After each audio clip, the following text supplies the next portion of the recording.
Every time I look at you, ooh, there can be no mistake.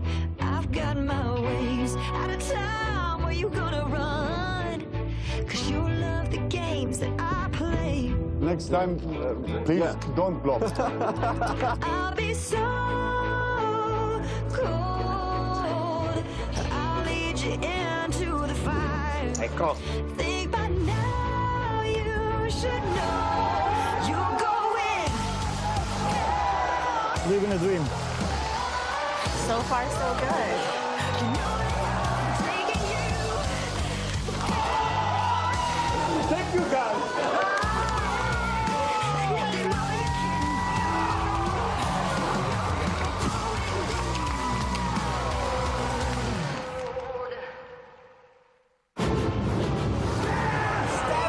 tactics that went here in Barcelona.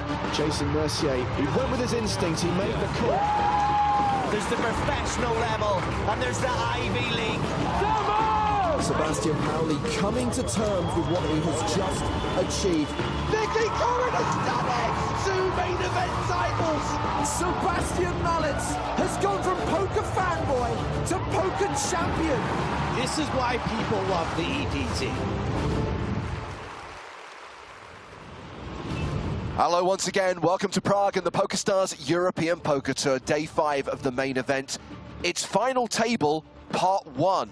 If it's good enough for the Harry Potter franchise, it's good enough for us. Live action from King's Casino at the Hilton Prague as the final 9 play down to the final 4. It's James Hartigan with Joe Stapleton. Hello, my babies. And Nicholas Walsh. We are back. We are indeed. The players on the main stage, ready for the official photograph, ready to get the action started. We are streaming on Twitch, we're streaming on YouTube. Use the live chat to ask questions, make your predictions, make comments.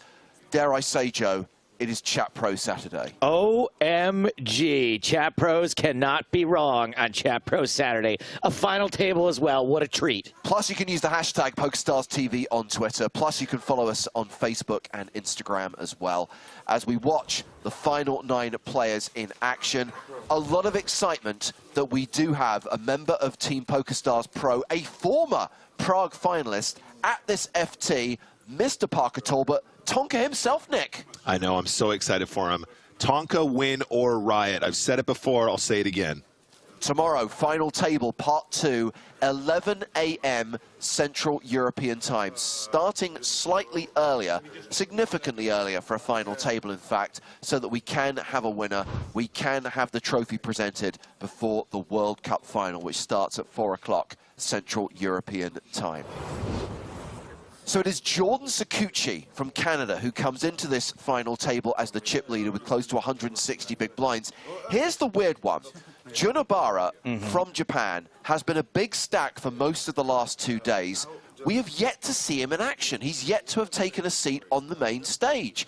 So a bit of an unknown quantity, Joe. You know, he snubbed me in the hallway last week, and I said, we are not putting this guy on the broadcast no matter what. And then he goes and makes the final table, and my plans have been thwarted. Go Obara. Go Bara, I believe, is the expression that you have just coined. He's got more than 100 bigs. Peter Kalev close to 100 bigs. Luigi Del Terrio also has a very playable stack. Everyone else sub 50 big blinds. We are going to be picking up the action at the same level that we were playing last night. Blinds are currently 30,000, 60,000 with a 60k big blind ante, and they will stay at that blind level for just over an hour. Then we'll take the first break of the day, and then we go to the usual 90-minute blind levels, hopefully getting down to 4 players. But we're not going to play more than 5 levels today, which means we won't play until beyond about 9:30 this evening. So I know the answer to this question, but assuming I didn't, and maybe for the audience's sake, who bubbled the final table in 10th place last night? I mean, I know the answer. I know, but I'm assuming that maybe someone, I mean, I definitely know who it was. Yeah. Nick, you were here. Yes, I was. You definitely know. I definitely know. It was Klaus Lofberg, of course, who exited just before our unofficial final. Tonka and Klaus are pretty close friends, I think. I wonder how tilted he was that Tonka's moving on. I like that Tonka's getting some redemption, some broadcast redemption. Since last time he made the final table here, we were like, meh. Yeah, last night Lofberg said, I'm going to go ahead and exit in 10th place, leaving the final 9, returning for the final day. My bad, guys. It was Simon Lofberg, excuse me. What did you say? Klaus. I'm not sure where I got that from. Statrick. No, that's my bad. Santa Claus. This was a classic situation again. I love the pointing one. Oh, that's my favorite. Why do we allow this to happen? Now, hold on. Now they're going to do a sexy one, and they're going to do one where they all jump up in the air. Seriously. Freeze frame. No, it's one of those classics. You know, you play a lot of poker in these situations. You remember exactly what happened in the hand, but not who was actually part of it. You know what I mean? Of course. But I do recall there was an all-in from the ace-10 off, and unfortunately eliminated in 10th place. Sakuchi Old is not Simon. amused. Please don't make them do this ever again. That's it, guys. I'm making it right. I'm outlawing this nonsense at any EPT moving forward. At one. Now do a silly one. Yes! Christ alive. Okay, all right. You know what? Maybe that one works. Maybe in a freeze frame, it works.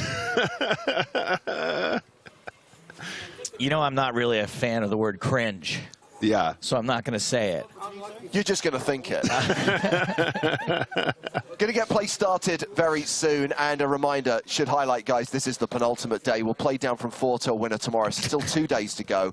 So that means that we have got 2 more days of mini EPT Prague running, 2 more days of low buy-in MTTs on PokerStars, offering you the chance to win EPT Paris satellite tickets, because yes, we are adding those tickets to the prize pool of every single tournament with an EPT Paris package added to the mini main event on Sunday that's going to see the winner go to the first stop of EPT 2023.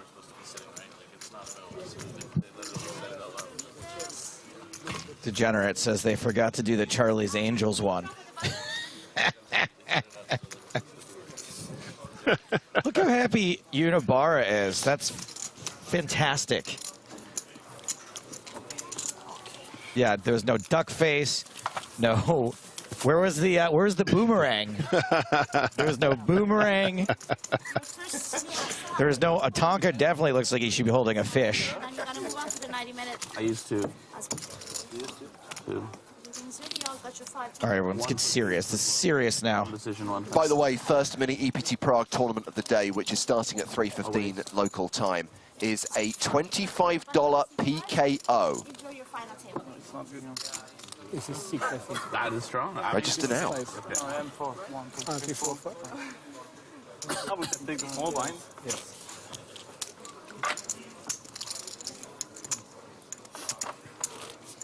So that trophy will be presented tomorrow along with a first prize of more than €1 million. Try that? 7 years ago. Oh, someone got a... Oh, it's on the table. I was going to say.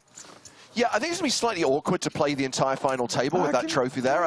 Maybe we can just put it back on its pedestal. Can we get this out of the way? Thanks. Just a reminder of what you're playing for during every hand. Pink out, exposed card. Tink, tink, tink, exposed card. Sorry. Sorry, oops. Yeah, sorry. Get him out of here. There is Mitch. The only person that I can outlast right now. He's got to put it back before the boulder comes rolling down. Come on, guys. Give me something on that one. Nobody? There you go, yeah. Come on. You throw me the trophy, I throw you the whip. Surely now you can afford a year subscription, you know? Okay, first hand of the day.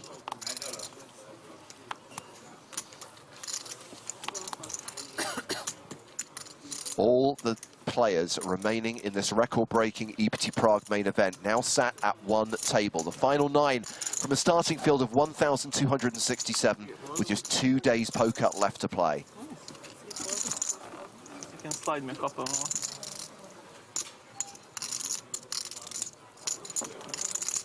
Folding around to the dealer button. Ace-8 off.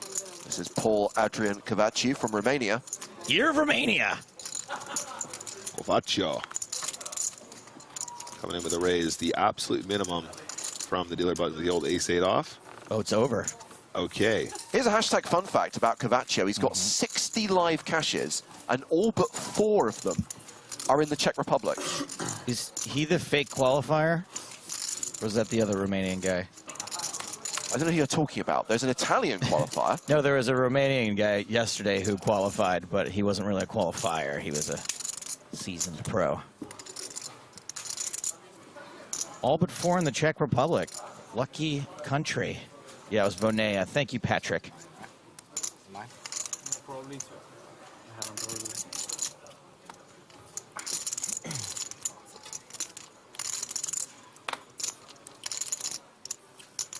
Nice and easy, letting go under the gun there.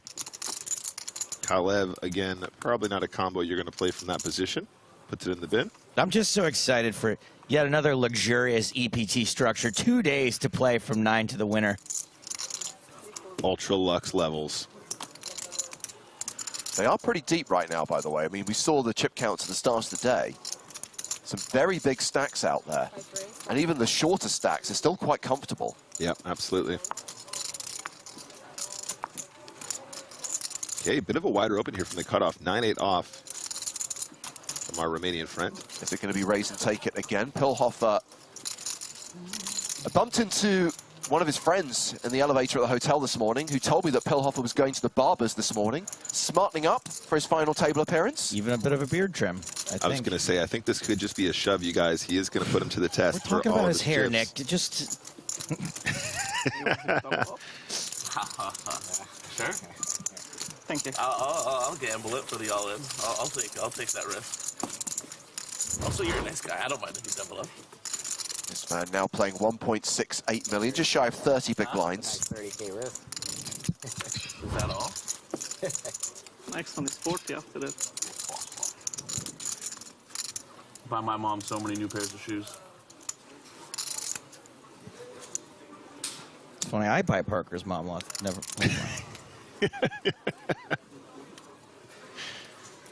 Shiny, shiny trophy. Hand number 3, guys, of this Prague 2022 final table.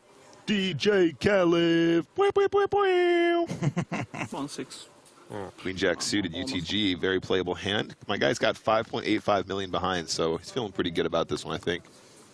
Isn't it weird how offsuit, instafold, suited, playable? It's all about that playability. It's all about that equity realization. It's pretty whack. Yeah. Very interesting topic to study if you guys haven't done much on that, but very, very cool to look at some tools that show you the equity realization percentages on some of those combos, and you understand why the suited combinations, despite only being slightly stronger in terms of pre-flop equity, do become much, much stronger when you have to take it to the streets. I know I might be asking the wrong people this, but what's going on with the World Series of Soccer? The World Series of Soccer, good question. There is a game later today, but that's to decide who is going to come. Who finishes in third place? Yep. Third and fourth, basically? Yep. One of my German friends here last night over a beer said, tonight they play for the Ananas Trophy. Ananas. Pineapple? Pineapple, yeah. Yeah. My understanding is that very few people, if anyone, cares about this match today. That's exactly the impression I'm getting from others. Yeah, I mean they're kind of like I'm not even sure if we're showing it here in Prague. We're basically just keeping the game going today. It's tomorrow that we want to basically be done in time for the final, right? Right. Wouldn't you almost want to not play in this game so you get out of Qatar sooner? I think you possibly get money if you play. Oh, okay. Well, money. I like money. I like money.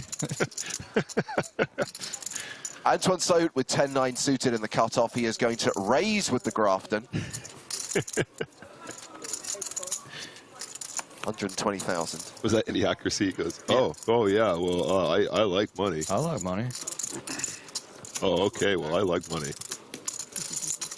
Have we seen a flop yet? I don't believe so. 5 hand is 2 buster, that's what you both for, right? That's what I was hoping, yeah. Come on, how nice would that be? 5 hands in. Here's a new one. Is Don Cheadle still in? You know, get him. If you did me queens, yeah. I go with it. Sounds like the kind of actor who would have been cast in those 1990s rip-offs of actual movies. Yeah. I was gonna say, is he Pacific Rim starring Don Cheadle? Yeah. Is he like the Chippendales tribute act to Don Cheadle? Is that the situation? Ocean 41.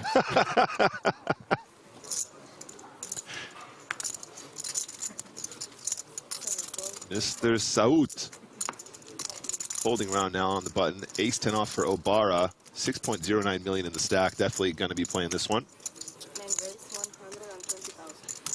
Going to come in with that straight min. And hello, small blind waking up. 5.85 million for Kalev. Pocket Kings. These guys are some of the deepest at the table. Don't think they want to be messing around here. Plenty of opportunities to ladder, and those ladders are huge at this stage, guys. C'est de la merde l'écran là? C'est de la merde l'écran?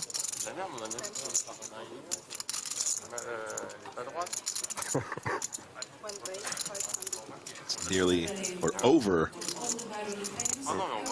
a 20,000 euro jump between 9th and 8th here. So them ladders be huge. Yeah, Kalev has elected to 3-bet to 500,000. 380K if Ibarra wants to call and play a flop in position. DJ Kalev, 3-bet. In fact, it's closer to 30K, guys. Yeah, absolutely right. Bam, bam, bam, bam. Hashtag quick maths. I would have a hard time folding ace-10 to a re-raise from the small blind, and so does Unibara. Good. Not folding, but 4-betting. Yikes. 1.1 million, more than likely.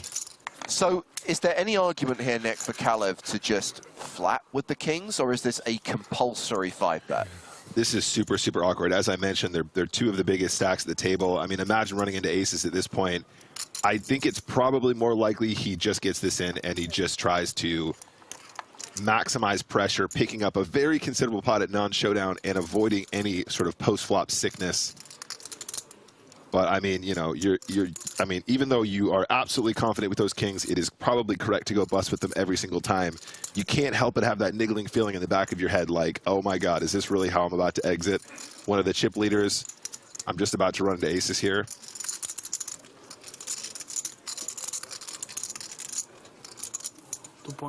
There it is. There is the 5-bet.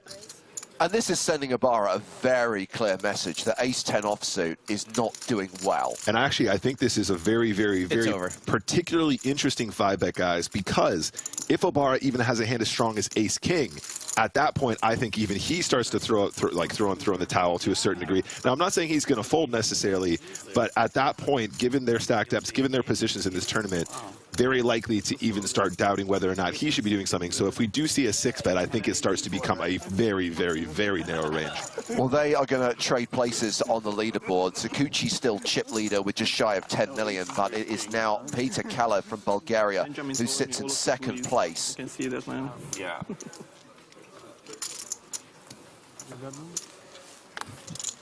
No?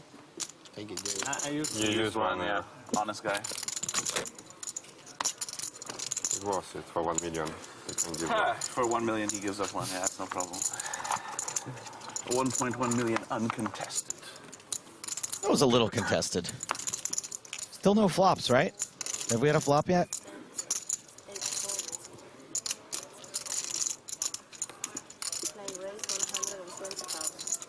Ibarra raising to 120K. If he runs into kings again, that would be hilarious. No offense. I think Kalev should do it to him again. Just play this like you have kings. He wouldn't do it twice in a row. Oh, wait. But would he? DJ Kalev. Looks like he could be a DJ. Could see him. He is doing it again. This time from the button. 3-betting with 10-8 of hearts. We can see it's a hand that Ibarra has dominated. Sakuchi's folded the bond in the small blind, and Ibarra quickly folds from the cutoff.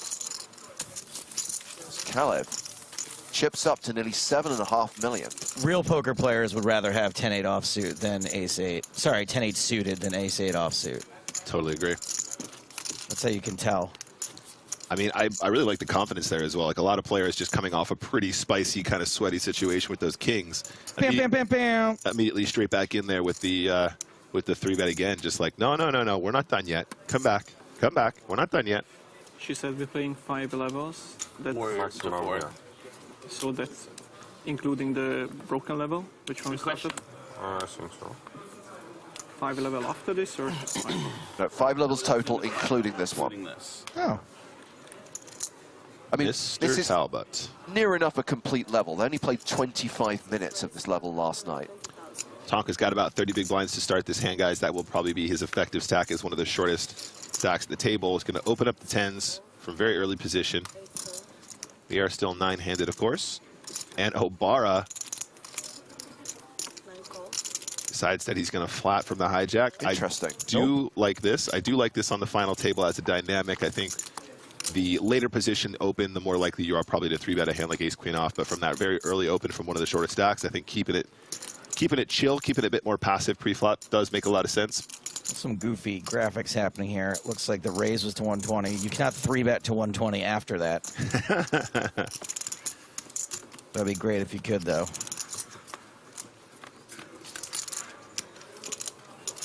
Going to a flop. Which is king 8 deuce. Parker still has the best hand. Yeah, really tricky one. If there is a c-bet, I expect it to be quite small, I think. But I think a lot of times Parker will just opt to check this flop. That flat from the hijack will have plenty of king X in their range.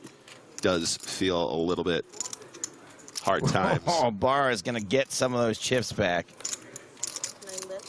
Attempt to, yeah, at least. This is super interesting now as well, because if Parker is checking this flop, he's probably supposed to call versus the in-position bet on the flop here, but it becomes very difficult to play out the streets. Do you overcall if Delterio calls with his 8 here? That's a very good question. Honestly, I'm not entirely certain, but it does sort of immediately become a little bit more of a dicey spot with those tens. And no club. It does ditch the tens immediately. So Delterio is not a rags to riches story, has 400K in live earnings, but did satellite into this event for 25 euros. He is a poker coach as well as a poker player. Came second in the National High Roller here in Prague in 2019 for more than 200K. Ooh. Good luck getting Delterio to fold now. 2 pair for Delterio on the river. Just going to double check. Parker's going to lose his mind, by the way, when he sees if there's a showdown here. Yeah, but, you know, like you said, once he calls here, I just think the tens become a very difficult. Even if you do have the best hand, you're not going to love most scenarios. You're not really going to have.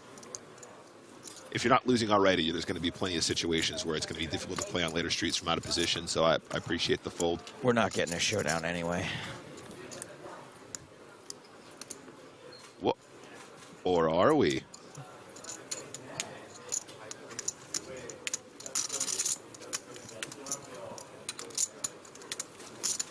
Looks like he's taking a picture of us.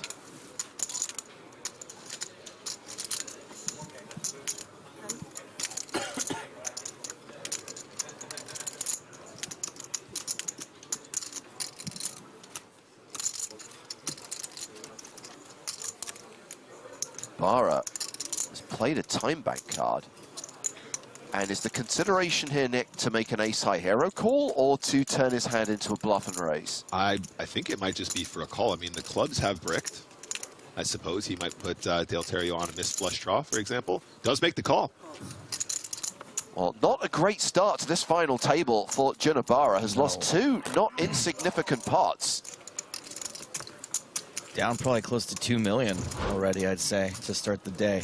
Delterio up over 5.7 million, closing in on the 100 big blind mark.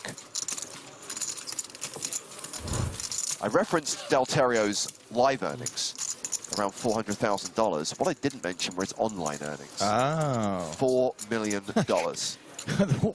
Wait, that's a significant piece of information to not conclude with, buddy.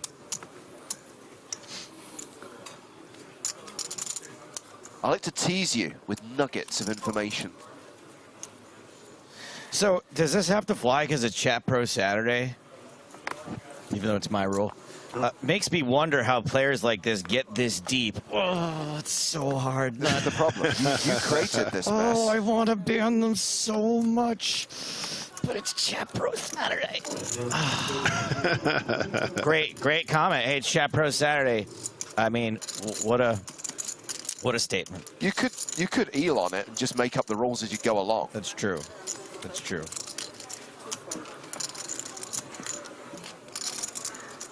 Ace-queen raise from Kalev. Gomez on the button with Jack-10 of hearts. By the way, James, I did mention on my Twitter yesterday that you were here in Prague, and I'm sorry to have given people your assassination location. doxed by Stapleton. Your assassination coordinates, excuse me. Olo has offered himself up as tribute for the band. Thank you for your channel points. Kovaciu and DJ Kalev. Yeah, so Kovaciu defending his big blind with King 9.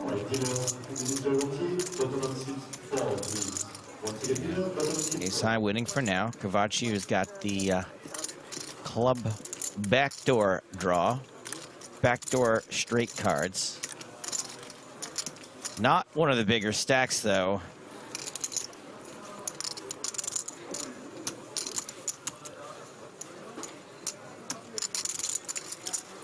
He is going to try to turn good here. Lots of good turns is what the optimistic poker players like to say. That's not really one of them.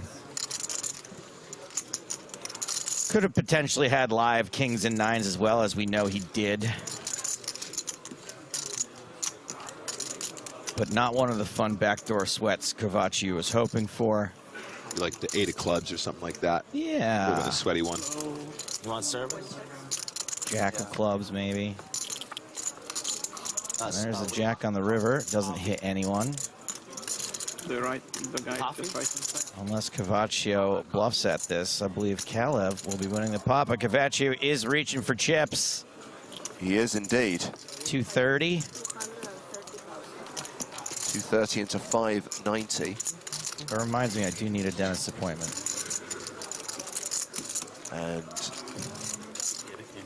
Sorry?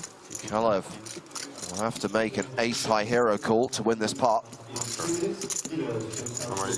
Quicker. It's not for the decisions. Got a great comment here from Pedro. He says, are we going to hear all day long the sound of chips of someone playing with them? Sorry. Good to wait till the hand's over next. Sorry, guys. Kalev makes the call and adds 570k to his stack. We talk about Junibara getting off to a bad start. Yeah. Kalev off to a very strong start, less than 10 hands into the day. She's shuffling the deck, Nick. Go. Are we going to hear all day long the sound of chips of someone playing with them? My ears. Yes. What do you think you're watching? Thank you for your question. What do you think you're watching? What else do you think they're going to play without chips? A legitimate question from Senkel92, Tobias Leknes, asking about Tonka's best result to date. Of course, we referenced already that Parker made the final table of EPT Prague in 2018. He came 6th that year for just shy of 180k. So if he can go 5th or better, best ever EPT result. Let's be honest, Senkel. The real reason you wrote in with that so-so question is so that we will say congratulations on your win here in Prague, right? Is that the real reason? I wasn't going to do it, so. Well, I'm not doing it either. I'm just asking it as part of a question. Sakuchi with aces in the hijack.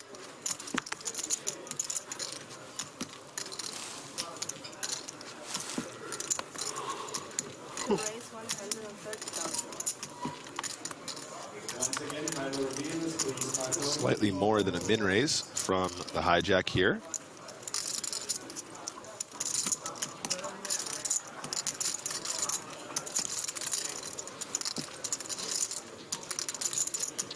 With you with a hand you can get into some trouble with. Yeah, absolutely. Might be tempted to wow, nice. rebet this one. Even a flat I think is reasonable, but this does decide to fold. Tucker in the big blind, queen jack off. Just over 20-ish big blinds. Makes the call and is going to the flop against the chip leader as a 9-1 underdog. Ooh, Parks McGarks. Uh-oh. Okay, okay. Top pair and a draw for Parker. Equity increases to 28%, but still significant underdog. Now facing this continuation bet from Sakuchi. Wow, chunky too. He picks a really good time to use a big size.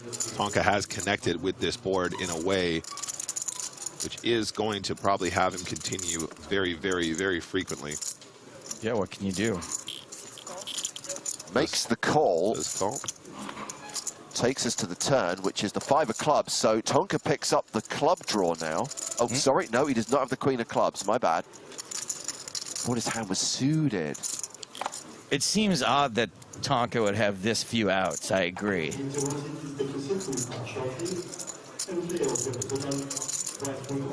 So a pair and the straight draw. He's leading.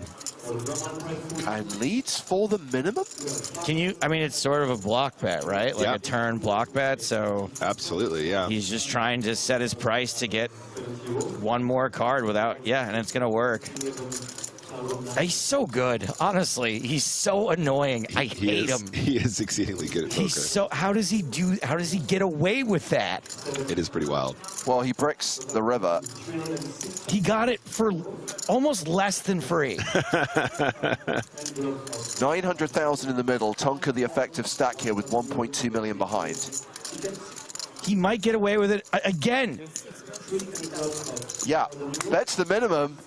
Gets called by Sakuchi. Those blocker bets on the turn of river stop him from going broke. Unbelievable. It's actually, this guy, the gall. It's actually unreal. Of Parker Talbot.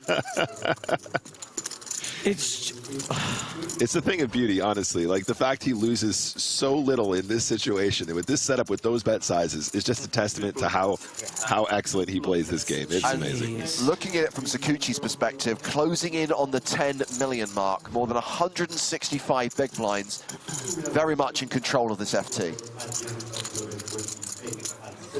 Wow. Many a person would have gone broke there. Many a player. You do. The only paces, you know? Yeah. He gets good hand. Ay.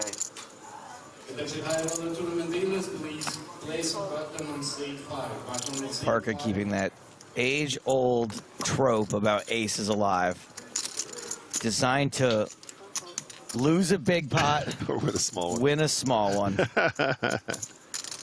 Sakuchi opening with Jack 10 suited.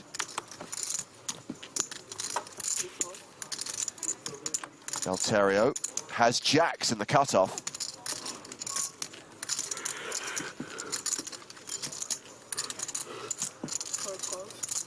Just gonna call. Fold from Parker in the small blind, and now Antoine Saut in the big blind has 8-6 off.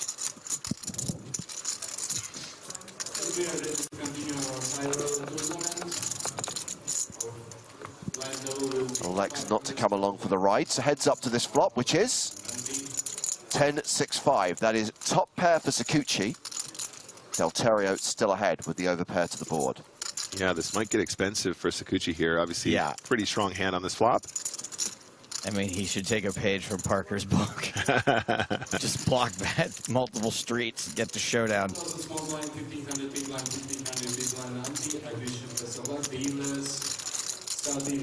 Goes for the 2 big blind bet instead of 1. Alterio might be tempted to raise flop now. I'd be pretty tempted. And there comes the red 100K chips.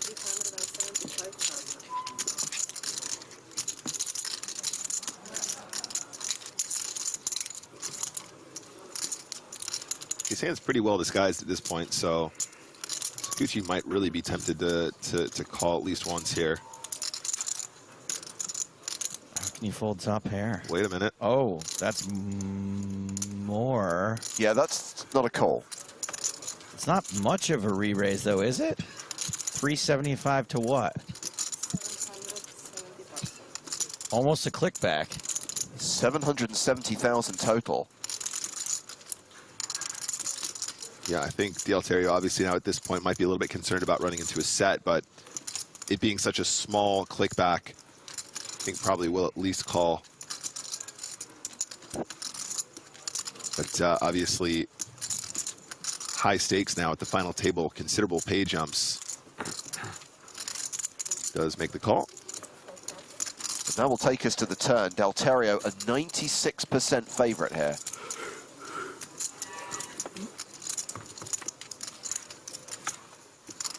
Yeah, I mean, if Sakuchi obviously was raising that flop for quote-unquote information, trying to find out quote-unquote where I am, Be interesting to see what he does on this turn, because I feel like the raise, flop, call versus re-raise is also quite strong. And he might start sincerely doubting whether or not his top pair is good enough. But it looks like he's reaching for chips anyway. And is now officially drawing dead with the 8 of hearts hitting the turn. Sakuchi fires 470,000 into a pot of nearly 2 million. I think the raise on the flop is quite unconventional with the Jack-10, so I mean that might be enough to sort of level Del Terrio into a fold once in a while. If he thinks that, you know, he's not expecting him to play Jack-10 like this, he goes, well, I guess he maybe just has sets or something like that. But looks like he's still interested. Obviously, still a pretty strong hand on this texture. Does decide to make the call. I think if another straight card comes too, that you might end up folding. Okay, that's about as big a brick as it gets. About as bricky as it comes, Joe. Because sometimes you're going to get raised by like weird straight draws there, right? Like 7-8, 7-9 might 3-bet you. Yeah, absolutely. I don't know how often Sakuchi is going to be seeing a flop with those cards, but... Check, check. Pocket Jacks will win this one. Very, very nice. He was a little bit concerned, you could tell, but he played his hand well, managed to stick around and take it down the showdown. Joe, what's the #1 rule of being a know-it-all? The #1 rule to being a know-it-all is be right. So when Forgotten Overlords on YouTube says James, he is not drawing dead, he's not taking into account the fact that we know the folded cards, we know that there are no 10s left, and that he cannot win the pot. Oh, goodness. Man, you broke the #1 rule of being a know-it-all. You were wrong. Jeez, that's going to be so embarrassing. To write that in front of thousands of people and say that we somehow got something wrong, and you're like, excuse me, sir, but I think you may have... No, it turns out we didn't. Counterpoint from PokerStar Strag, bearing in mind this is Chat Pro Saturday. Yeah.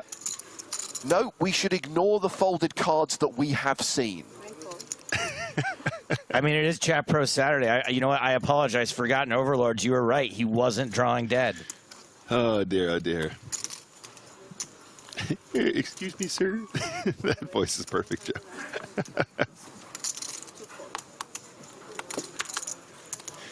Pocket fours for DJ Kalev.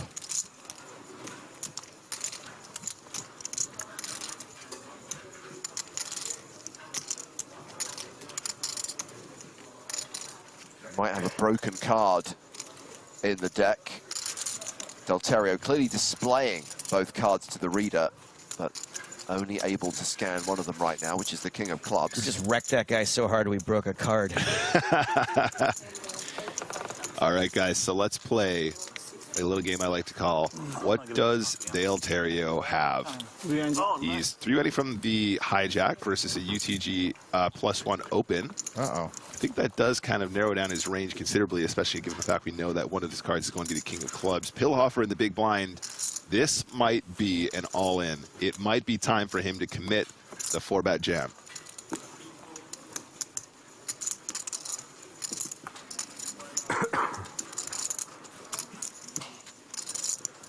By the way, if you want to participate in Chat Pro Saturday, all in for Pillhofer. Let go. Okay, so we may get to see Del Terrio's other card. If he calls this shove. My prediction was that what Del Terrio has is a bunch of chips he just won off someone else and was probably getting a little out of line here, but we'll see. Well, he's asked for a count. Could just be posturing, don't get me wrong, but... I mean, big hands he snaps, I think, so...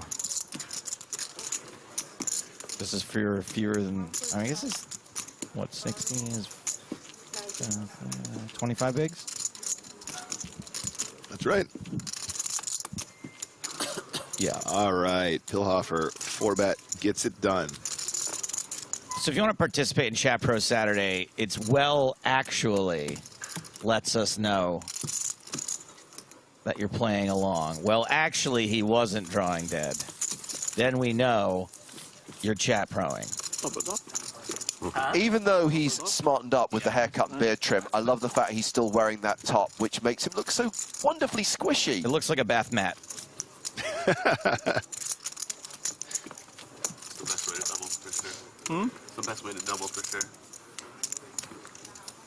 Maybe get like a true. Fair question. Do you want to do it today until the winner is decided? Like 2 pots. Yes, but we are not. Then you go from 1.5. We're going to do it until we're down to 4, and then we'll do it again tomorrow to get down to a winner.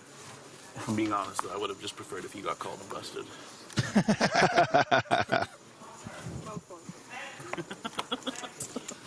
Especially after my rocky start. Tonk is so funny, you know, like hardened poker players have just seen it all. Like, you know, like certain things just don't move the needle anymore. Yeah. I love how Tonk is just like, this guy's like all in for like the biggest score of his life. And he's like, you know, what would be really cool is if you just busted that hand, then I would have laddered that. He just gets away with it too. Gets away with it like his little min donk bets, little min leads. Double luck? Yeah. Like you just make sure they have it. Gavachi opening with Queen Jack, Antoine Saut folding the button. You gonna beat him in the pocket? I do have a merchandising idea, which is like Pillhofer dolls. I kind of feel you'd want to squeeze one when you go to bed at night. Nice. I'm not the short stick anymore. I'm afraid to agree with you because of the implications, but I do. You are very observant. So you were on the air last night, James, when the final table. You were not. Oh, that's why you didn't know that. It wasn't your fault then. I was not on the air is the point I'm making last night when the final table hit. And the first person I saw was Pillhofer. I was sitting in the lobby and Pillhofer came around the corner. That's right. And I fist pumped him. And then immediately I went, oh my God, I have no idea. He could have just gone out in 10th. I have no idea what happened. And thank God he made it to the final table today. I asked his friend how he's feeling about the Queen's fold yesterday, and he's fine with it because, again, he's not looking at it from a results perspective, Right. which is there was a Queen on the flop, but looking at it from a decision-making perspective, which was a good laydown. That's a... I don't believe it, but I'm glad he can say that. Yeah, that was definitely an interesting pot. Absolute sickness on the flop, too. And DJ Kalev now in the big blind, facing that min open from UTG +3, King 8 suited. Oh, Almost. Yeah. Aaron has a question, Joe. Why stream tomorrow? The World Cup final is on. Aaron, where the have you been all week? We're specifically playing this tournament at an insane pace and starting the rest of this final table at 11 a.m. local time tomorrow to be finished in time for the World Series of Soccer. So cool your jets.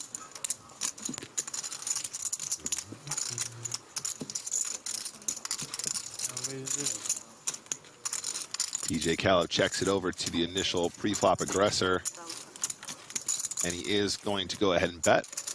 120K with the middle pair and a decent kicker. Got to do something about this dead card in the deck, guys.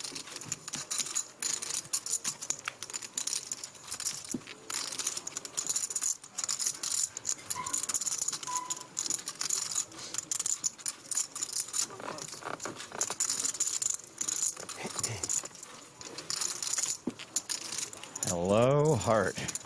Yeah. I mean, it could well be that Cavachi already has the best hand, but has now picked up a heart draw to go with a pair of eights.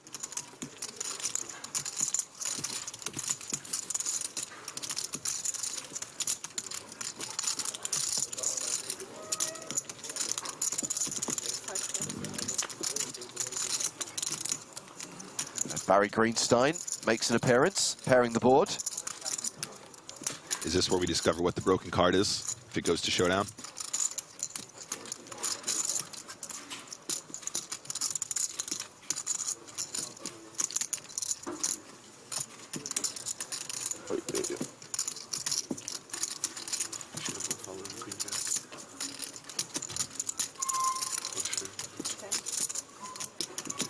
DJ Kalev.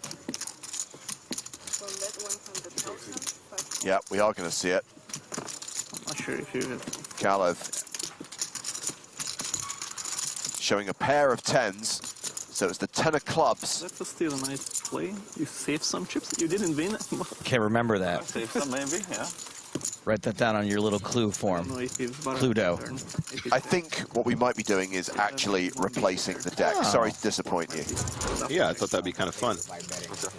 So yes, we are going to wrap this tomorrow. We'll present the trophy. Final day of EPT Prague, the final EPT of the year. And then in 2023, the first major live event will be PCA 2023 in the Bahamas, which will feature the PSPC, the PokerStars Players No Limit Hold'em Championship. The second ever edition of this 25K tournament takes place January 30th to Feb 3rd. And yes, you can watch every single day from the shuffle up and deal to the winning moment, all 5 days streamed live on Twitch and YouTube. And my understanding, not saying too much, is that a fan favorite may be coming back to the Bahamas to get us started on day one. Got to give a shout out to Larry Susan in the chat, our very own official Larry Susan. How you doing, buddy? I believe we're going to be spending some time with him in the Bahamas, if I'm not mistaken. Going to be producing some content for you guys out there.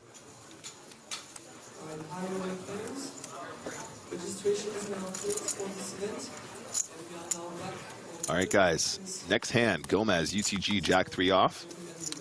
Probably one of the ugliest hands you can be dealt. Going straight in the bin. The Alterio as well. King deuce off. Quick folds round now. The hijack again, pretty ugly starting hand.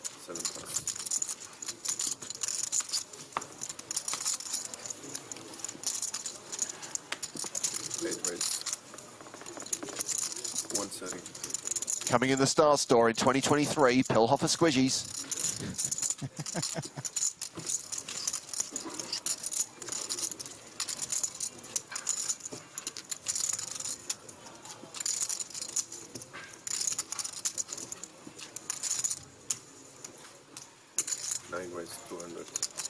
Cinco for Obara.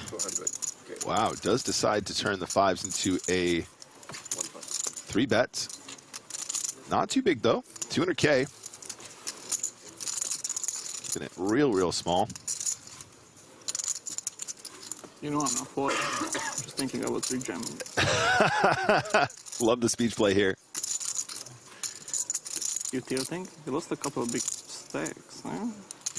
Wow, his rationale is not wrong. He goes, well, you know I'm not folding. I'm just thinking about rejamming.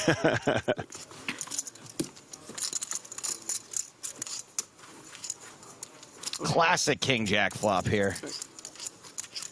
Yeah, I mean, I would be interested to hear the sort of thought process behind such a small 3-bet from the 5s, right? Like, you're just not going to get any folds. He's absolutely right. Nobody's ever folding for that 3-bet size. Pretty much any combination that opens will always be calling there. And at this point now, obviously, tons and tons of boards where you're just going to struggle to get to showdown with those 5s, but could be that the more unusual line kind of put some question marks in Pillhofer's mind. So before today's final table, Howard Swains from the PokerStars blog got the chance to speak to all of the finalists. Interesting, Istvan Pillhofer was a professional poker player until 2017 and then decided to open a hotel and restaurant on the southern bank of Lake Balaton in Hungary, and has obviously been through some dark times recently, a big downswing in the hospitality industry during the pandemic, that says we're in a good place now. And he's had some good poker results recently as well. Took down one of the biggest tournaments in Budapest recently. King on the river here for Pillhofer, obviously feeling a lot better about his chances of winning at showdown. There was a bet on the turn and a call. Now I think it's a pretty clear continue here. 1.23 in the middle right now. That's 240K. Definitely kind of in a smaller, more blockerish bet sizing. But he's obviously done it. He's picked his moment very well here, obviously. Pocket 5s. Unlikely to call a really big bet here. Might find a hero call versus the 240K. So well timed for sure. Obara, not a fan of folding thus far. Does call. King Jack is the best hand at showdown. And another pot loss for Obara. Loses about 780,000 chips in that pot.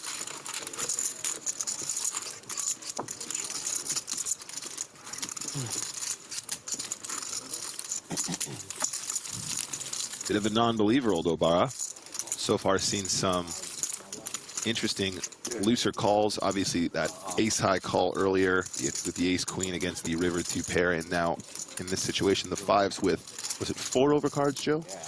8, 10, king, 3 overcards? Yeah, a lot of overcards, but only one you're really scared of, and that's the one he had. Several. Can't remember the exact number, but quite a few.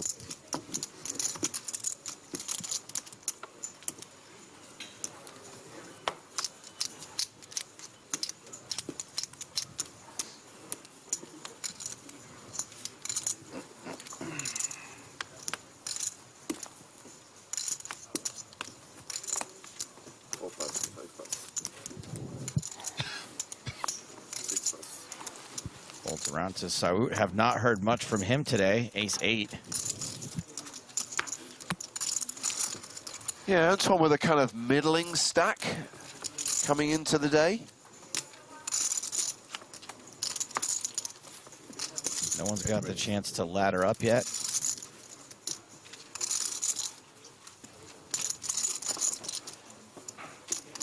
So Pilhofer opens here, guys, from the high jack, jack 10 off. Obara now down to just 3 million. Still a considerable stack. Still got chips to play with here. Weighing up his options with the old king 10 suited.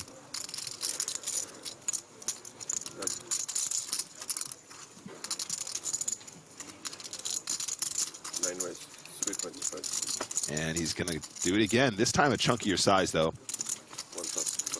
Much, much larger compared to the previous pot with those pocket 5s. Just wants to isolate Pilhofer. And in all honesty, not sure if Pilhofer actually has to defend with the jack 10 off here. Jack 10 suited, probably a lot more confident.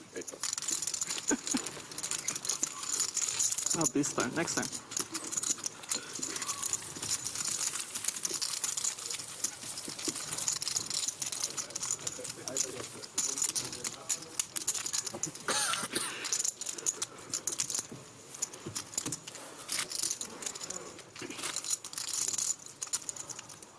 No real shock that we are still 9-handed. We're at the stage now where there is, as Nick highlighted earlier on, a payout jump with every single elimination. We are relatively deep. No one is particularly shallow.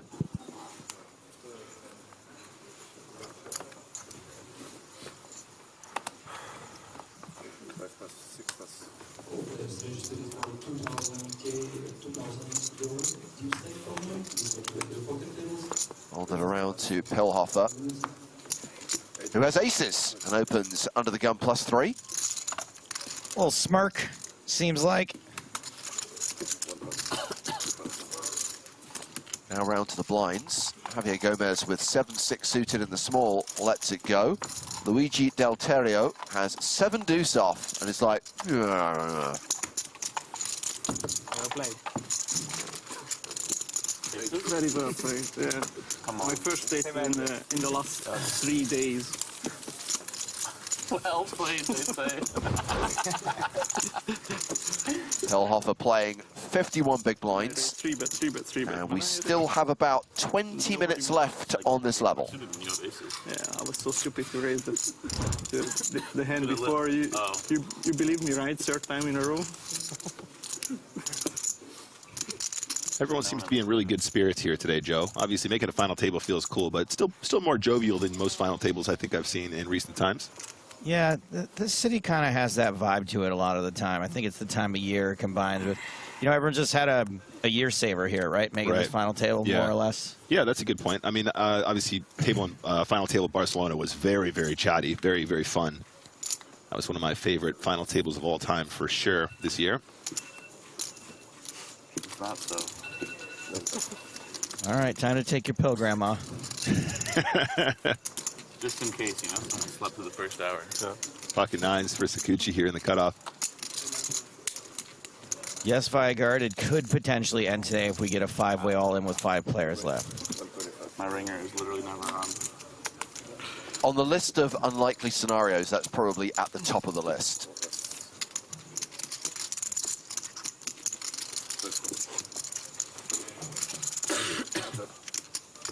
So Sakuchi with the 9s, Cavaccio King 7. Flop. Let it flow, dealer. Queen, Jack, Jack. 9s still good. Sakuchi 3-1 favorite here. Yeah, don't forget, guys, King 7 does have those counterfeit outs as well. A queen on the turn would give him queens and jacks with a king, excuse me, kicker, and therefore the 9's no longer the best hand. Did it go check on the flop? It did indeed. Again, Sakuchi with the more passive, unusual lines has served him so well thus far, though. I wonder if he can find a value bet on this river, however.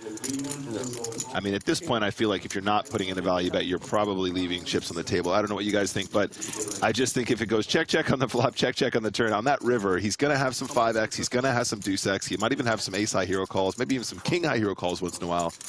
Missing that value bet on the river there, I think, is probably something you want to be looking at later on. Astute analysis from a viewer. I know. Write down the time, the date. Cuttlefish says, what we learned from this final table is in order to play live poker successfully, you better grow a beard. Mr. O'Barr is the exception to that rule. And while I have proof of it, I don't have a beard and I'm a bad player. And I would say, O'Barr also has had a really bad start to this final table. Whereas everyone with a beard, not so bad. Neutral to not so bad, I would agree.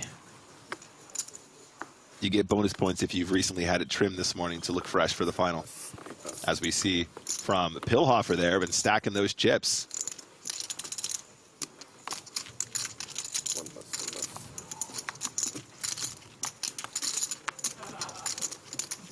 Wow, you guys can do it. 2 more. No walks for you. Okay, so now the 10 of clubs is definitely not broken. But its partner not showing up right now. Oh my God. That was your lowest. Raise and take it for Delterio. Beard is +10 intelligence and charisma. Very good. Very good. You are a professional.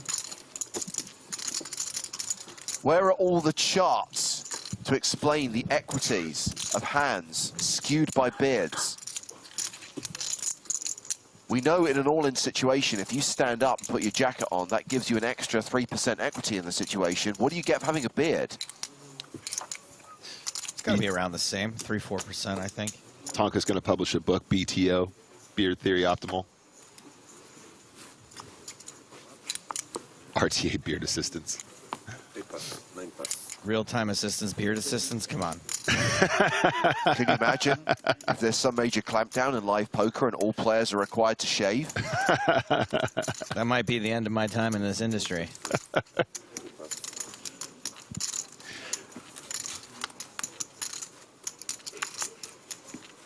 Remember when ESPN wanted me to shave and I was like, I don't know. I'm not sure it's worth it. All right, guys, we do see an open from the deuces. DJ Kalev. Gomez in the hijack. Ace-Queen suited. Very, very nice combo. He's going to play it more passively here. Going to flat pre. Ace-Queen suited plays so well in position here. I don't blame him. Sometimes it does mean that players such as Saut in the big blind here might decide to come along. 9 deuce suited, though, not a hand that he wants to play at this stage in the tournament. Despite getting a decent price there pre-flop. Speaking of flops, we're going to see one, which is Queen 7-5. Gomez with the advantage. In fact, Kalev is drawing dead. There are no deuces left in the deck.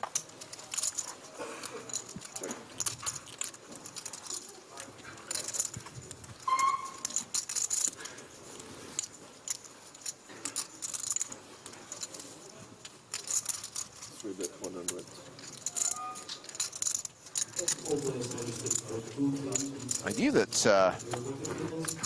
President Obama was a poker fan. Yeah. But he's actually watching the EPT. He's watching on YouTube right now. I would not... That's the bet, I would not be surprised you were here? if President Obama was watching. I would be surprised that he's such a YouTube commenter. Oh, no, I don't. I just... Can you imagine? It was like all, like if you just found out like a bunch of the toxic YouTube comments like on videos of just Obama just being like die in a grease fire. If I was to come up with a list of former US presidents who'd be leaving toxic comments online, he would not be the one I would automatically go to. You're right. No, but this is the whole point. He's so prim and proper. You know, he has no outlet. He can't vent because he's always in the public eye. This is his only outlet. He's just an online troll. He's just an absolute beast in the Twitch chat. He's just going in Nick's channel saying kill yourself.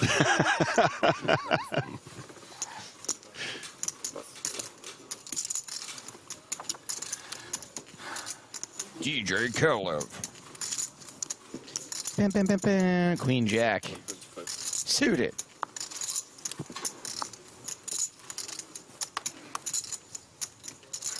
There's always one who takes it too far. Yep. The rules of Chat Pro Saturday don't extend to stuff like that.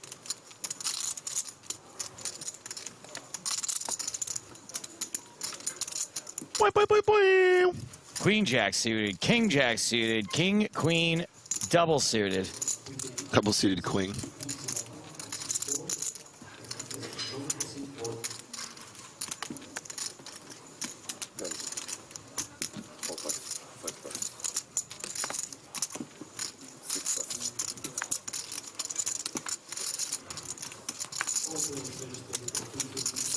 You'll need aces already.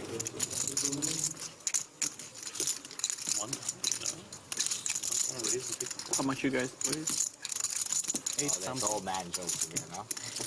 Maybe he wants to know for real. Yeah, maybe he wants to know for real. That's over 3 million. King Queen did. You can make a dent, for sure. Get in there. Ace 8 now. I love how candid Pilhofer is in these situations. Right. Cool. Don't fold queens this time, bro. He's just going to flat. I kind of feel that the Pilhofer squishy kind of is going to need like a pull cord so that it comes up with some of his best poker sayings. And instead? And a top pair for Kalev and Sakuchi. In the wrong time, I know. Technically. Pilhofer, I kind of want him to be like my uncle. He's got kind eyes. Yeah, sure. He strikes me as somebody you could, you know, drink a beer with and he'd like drop some wisdom on you. Kalev kind of like the England soccer team here, kicker problems.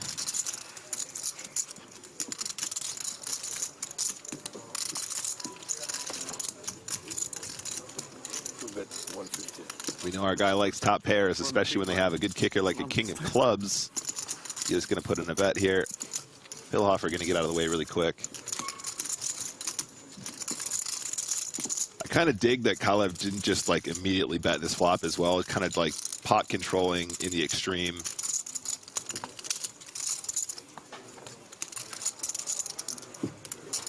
A lot of players might just default to just going ahead and just like betting this flop every time, which I think probably wouldn't be a mistake per se, but he's obviously got a pretty good grasp on sort of the flatting range from Sakuchi here. Ace of clubs on the turn. Now again, we've seen Sakuchi be a little bit on the tighter side, so that actually might merit a check on the turn. Yeah, very quick check, very quick check from Sakuchi here. He does seem to shy away as soon as there's any uncertainty in these situations. The scare cards seem to slow him down considerably. I think we just go check on the river. Now again, this might be a spot where Stupid ace on the turn. Might be a sorry, Joe. Might be a spot where King Jack goes for more value, theoretically speaking. I wanted blood. I think it probably just goes bet, snap, call. And the king will play. Poor Pilhofer is the master of making the correct fold at the time, only to then not be rewarded by the next card that comes.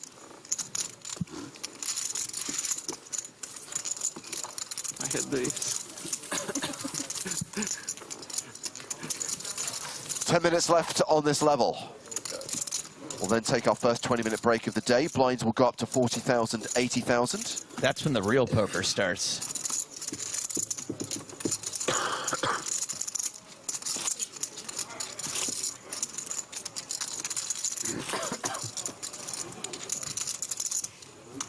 Anyone who is legitimately asking if a particular player is still in If you cannot see them at this final table of 9 players, the answer is no.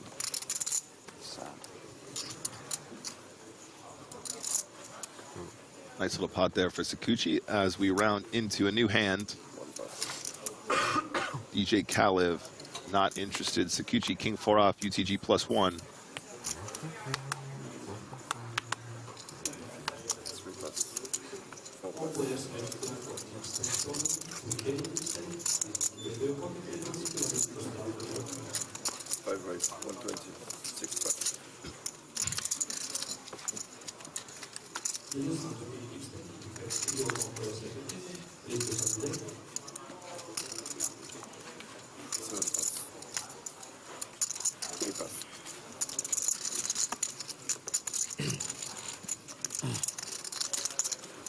So a reminder that Obara started this final table with 6.2 million.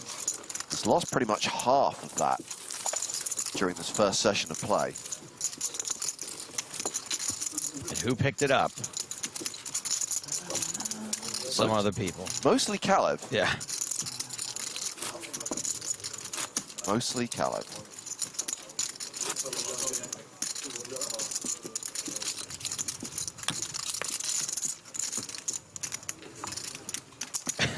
Like this comment from Leah.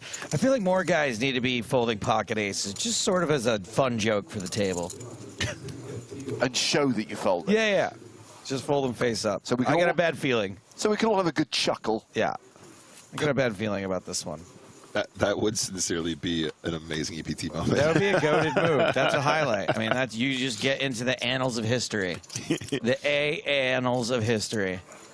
You just really flex on everyone and just go, I'm not going to play aces at all in this final table. I'm going to win it. I'm going to win it regardless. Unlucky hand for me. I don't play them. I don't like them.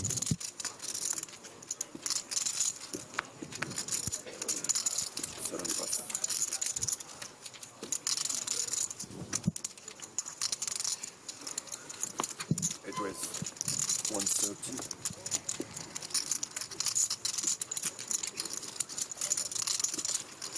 I guess I'm going to have to consult Pilhofer about the Pilhofer squishies, right? I mean, if we're using his physical likeness, he probably has to sign off on it. I don't know. When they sign the T's and C's, right, to play in the EPT, There you go. I'm pretty sure that we get a lot of license with what we can do with their image rights. Also, if we use the same fabric that his hoodie is, it could be great for cleaning up drinks. You know, you spill a drink, you drop a Pilhofer on it, sucks the whole thing up. It's going to be over 3 million now. Pick up a Pilhofer. The quicker Pilhofer upper.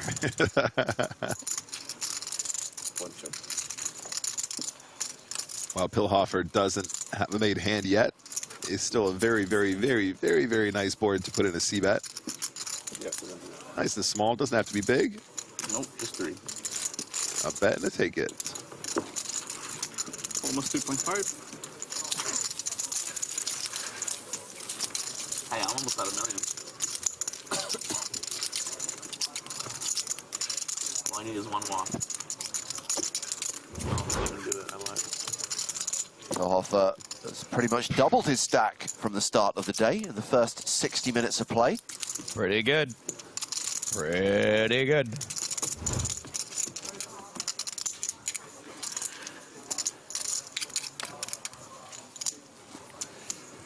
Lunix is worried that Pilhofer squishies would cost way too many Stars coins on the PokerStars store. Guys, at the very least, we'd give some away as prizes. We'd give you the opportunity to win them. Are they going to be like card protector size so we can take them with us? No. I mean, like proper squishy size. You want to be able to, like, you know, hug one in bed and get all that kind of warmth and comfort from squeezing it. You know, Nick's all about the size. I'm a big size guy.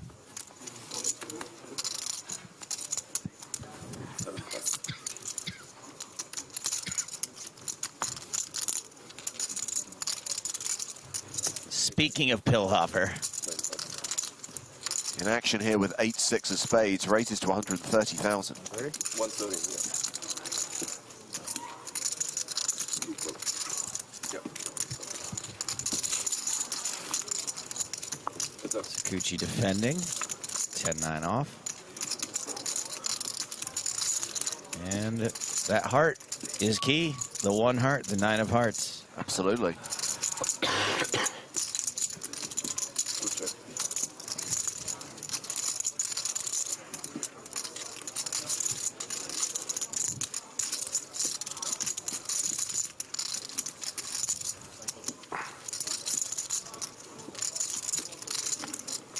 Bet 90.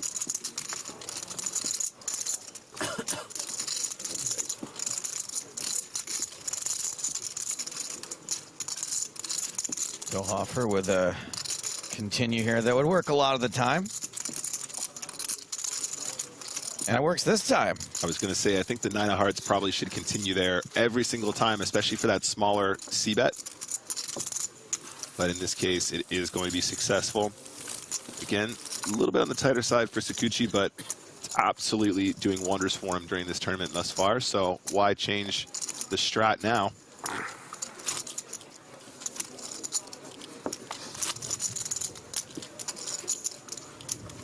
I wonder when Sakuchi's going to come to life. He's played pretty passively, and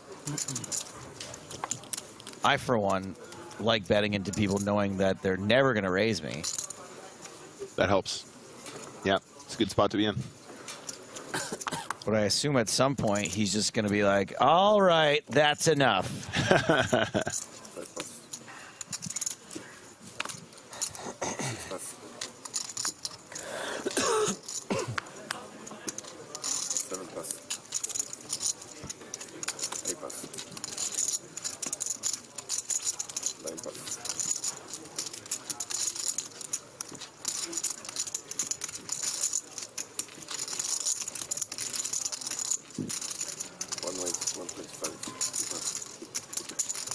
Button raised from Kalev.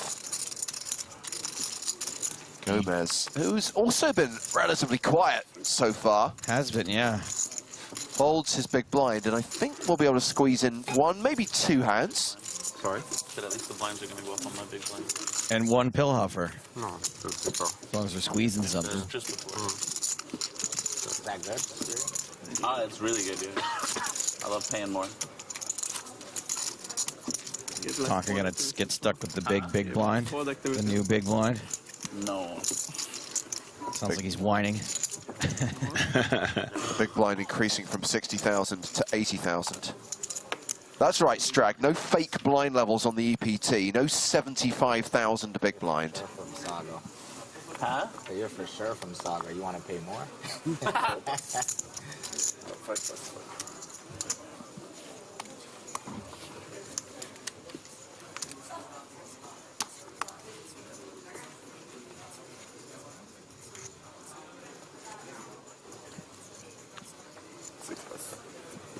This Christmas. Parker puts it in the bin.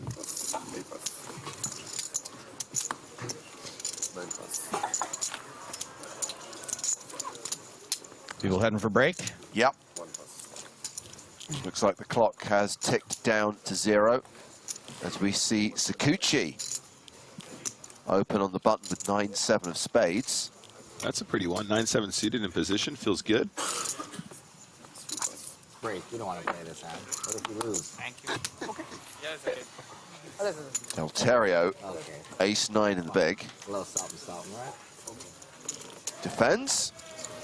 Heads up to the flop on the last hand of the level.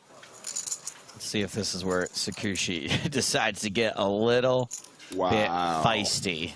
Well, Delterio has checked. Sakuchi continues with the spade draw and the straight draw. Delterio ahead for now with top pair. Calls. Oh, it's the last time, bro. We got to go off break.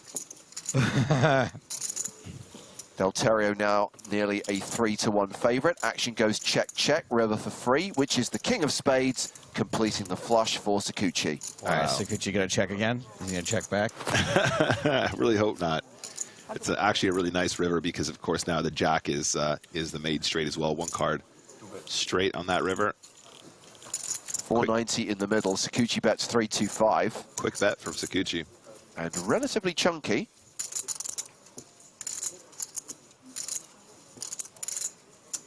We have the benefit of knowing how, we'll call it tight, passive, whichever it is Sakuchi's been. If Delterio's have the same information we had, not including these hold cards, I think this is a pretty easy fold. Makes the call. Calls the top pair. Got rivered. And Delterio loses the last hand of this session as Sakuchi increases his chip lead. Started the day as the biggest stack, still has the biggest stack, all 9 players remaining. And they will be coming back in just over 15 minutes' time to continue to play down to 4 on the penultimate day of this record-breaking EPT Prague main event. Trying to get from 9 to 4 today.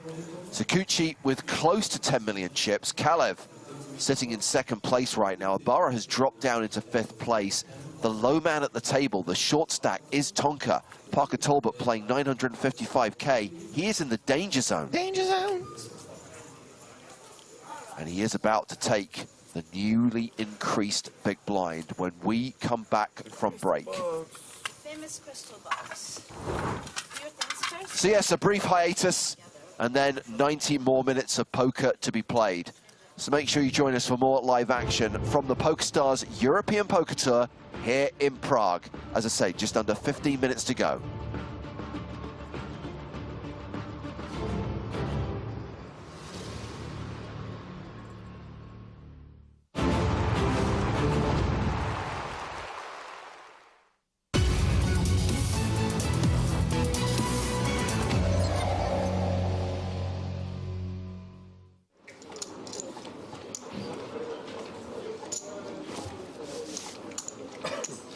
Action to Patrick.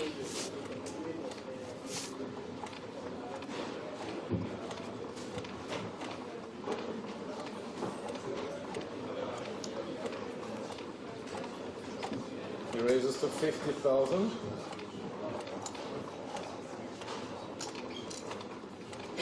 Antonius raising with 8-4.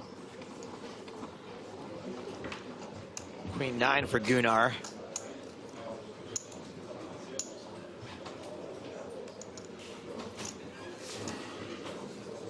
Gunnar calls 50,000. Osterbrod calls the raise. The flop With the 4 of is spades, 8-7-4. spades and I8 of hearts. 2 pair for Patrick. Not much for Osterbrod to get excited about. Is that 3 hands in a row where someone's flopped 2 pair? Yeah.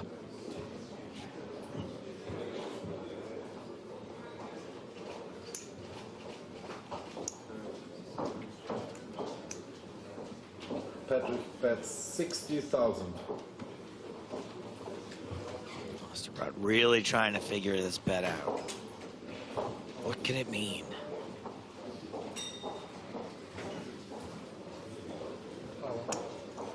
Gunnar announces all in. Yeah, you ain't getting a fold here, pal. Wow. Nice try, but makes the wrong move at the wrong time and runs into the 2 pair of Patrick Antonius.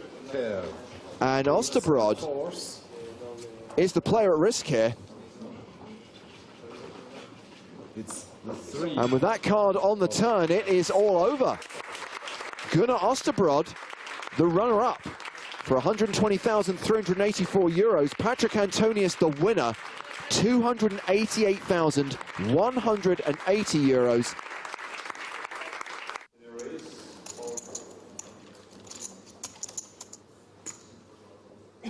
Gavitin with pocket 9s, pocket trays for Olander. And he is going to raise it up like he has got 2 aces. Spoke a little bit during one of the heads-ups yesterday about, or rather today earlier, with the strength of an ace heads-up. Similar was thought of a pair. You know, you've already been dealt a pair heads-up, you play it very quickly, and that's exactly what we see here. 9s versus 3s all in. Commotion, a big shaking table as the rail leaps to its feet. Gavitin, a big, big favorite. This is 6, no change. 2 outs once for Olander. It's a 9. Full house 9. Just a 9 on the river secures the win for Gavitin. And that is not the end of this heads-up battle, but it is a big swing in one of the Swedes' favor. See, I think Gavitan may finally have taken the chip lead after that second double up. Yeah, and I think from Orlando we've seen two plays that maybe a little bit out of line from a 2020 perspective. The threes might not be so bad. It does seem like a lot of chips to get in pre-flop, though. I still don't think he has the chip lead. Look at all those stacks of blue. Yeah, it's real close. It's about the same. I think we are a lot closer to parity now, but maybe you're right. It seems like Orlando came in with just such a huge lead that he's managed to lose two, to double him up twice and still be maybe even slightly ahead. I think there was some chipping away in between the double up, too. So Gavitan dominated heads into this flop, but does flop trip 8. And ace-king is a hand that's pretty tough to get away from heads up. Yeah, and especially on a board like this, as I just mentioned, a lot of the pairs get played very, very quickly in these heads-up battles. So if you strip out all of those pairs, assuming they re-raise pre-flop, then 8-8-4 becomes an even safer board for you, because it's unlikely your opponent has 6s, 7s, 9s, 10s, certainly jacks, queens, kings, aces.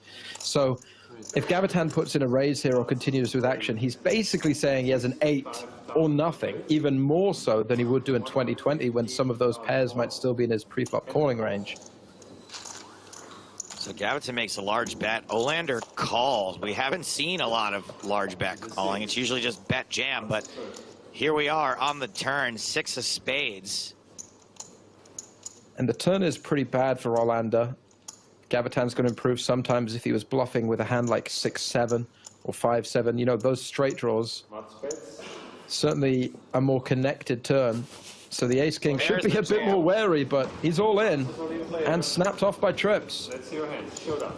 Ace-king for Henry. So from the numbers there, it looked like Olander had about 900,000 behind, 700 something for Gavitan. So yeah, this is not over. But now Gavitan has the size of the sort of chip lead size that Olander had going in. So 3 double ups. Yeah.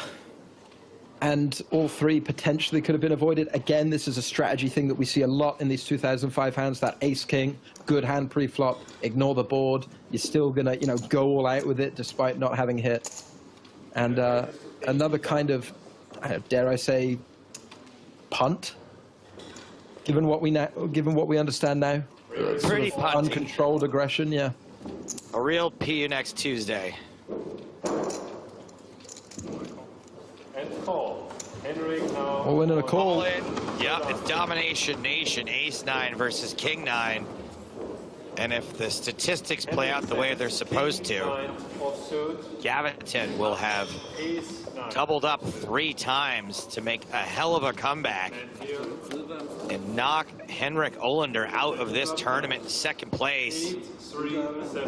Things working out so far for ace high. 8-7 tray.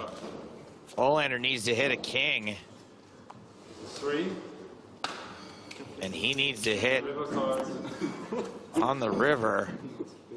River cards of 5, it's over. Gavitan, what a comeback. Yes, Very aggressive celebrations. You love to see it. And a huge reversal heads up, Joe, from overwhelming chip leader to busted in second place.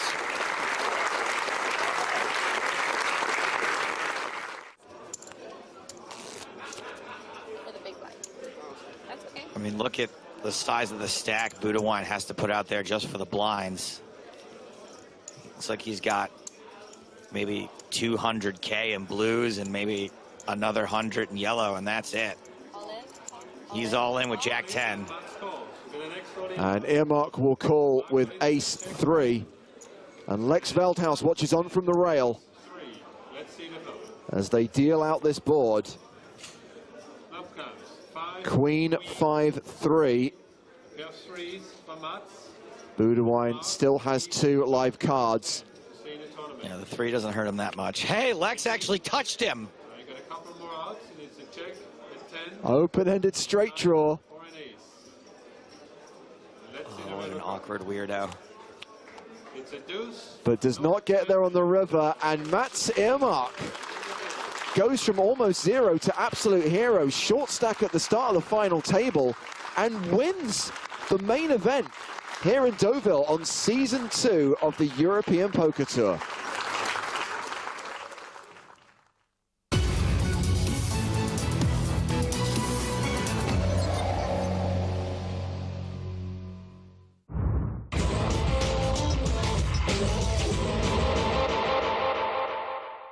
Action folded to Mikkel Nielsen, who's got aces. He raises to 80k. Andrea Dato has 8-10 suited. He folds. Ace-king suited for Panka. Things are about to get pretty ranka for Dominic Panka. Do you know it's actually harder to get dealt ace-king suited than it is to get dealt aces? It's kind of messed up. Here comes a 3-bet. Panka re-raises to 190,000. Kirill Radzivinou folds the small blind. Andre Letau in the big blind. Also passes. Back on Nielsen. Folks aren't folding much in position, so I would suspect we're going to see a 4-bet.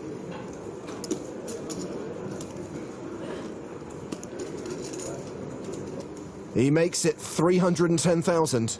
4-bet's a little small, but I don't think it's going to matter.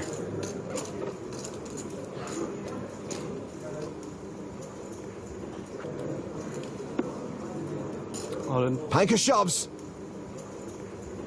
Call. And Nielsen calls. Panka at risk and behind. Last time I saw a cooler this big, Rocky was punching meat in it. Here comes the flop. 2 hearts on board. Dominic Panka, so good. He now has 9 outs. And that's one of them. Me. Yeah, that's pretty terrible. Nielsen's not drawing dead. With an ace or 6 on the river, he'll make a full house. No. Must be nice. That hand was the worst thing to happen to a Nielsen since Dracula Dead and Loving It. Dominic Panka doubles up to over 2.6 million. Mikkel Nielsen down to 1.6 million.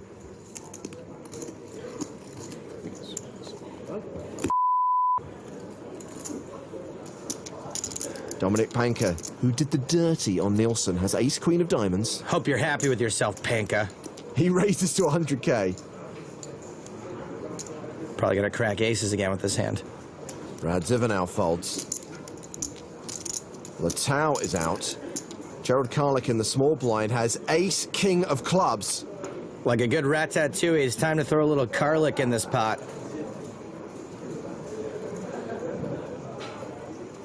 This is a 3-bet to 260,000. Popov folds the big blind. It's back on Panka. He's not folding. He shoves. Makes sense. And gets called. Once again, this is just kind of coolery. Can Dominic deliver another brutal suck out? Karlik is officially the player at risk.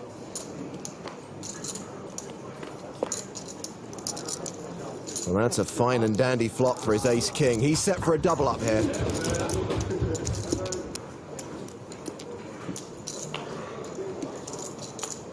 Dominic Panka only has 2 outs. Karlik just has to fade a queen on the river.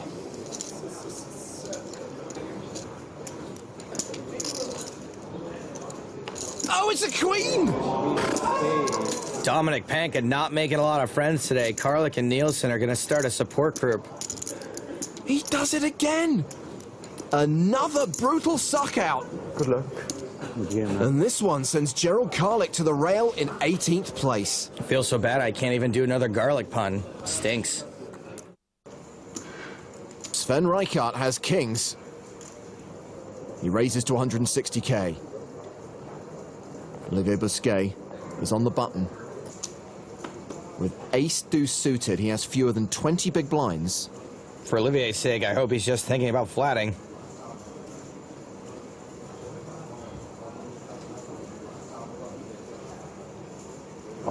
He shoves. He wasn't just thinking about flatting. Klein folds the small blind. Trickett folds the big, and Rijkaard's calling. That's bad. And Olivier Busquet is at risk. Rijkaard's kings, a 68% favorite. Is Olivier Busquet going to finish 8th in a super high roller again? That would be brutal.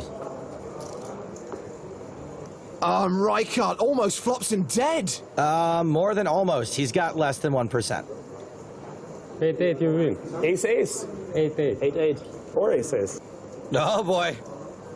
Busquet now has 2 outs. It'd be great television. Is that what you would think? If it happened, you'd be like, well, at least it was good television? That'd be so sick. Sick doesn't cover it. Busquet needs another ace to survive. And it is another ace! So you're saying there's a chance? Unbelievable! Less than 1% on the flop. And runner to make a better full house. You're taking photos of this? I've never seen that. Yeah, obviously. They put the kings away. Olivier runs ace-deuce into kings and gets there in incredible fashion.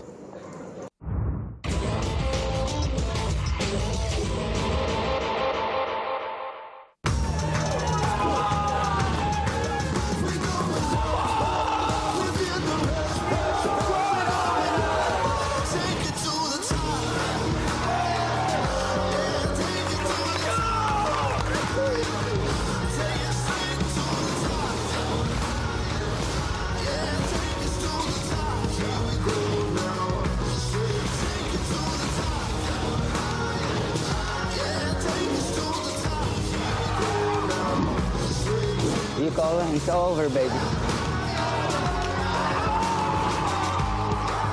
Welcome to my world.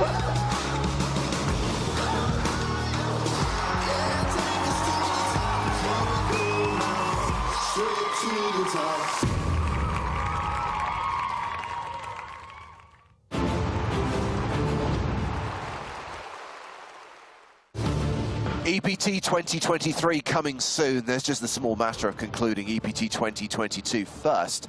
We are here in Prague with the PokerStars European Poker Tour with the final table of the main event at the King's Casino at the Hilton Prague. James Hartigan with Griffin Benja. Hello, everyone. Final table day. Absolutely. Part 1, Griffin, because we are deathly hallowsing this. We've split it into 2, and part 2 will be played tomorrow when we play down from 4 to a winner. Today we get down from 9 to 4. During the first 65 minutes, during the first level, we do not lose any players, but we do have Parker Talbot, we do have Tonka in the danger zone. Yeah, Tonka's got to find a way out of this 11 big blind situation here, but we've seen him maneuver these kind of stacks before, so do not count him out. Blinds will be going up to 40,000, 80,000. Note that we've got Cavacciu hovering around the 25 big blind mark. Gomez and Sote, 30 big blinds each. Jordan Sakuchi is the overwhelming chip leader right now, the only player with more than 100 bigs, 121 to be precise. Big pot? No. You know, James, I just have to say, I almost have to call you out. You know, I appreciated the Harry Potter reference and why you said the Deathly Hallows split it into 2, like 2 parts for the movie. But there are actually 7 Horcruxes, so it's a bit confusing when you say Deathly Hallows split into 2, because the Horcrux was split into 7 pieces. I'm going to say that everyone got the reference and you're just being obtuse. Fair enough. What was that? Chat Pro Saturday. What was that hashtag I mentioned to you a moment ago? Oh, gosh. Here we go, hand 26 of the day. Griffin is right. See, I got some people on my side. It's confusing language.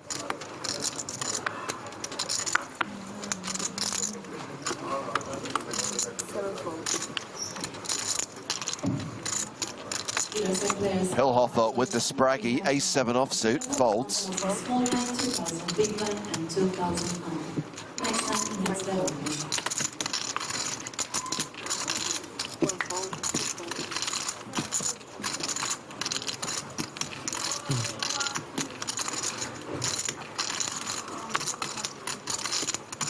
What was the other franchise where they split the last book into 2? Was it the Hunger Games movies? Yes. Mockingjay, right? Mockingjay. That became part 1 and part 2. Would you be happier if I used that as a base reference? No, I know more about Harry Potter.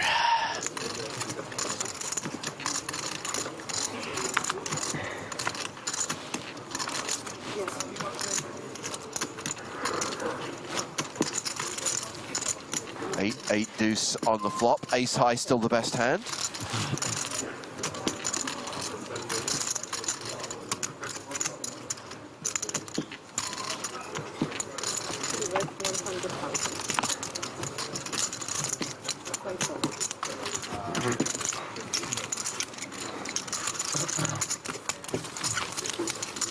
That pot goes to Gomez, who, as we highlighted somewhere towards the end of the last session, has been relatively quiet, as has Antoine Saut, not been involved in too many pots. Biding their time.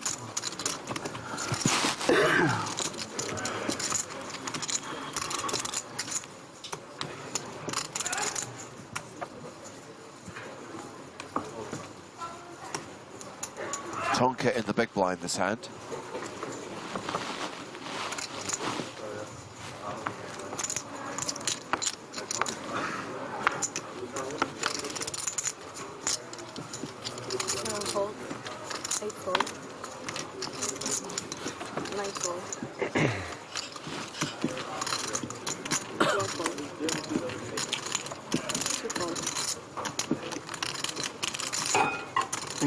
So what you've done now, Griffin, we've got an entire debate about Harry Potter kicking off in the chat, and I can't ban any of these people because Joe has deemed it Chat Pro Saturday. You didn't need to deem it. It just is. 95. 95. Gomez raising from the cutoff with ace 10. Is that nice? Very nice. You raised 160 to hammer forward. Is that nice, huh?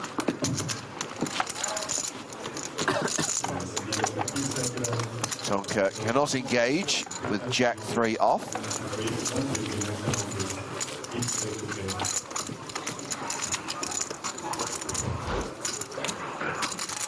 Yeah, rough start to the final table in a way for Parker Tablet because, of course, he did start with 30 big blinds, but really played one of the most interesting little hands in that first level with the Queen Jack, really finding a way to lose the absolute minimum. So I think a lot of people in there in Parker's position would already be out of the tournament and busted in ninth.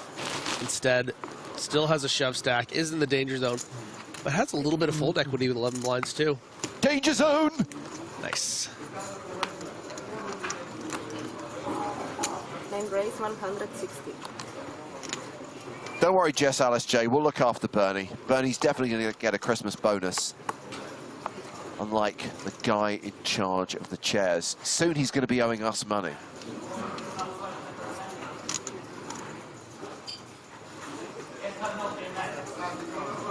Calhev has such a nice dynamic with Obara.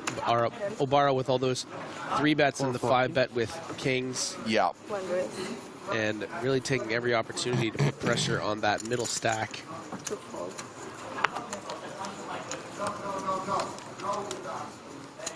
Oh, hello. Gomez waking up with ace-king in the hijack. Yeah, and just a lovely spot to, you know, pick up about 800,000 with a shove here. Going to be very aware of that dynamic between Kalev and Obara. Not going to be too concerned. And this is a virtual all-in, as we like to call it. It is only about 70% of the stack, but...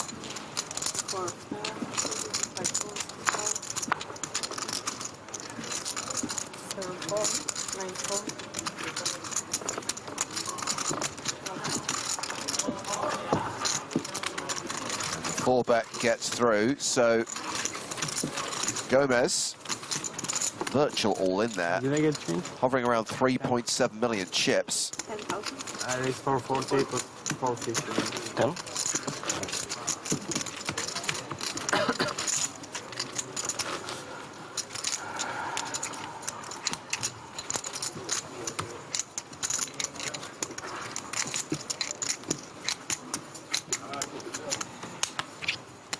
Tintin ZA, watching on YouTube, says, I like the way Gomez plays.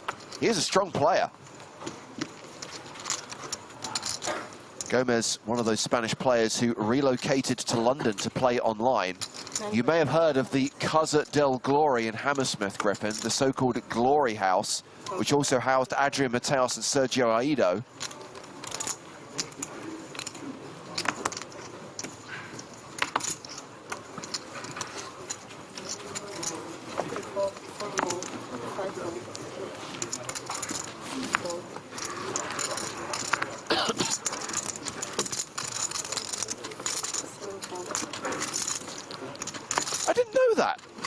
They both still live in Hammersmith. They don't share a house anymore, but Gomez and Mateos are neighbours. Yeah. Lovely.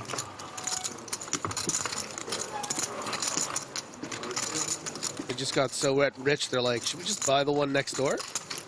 Get a little more space?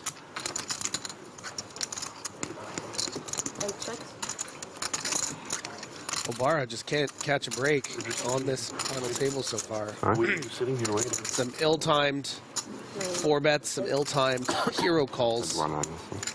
And finally getting ace-king. Don't even hear a peep from Kalev, who's been 3-betting him all the other times. And you don't flop with the ace-king. Oh, there you go. See? That's the key. Just got to keep playing till your luck's going to turn around eventually.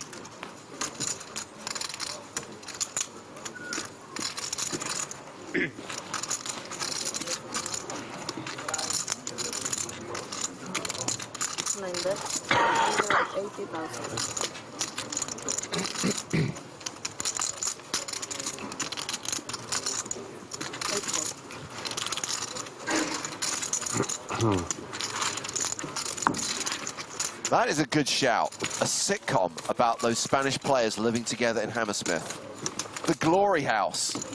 The comedy antics of Adrian Mateos, Sergio Aido, and Javier Gomez as they move from Spain to Hammersmith.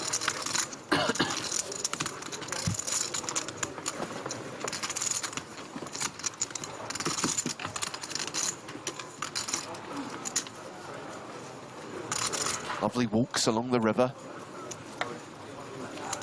Just make it a spin-off of The Office, you know, except the Office is poker players grinding online. Glory House, not Gory House. They're not murdering people there, only metaphorically at the poker tables online.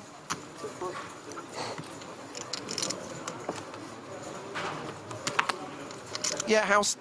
The situation in Spraggy and Tonka is slightly differently. I get the impression that there was legitimate house sharing going on between Javier, Adrian, and Sergio, whereas we all know that Spraggy basically keeps Tonka in a dark room and lets him stream from his bathroom. They're not really housemates as so much as that Parker's a prisoner.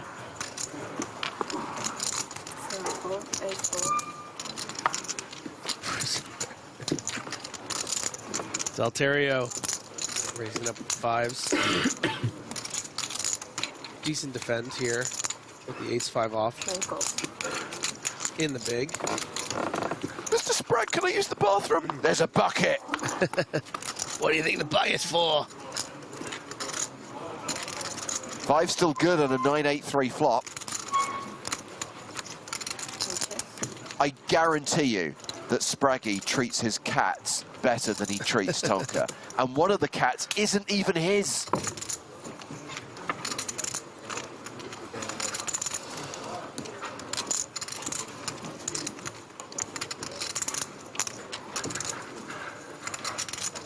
All right, I'll let you go to the EPT, but I get 90% of your action.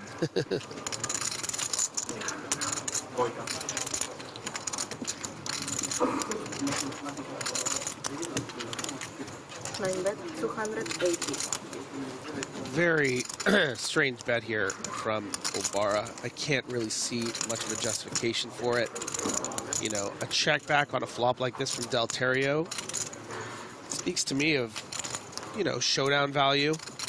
Not going to be checking back a lot of sort of king highs, or it's often hands like pocket pairs below an 8 or maybe a big ace high. And luckily, you know, Obara gets there.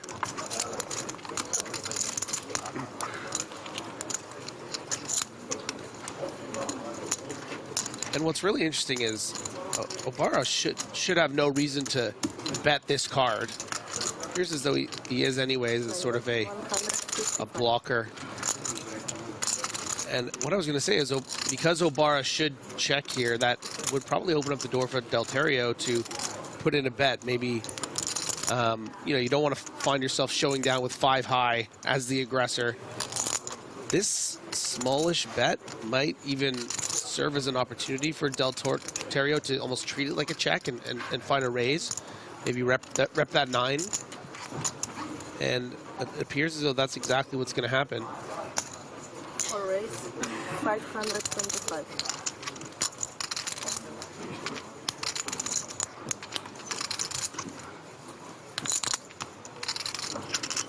Just a very strange hand. Let's be honest, chat pros. You guys are watching. This is a weird hand. Yeah, agreed. I'm now starting to feel sorry for Obara, by the way. Just not the day he envisaged when he came into this FT second in chips. Well, also shouldn't have a great deal of confidence in the way that maybe his instincts have been so far on this final table. So it's not easy to, you know, call with ace high facing a raise. Even though, based off the way the hands have gone, it's certainly justifiable.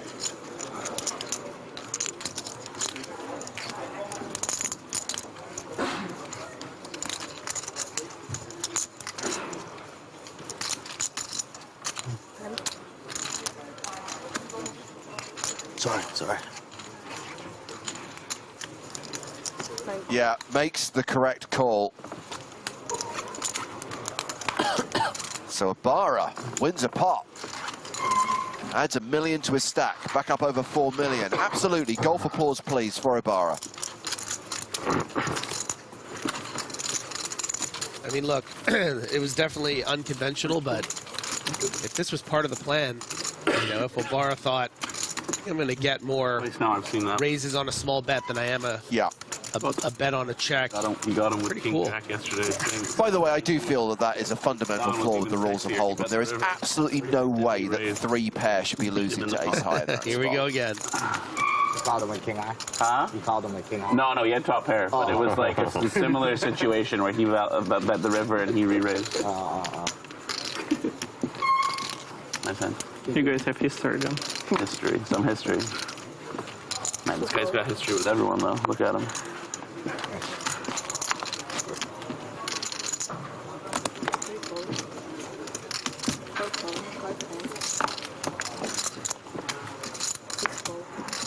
No discount.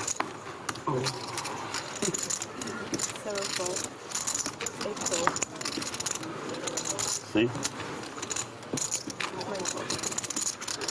It's a walk for Kalev.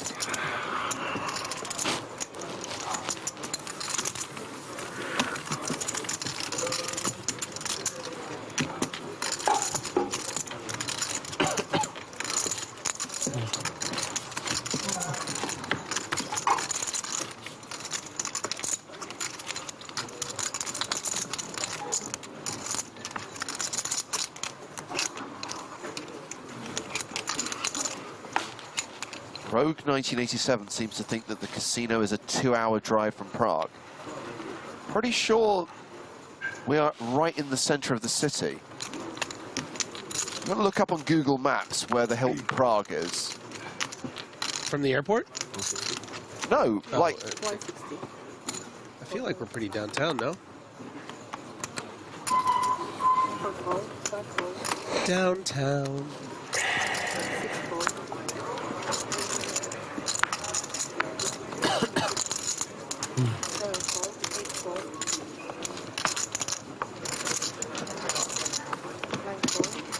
Rogue says, I thought we were at King's. Yes, King's Casino at the Hilton Prague in Prague. We run adverts for it during the breaks. Have you not seen the lovely couple arrive in their nice car outside the hotel? They take a walk through the lobby, down the steps into the atrium. They're in the casino. They're having a laugh. The guy's playing poker seemingly against himself. The woman's at the slot machines having a miserable time. The couple celebrate because they win a hand of blackjack. Top tizzy for Sakooch.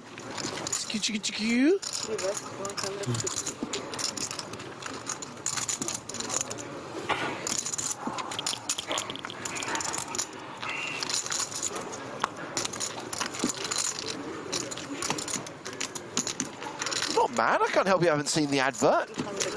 When is it running again? Don't switch off during the breaks. During one of the breaks today, you will get to see the advert, which is visual proof that King's Casino is in the basement, or the lower level, as they call it in hotels, of the Hilton Prague. Punish the Spaniard. Punish him.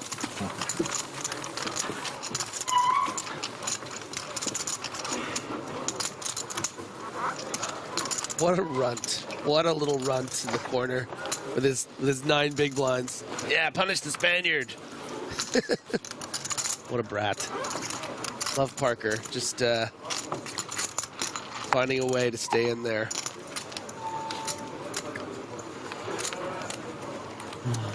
With his ridiculous Christmas hat.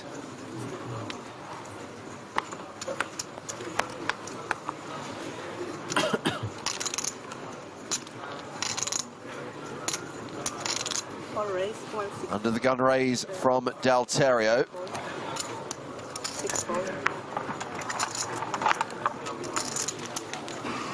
Poor old Tonka's just waiting for a shove spot. And I guess while he is playing a sub-10 big blind stack, Griffin, everyone else is like, yeah, I'll just kind of sit back and wait, not do anything too funky with like ace-6 suited.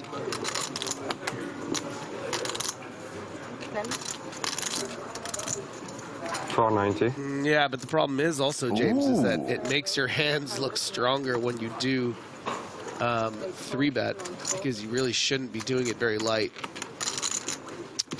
And one's just trying to, you know, find a spot. Dalterio happens to have ace-king suited this time, but plenty of other times you can have ace-10 off and fold here, king-jack off and just let it go.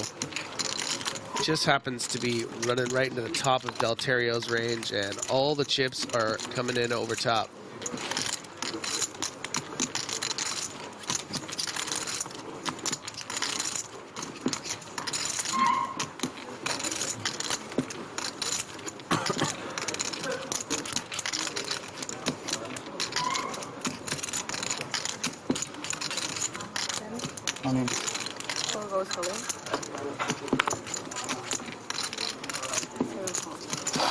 Oh, so gave it a try.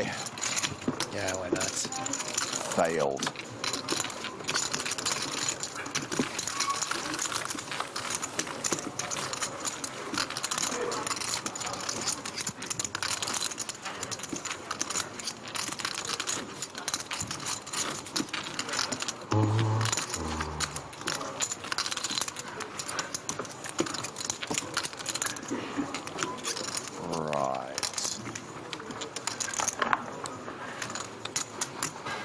And number 34. It's amazing how you can just say one word with a certain cadence, and it makes me want to watch Austin Powers. It's been a couple years. Right.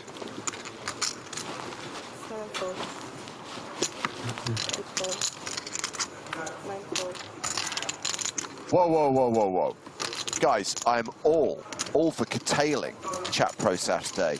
I will not entertain even the suggestion that it extend to Sunday. Well, we wouldn't even have to change the acronym. Chat for Sunday. Get it trending, everyone. Come on, you deserve a whole weekend. This world takes so much from you. I've never fought for anything in my life, but I'm fighting for Chat Pro Sunday. Who's with me? Did you say aces? Play it all in for the first time?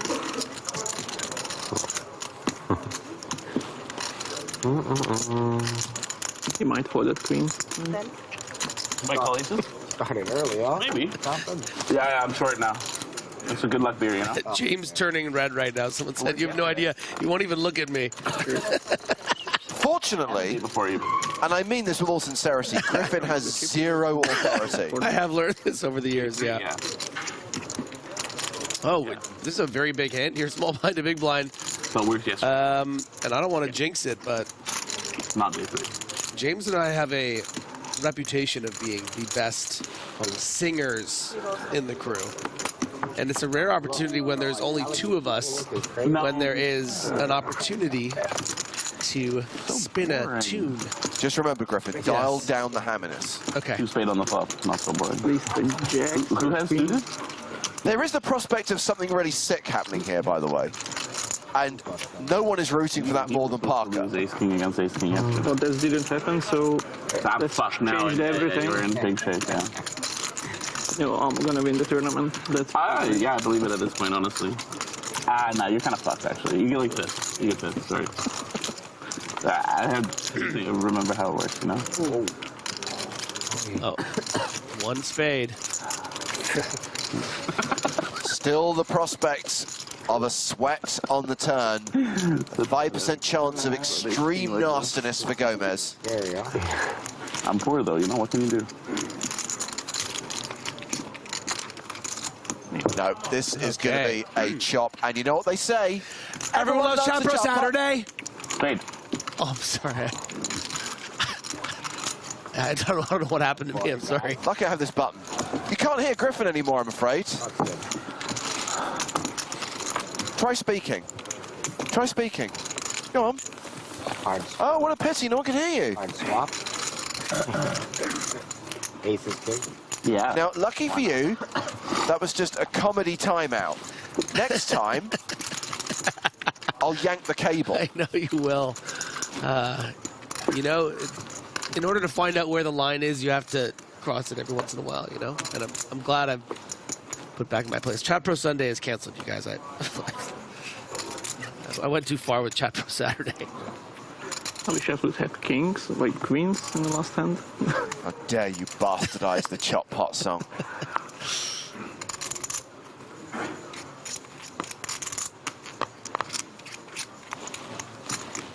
Philip the Razor raises an interesting question. Has a commentator ever been fired midstream before? There's a first time for everything. Yeah. Tonka effectively all in here. Yeah. So this is the moment we've all been waiting for. Tonka to bust. No, we want Tonka to double up, right? Right, chat?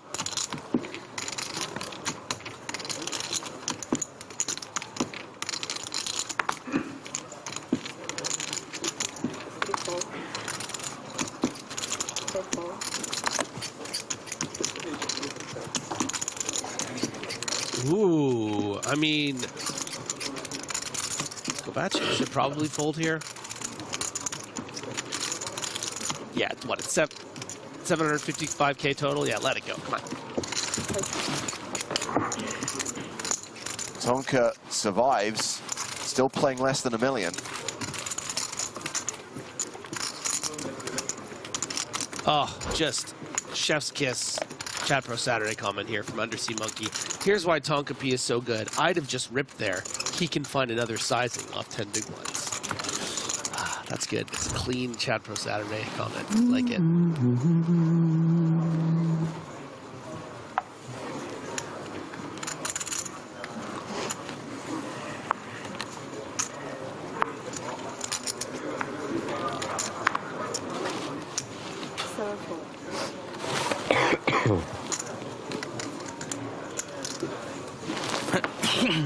Hoffer folding the ace-9.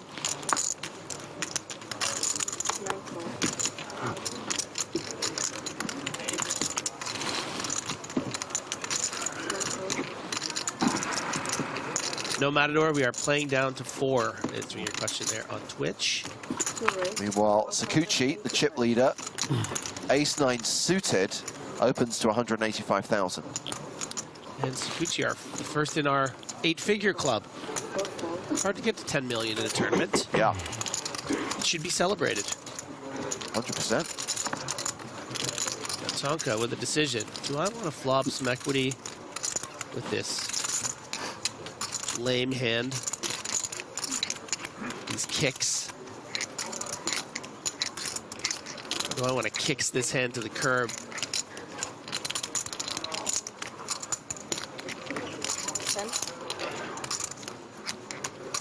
I think what's going into the consideration for Parker Talbot right now is how comfortable he feels playing against Sakuchi, how Sakuchi seems to play a bit, quite honestly, for a chip leader.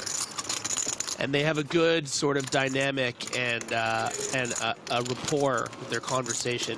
So I think Talbot is going to feel like he's going to be able to see a lot more cards, maybe bluff a little more easier.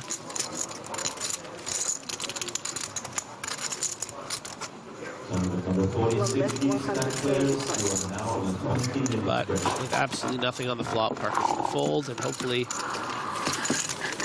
doesn't bother him so much that he lost a chip there. He's also got patch issues. Get the man a new logo now. Takuchi, 10.3 million, close to 130 big blinds.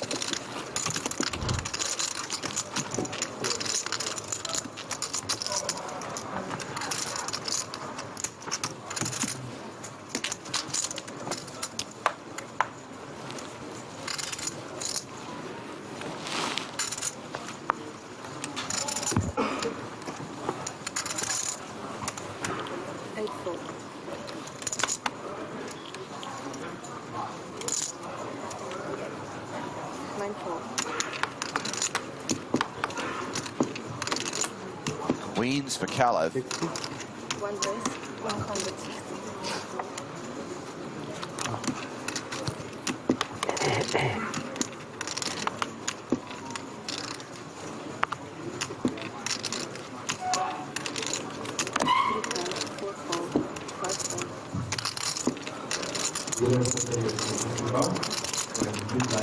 Kings for Oh, Tonka. here we go. What a spot. And the chat goes wild. 520.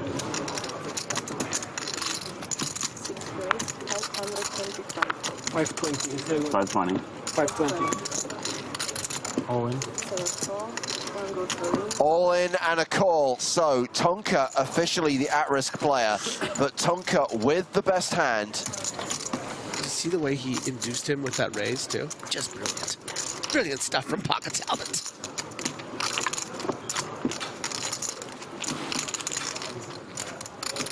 Any kings about? Tonka better than a 4-1 favorite here to double up through Kalev.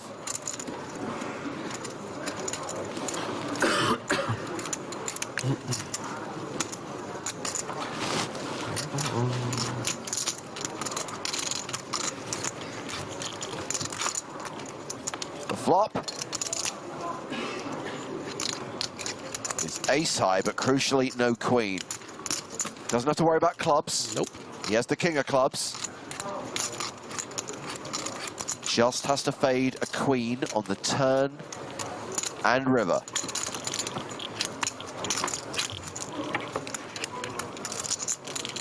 Two outs for Kalev, 2 cards for Tonka to avoid.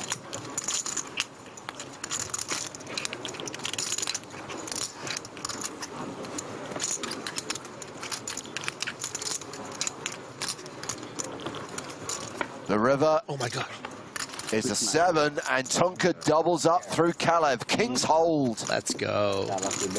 Blasting out of the danger zone. Yeah, I need one more. Up to around 20 big blinds. Have a beer, please. And ordering a beer. Let's go. Alive.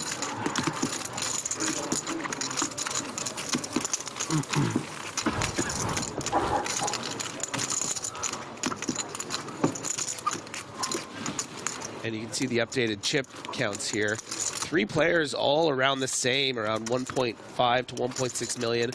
Big jump to Pillover and Gomez around 3. All the way up to Sakuchi with that massive chip lead stack. I didn't realize, Griffin, that Tonka was no longer the shortest stack after that double up. Yeah, I mean, they're all around the same there, but it's going to be a very interesting dynamic going forward now that Tonka's doubled up. Those other short stacks can't really wait around for him to bust anymore. Vara opening here under the gun. Makes it 160,000.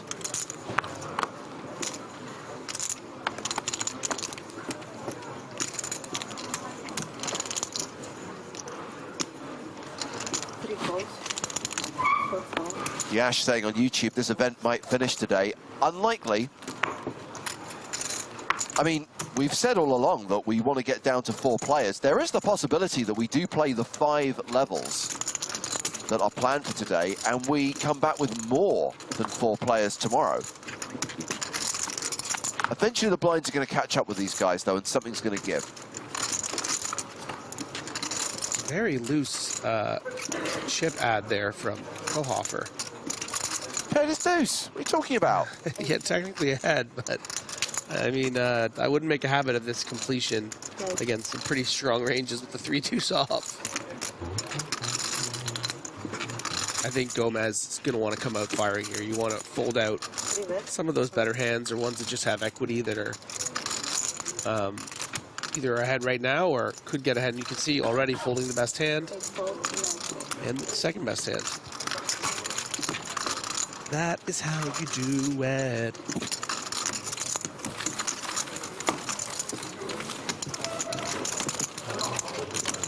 That pot goes to Gomez. So we've played nearly 40 hands at this table. No eliminations yet. 9 players came into day 5. 9 players remain right now.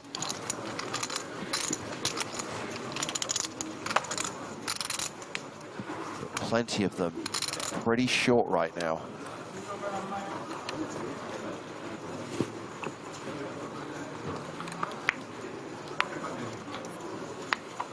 One fold. 2 fold. 3 fold. Ace King for Del Terrio.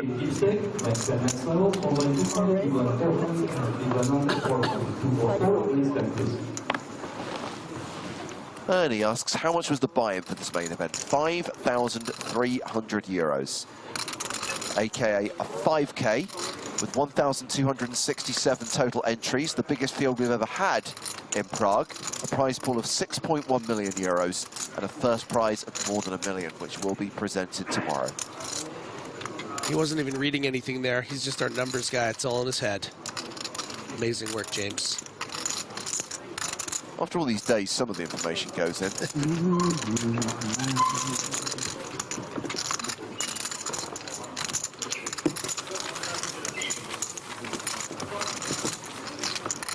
Resin asks, 3 re-entries? I think there were probably more than 3 total re-entries of the 1,267. Oh, you're asking how many re-entries per player? Oh, sorry. Single re-entry in an EPT main event.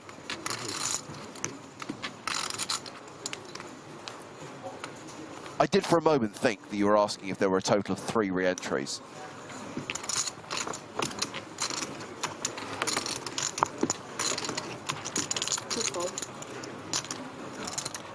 Oh, Tom's got the breakdown. I didn't know that. 918 uniques, 349 re-entries. Hashtag fun fact.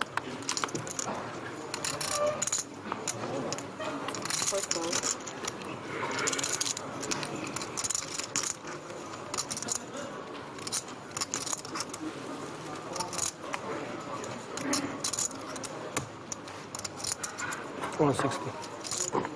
5 race, 160. Vaccio opening with ace-9 of diamonds.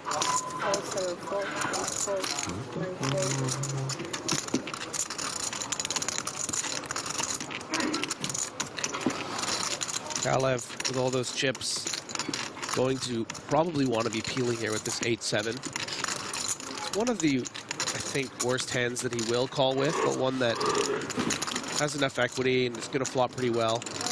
You know, you probably fold the 8-5 and maybe the 8-6 is right on the line there. So 8-7, very willing to see if you can outflop your opponent.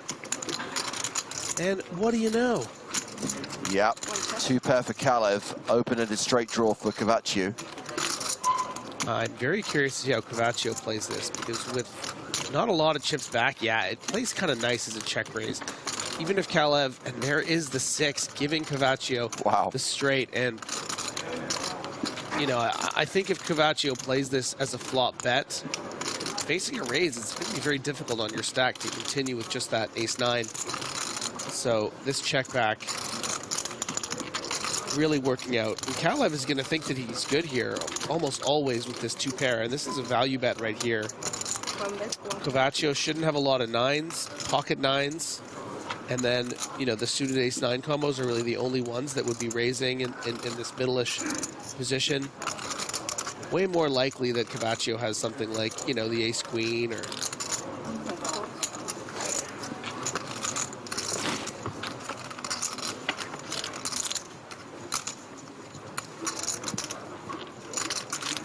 And Kalev is actually going to like that card. You know, that is going to complete something like ace-jack that would be checking back this flop and calling a small bet with that gut shot. I don't think that Kalev is going to want to continue facing a raise, but I do think he will be coming in with a value bet targeting those ace-jack type hands.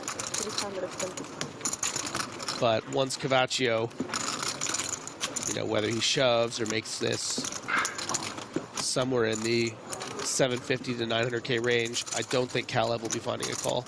And actually, Cavaccio just going to call because of that, exactly what I'm talking about. Knowing that Kalev is not going to call without a 9, doesn't want to run the risk of running into Jack-9 there.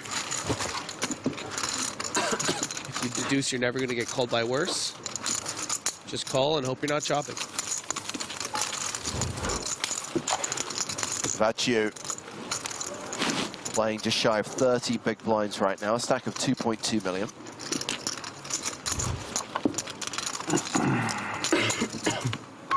Almost halfway through the second level of the day. So level 27 we played 65 minutes. This is level 28, we played 45 minutes. So getting close to 2 hours of poker with no KOs.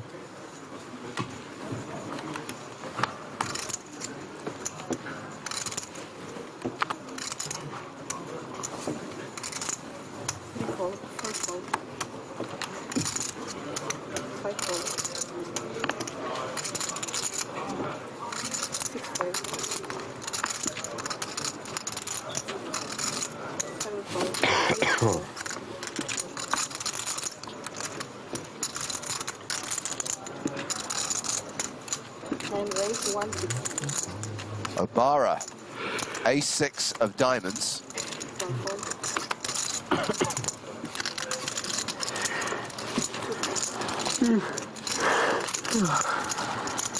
Yeah, I feel you. This has been a long one.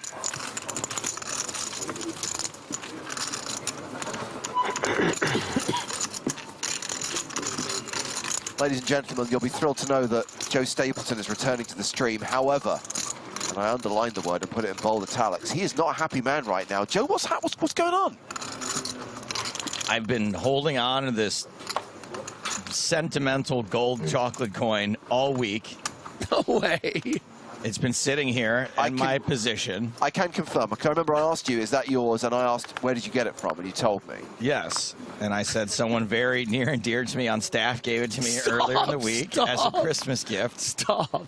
And I come back from my break here to find a chocolate gold coin wrapper, shredded, torn, tatters, empty, husk of a Christmas gift, and a very satisfied Griffin.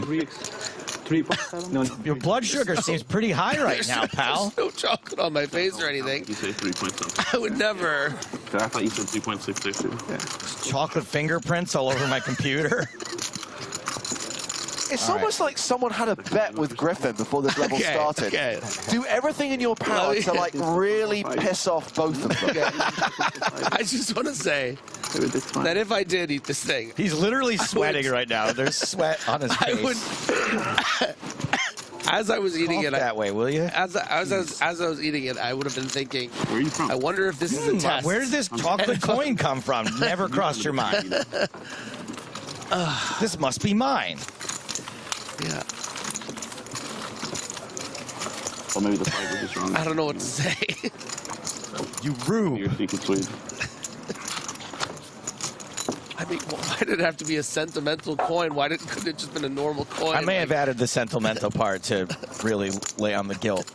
Oh, I love the fact if there's no sentimental attachment, it's fine to take other people's property. The gelt's guilt. Guilt for gelt. I don't know. It was just... It felt like mine. I think there's something vaguely anti-Semitic about stealing gelt also.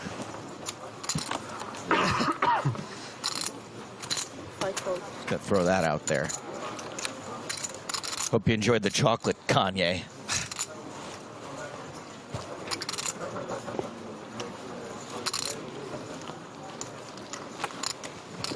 Let's celebrate Parker doubling up. We can focus on the positive.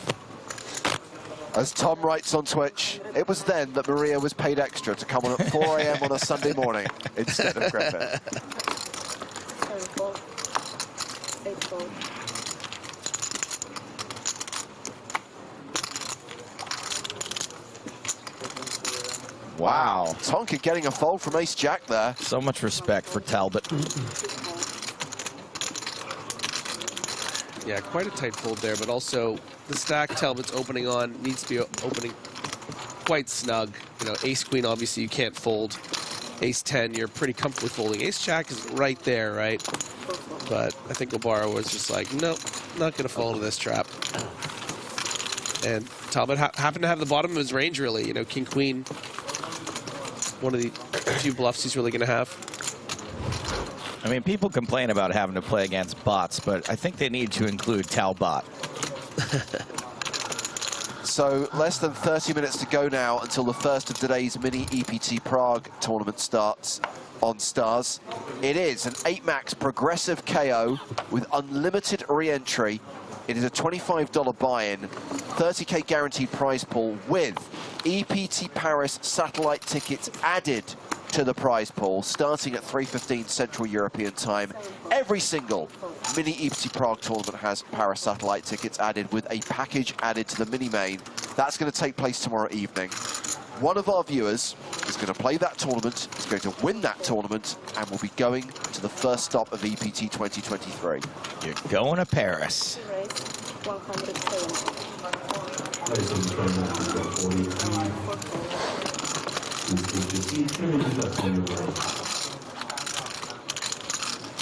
Year of Romania. Kovacic defending his big blind with ace-10.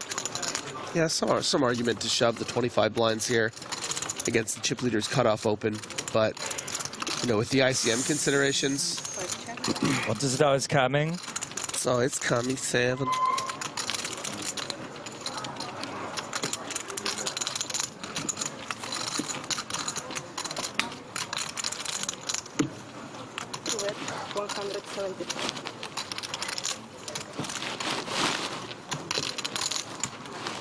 Sakuchi bets 175,000. Kovacic calling one straight, but will be looking to pick up something on the turn. A heart, an ace, a 10. Not a pair. Okay, has a gut shot now, but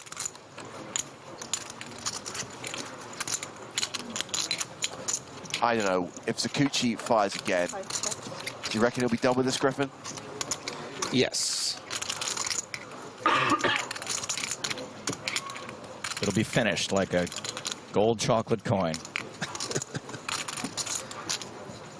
As you know, Griffin, on Chat Pro Saturday, no one is ever wrong. Greater Good said, Griffin's the kind of guy who takes a bite out of someone's sandwich in the break room refrigerator, then rewraps it, puts it back because he didn't like it. Rewraps it poorly. You have no idea how true that is. I gotta come clean here. I started eating the coin when we were on air, and I had chocolate in my mouth. Like, I can't even talk, so I couldn't even finish it. So you spit it out somewhere? Yes. So you technically could have it back. The question is, Will Griffin still be employed by PokerStars when we take the show on the road to the Bahamas for the PCA as the PokerStars Caribbean Adventure returns for the first time in 4 years? The 2-week festival, January 22nd to Feb 3rd. We start streaming on January 25th with 5 days of the PCA main event, followed by all 5 days of the PSPC. Of course, the PokerStars Players No Limit Hold'em Championship taking place at PCA 2023. This Christmas.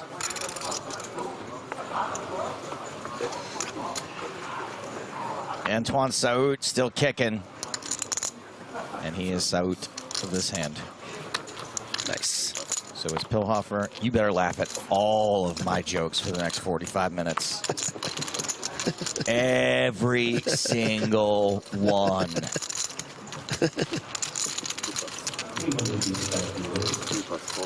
Folds around to the small blind. We have Maciu here from Romania.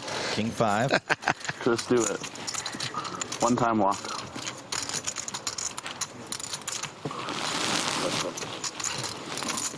Parker's still begging for that walk. Like a Pomeranian. All in, Parker. Do it. 20 bigs. Who cares? He's not calling. Not going to be a lot of traps here. Not an all-in, but pump it up. Pump, pump, pump.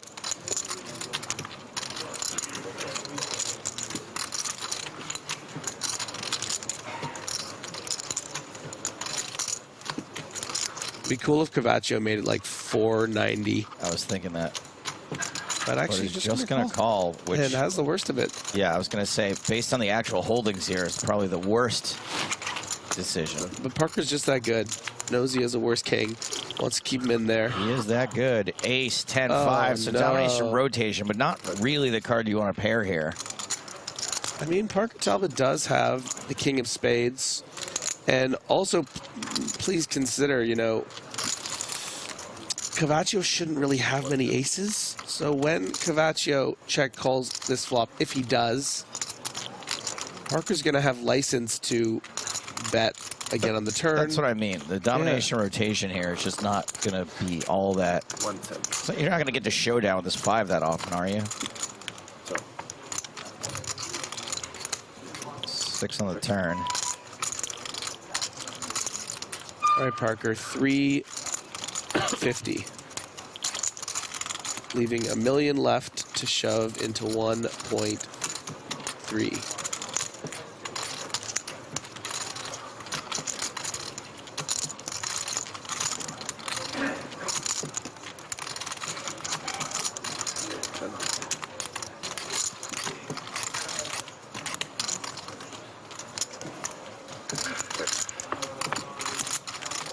That sounds like a check back. Does indeed. So Cavaccio maybe will get to showdown. We'll see. Yeah. We'll see what Parker allows. Parker now faced with a decision to showdown King 9 high, which is significant showdown value. Well, it's blind on blind. Yeah, it's hard to credibly rep a big ace here because he would have bet it on the turn. Or pre-flop. So really hates to see the King 5 because he knows that gets through on the turn and really shaking his head. Can't believe it that he didn't pull the trigger or that his opponent didn't fold pre-flop as he probably should with the King 5. So quite a consequential hand there for the fan favorite Talbot.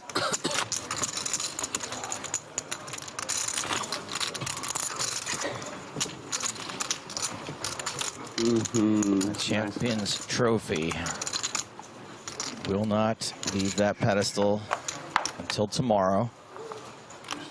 Aims to play down to 4 players, although we have yet to lose one today.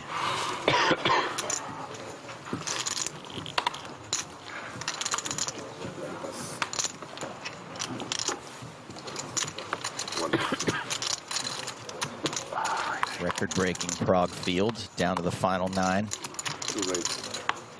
ICM/prize jumps with every elimination. Pocket 3s for Sakuchi. All right, let's try this again with the commentary teams.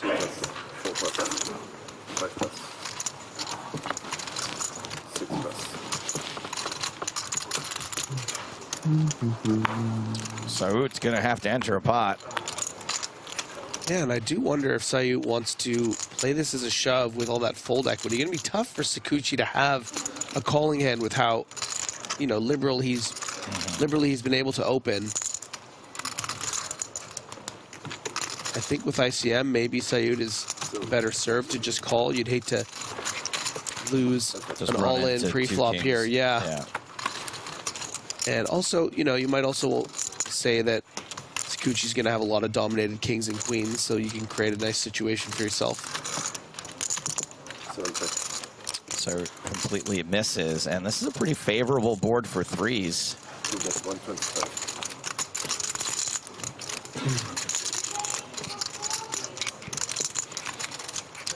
So now with the decision, do I want to peel one more? Are my kings and queens still alive?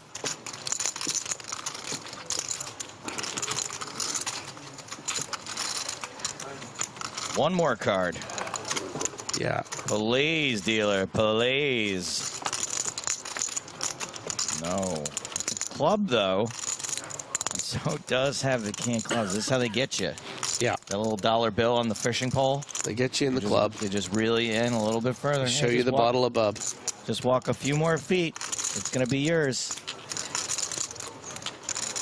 Just a few more feet. What a boring table. F the introverse. You ban. Thank you for your comment. It's not even a chat pro comment. Very tough to defend here with the threes. Because even if you think you might be ahead here, maybe your opponent has something like what they have, king, queen.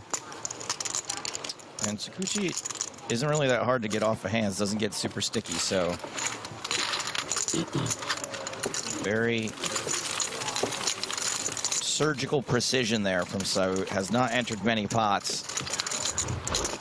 Yeah, that was nice. Pretty important to pick them up when you do. Up to 23 big blinds now. What or at least one of us is he laughing at? No one even said anything. He's finally lost it. Now.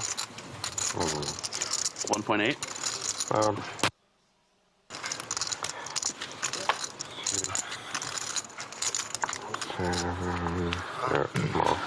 Yeah.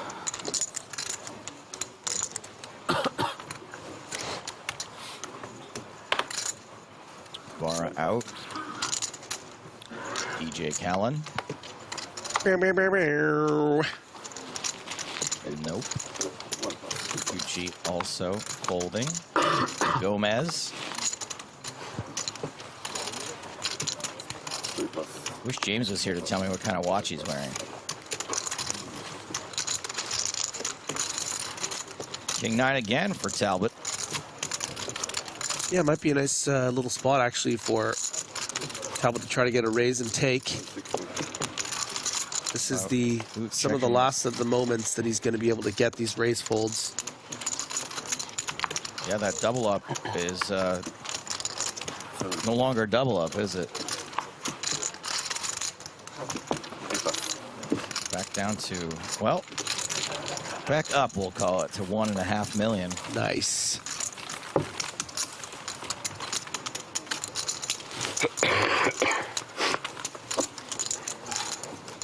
Source La Sauce says, huge pot. Of course, it is Chat Pro Saturday, so we must acknowledge how huge that pot was. Thank you for your comment. Oh, here's a great Chat Pro comment here.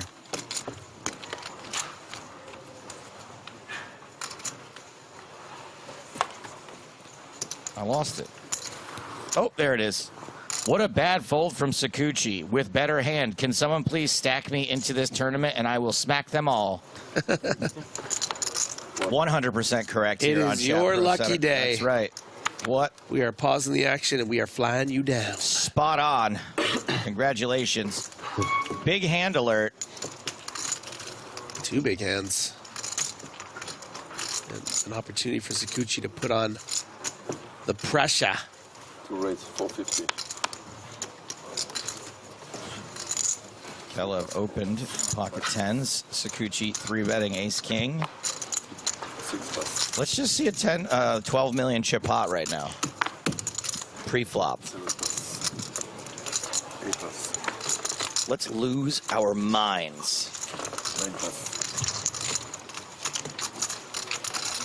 Yeah, you know, Sakuchi's been playing pretty linear pre-flop. Mostly value hands, not a lot of steal pre-flop. Right. Very obvious to us, having watched the entire day. Should be fairly obvious to the folks at the feature table, the final table at this point, if they are keeping up with the information as it comes in 30 minutes later. Kalev deciding 10's obviously a little too strong to fold. Doesn't want to make my dream come true of playing an unnecessary 12 million chip pot pre-flop. Jack high. Kuma WPT says A or K on flop 100%. As you can see on Chat Pro Saturday, you are correct.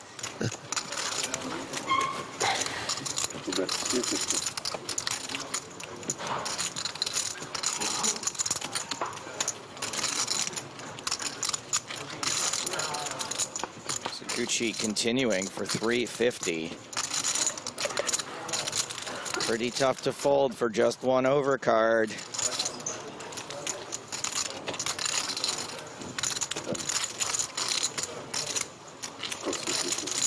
Kalev makes the call, so we've got 1.8 in the middle right now. Turn is the queen of clubs. So there's another overcard, but it does not connect with Sakuchi. Kalev checks again. Can Sakuchi find another barrel? Has the ace of clubs. Has the gut shot to Broadway. Doesn't, it goes check, check. I mean, yeah, that was the opportunity, but also Kalev is so tough. You know, Kalev is going to be have pretty strong hands here. We're not just talking about the 9s and the 10s and the 8s. Like, it also includes the jacks, ace jack suited, you know, ace queen suited that would have turned a queen, pocket jacks, even pocket queens are just flatting pre-flop. So I don't think Sakuchi is really that interested in like trying to bluff one of the best players on the table, even if sometimes he is going to have something like 10s that will probably fold. And I think this also speaks to the linear way we've been seeing Sakuchi play a lot of the time. One more chance for Sakuchi to bluff, but going to be hard to rep. Does give up. And Kalev's going to pick up 1 million chips on that pot, getting closer and closer to Sakuchi's chip lead.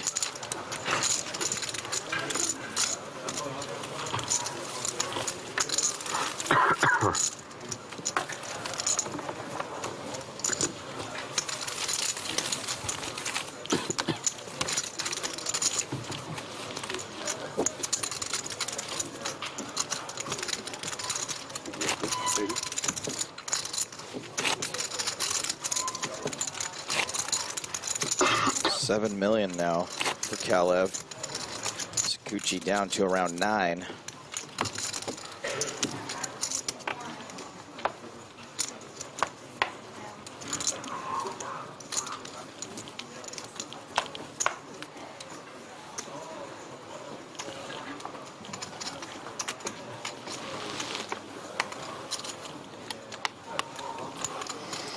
Devil asks, what does field 9 and 1, 2, 6, 7 mean? It means we're down to the final 9 players of the 1,267 total entries. Record-breaking field here in Prague.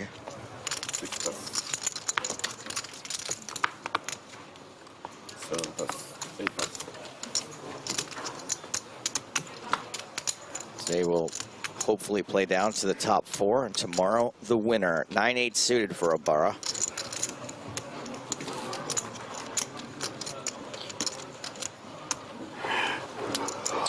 Mister says there's a soccer game today to determine who finishes 3rd and 4th. Deal with that, Americans. Okay. Thank you for your comment. And Obara's limping in here. Kalev's going to get a free look at the flop with a dominated hand. He's suited though and hits the deuce top pair though for Obara.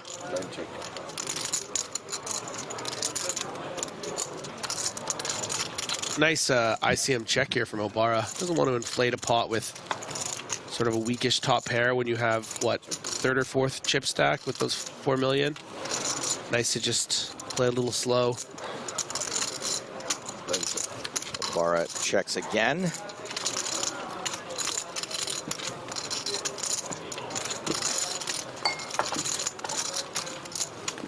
Kalev with some showdown value with the deuce, checks back. River card pairs the board. It's a 6.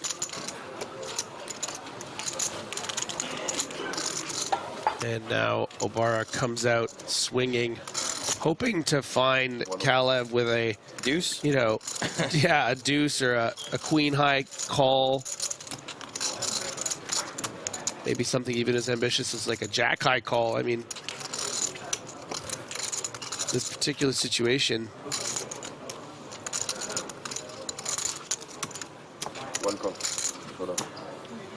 And does squeeze a little value out of Kalev. Hasn't been a lot of bright moments at this final table for Obara, but this one shines ever so slightly. Yeah, I mean, if I remember correctly, Obara started with somewhere in the 6 to 7 million range and had a real rough start, but has bounced back quite nicely.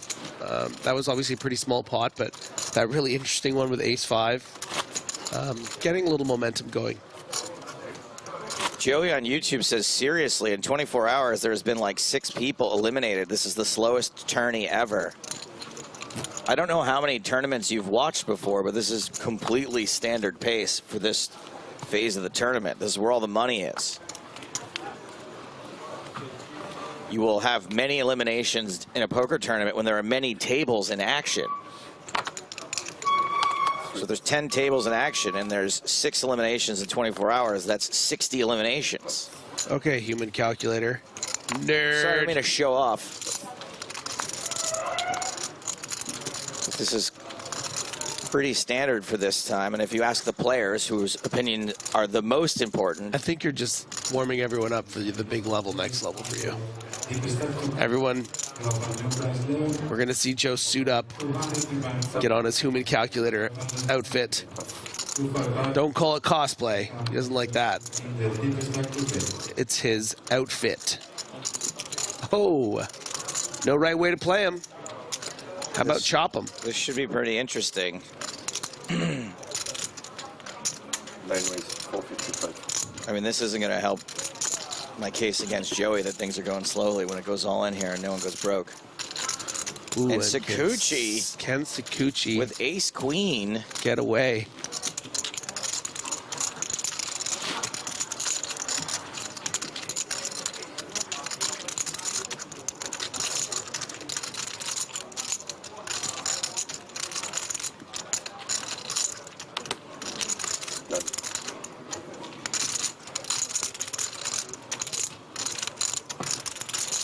And this is a pretty strong 3-bet from Obara. Wow, Sakuchi just folds ace-queen. Recognizes that. You know, Obara is effectively trying to get all in with Sait a lot of the time here. Not a lot of bluff 3-bets in this spot, I don't think. Playing 20 big blinds.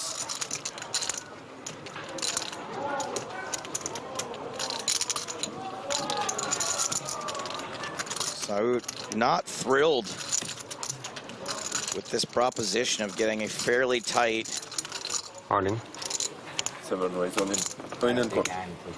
player to go all in with.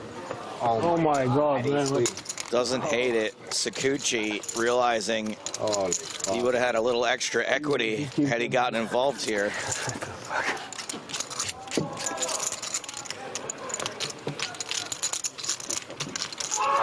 %96 chance of a chop.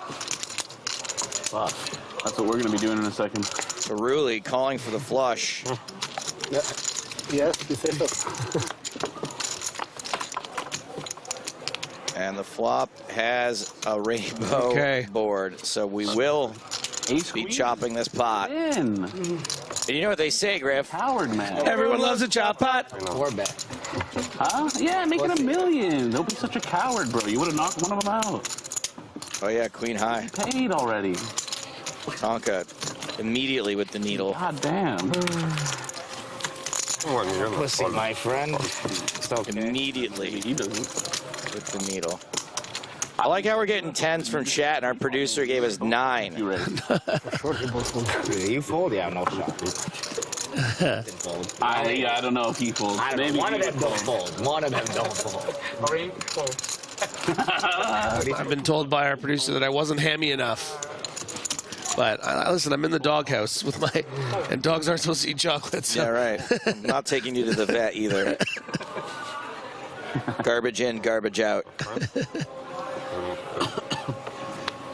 To reach. He had to use the bathroom, I guess. For the first time in his life, Griffin wasn't hammy enough.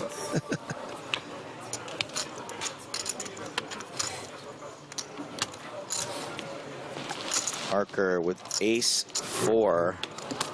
Honestly, as I was eating it, I thought I'm losing someone a bet right now. Someone put this here to see if I would eat out it long enough. Yeah. 7 pass. 9 pass. 1 pass. I mean, listen, chocolate coins are low-key dope. Oh. Advent calendars, the days. I guess they still do I'm not those. letting you within 100 yards of my advent calendar. Every single door just ripped open. Trail of chocolate and sugar leading to Griffin's bedroom. Gomez folding a dominating hand in the big blind to Parker's raise, getting so much respect. No, Jack. That one's surprising. Check. Crazy. Ace king, jack. And he mucked ace queen and would have won. Yeah. He's got to stop folding ace queen, bro. I wonder if if Griffin destroy. Yeah, hold on. Jesus? I wonder if Griffin destroying my advent calendar would stop Jesus from coming back. Like I was gonna do it this year, but someone ruined my advent calendar. Guess I won't be born this year. Yeah, sitting that bad, I have to stay dead. I can't. I died for your sins, and that one is too far. Guess I'll try again next year. Yeah. 6 pass. 7 pass. 8 pass. Yeah, he nice really one did. from Jess House J. Griffin Manger. 170. DJ Kalev. Oop, Sakuchi's making a break for the bathroom. 3 pass.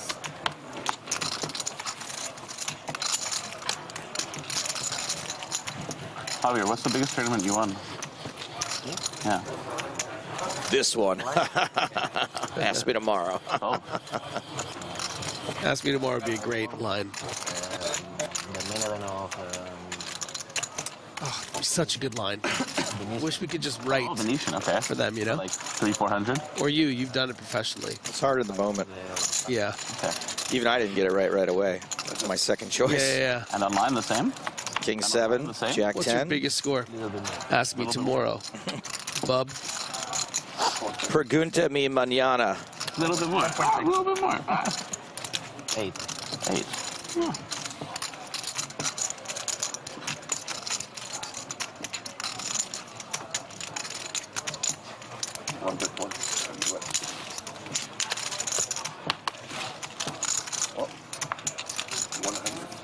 Yeah. We've lost Sakuchi.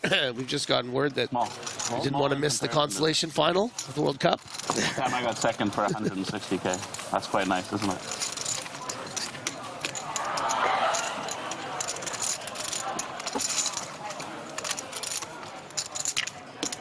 I've definitely never seen a more glowing trophy than that. You should see the one in my house. It's like the North Star. As long as we're talking Christmas themes. Yeah.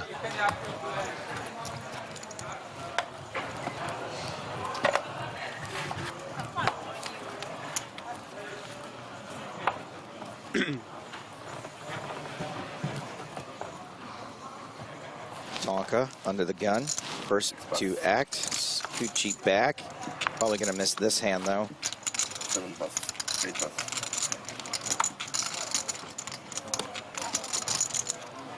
Banana Bread asks, is there snow in Prague? Sometimes. Thank you for your question. 9 plus.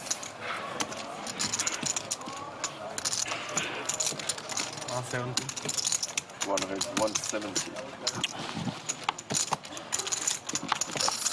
Kalev trying to work the blinds here. Attacking the big blind of the year of Romania. And gets it through. DJ Kalev. Bam, bam, bam, bam. Another one. 5-4 suited.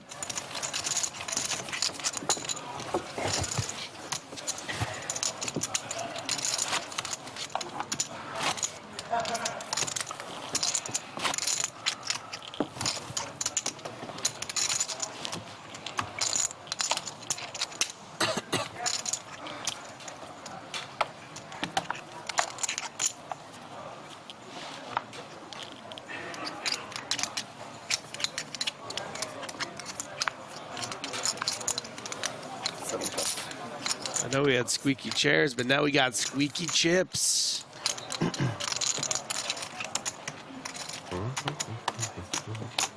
DJ Kalev once again. Pew, pew, pew, pew. Ooh, Ace X, as they say. Ace X Machina. Oh, bit of a flash card there. I think it probably only showed to us. I don't know who else is at that angle that could have seen it. Jack 10 for Parks McGurks.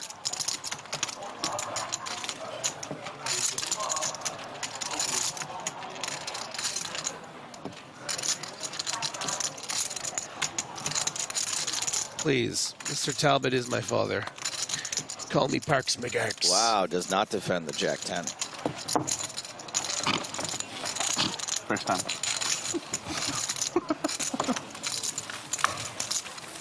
So all the chips are here in the 1 and 2 seats, huh?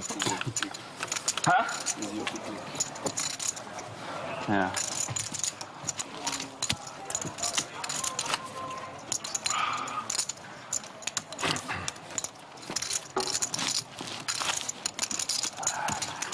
Full day traffic. Musa Tabby says, WTF, why? Why not? Thank you for your question. I just have one jack, though. Hillsoffer out. One jack. At least. Good read, I would say. Obara also out. If you follow these, That would be pretty cool, but no, I did not. Kalev joining the out club. Ace 10 suited for Sikuchi.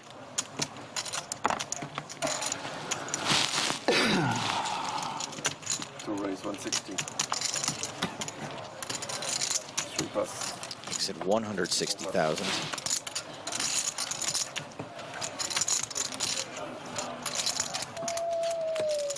Pocket queens for Kovaciu. Year of Romania.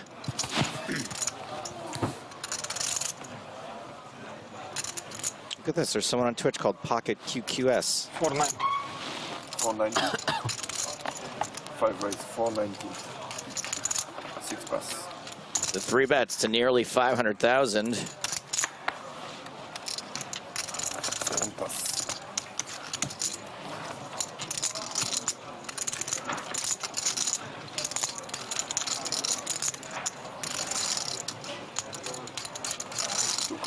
And Sikuchi is gonna come along for the ride, so it's our first biggest pot in a while. Already 1.1 million in the middle. Yeah, probably one of the worst hands we're going to see Sikuchi call this 3-bet with. But with all those chips and the ability to do that, just I don't mind it. Binks the ace straight away. Kovaciu from a heavy favorite to a huge dog.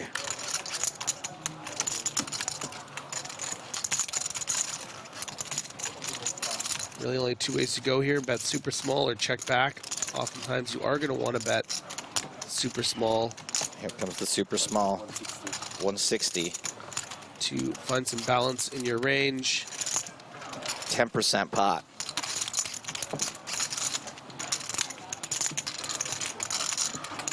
Well, with the way Sakuchi plays, I mean, certainly we would expect to see just a call, but then he does something like that. And totally redeems himself. Yeah. And a quick fold from pocket queens. We didn't play that. Sakuchi back up over 10 million. Oh, fucking spud. He said I'm such a bad player. I fold ace queen, but play that. Oh, man. Have a little fun. Are we having fun yet? I think it is 8-3 suited. 8-3 suited, yeah. What ace-3 suited? Ace-3 suited. PokerStar Strag weighing in with check to a tough shark on a scare card, and you're giving them the keys to the Lambo. Unless you have the balls to station down and call, might be best to bet scare cards. Well said. That might be the Chat Pro Saturday comment of the day. Oi, oi, oi. In the running. Yeah. He flopped. Yeah, he probably had aces. Two race, 175. All right, man. I woke up a little bit, guys. Took my piss. Back-to-back hands, big aces for Sakuchi. This time it's ace-king.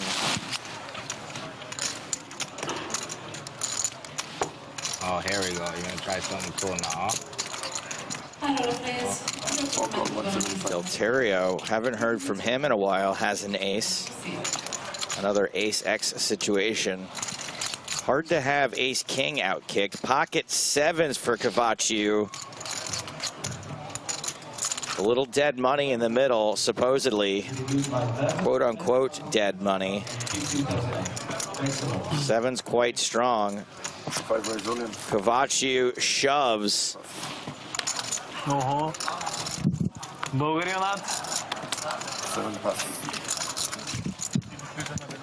It's going to be back on Sakuchi, who will not be folding ace-king. Sakuchi. Delterio might have the same hand if he hasn't snap folded here. Yeah, Sakuchi reshoves to isolate. Could also be ace-queen suited. But the isolation move has not worked yet. In the small blind, I guess? I don't see a scenario where Delterio calls. Yeah, the only consideration would be ace-king or ace-queen suited, really. I guess ace-queen off might think about it because, you know, Sakuchi could be just ISOing here with... What, like eights? Eights, ace-jack off, ace-jack suited. I think Delterio might have a real decision here with ace-king or ace-queen suited. I feel like ace-queen suited is just a fold in this dynamic, but...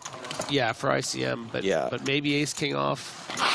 Ace-king off, definitely a lot harder to get away from. Yeah, if you think that your opponent's just going to snap ISO with ace-queen here or ace-jack suited, and you could end up potentially winning a 12 million chip pot here.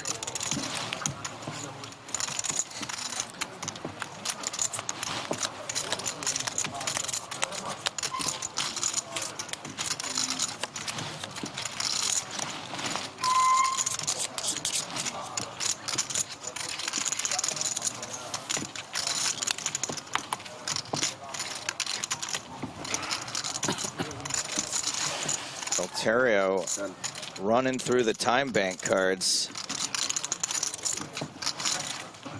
and is going to make the fold. Yeah. So this is going to be a flip for Kavachiu's tournament life, potentially the first elimination. Oh, okay. Like hot whiskey versus mulled wine. One of these two things has a slight mathematical advantage. It's mulled wine.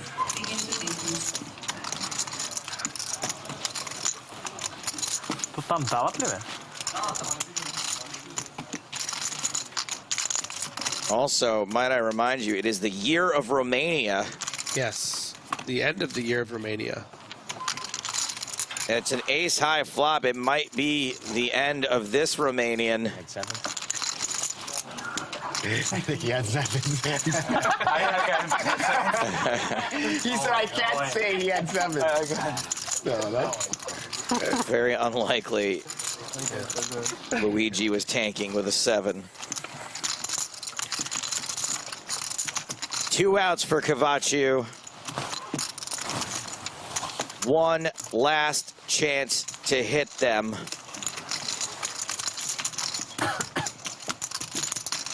Otherwise, we will lose our first player.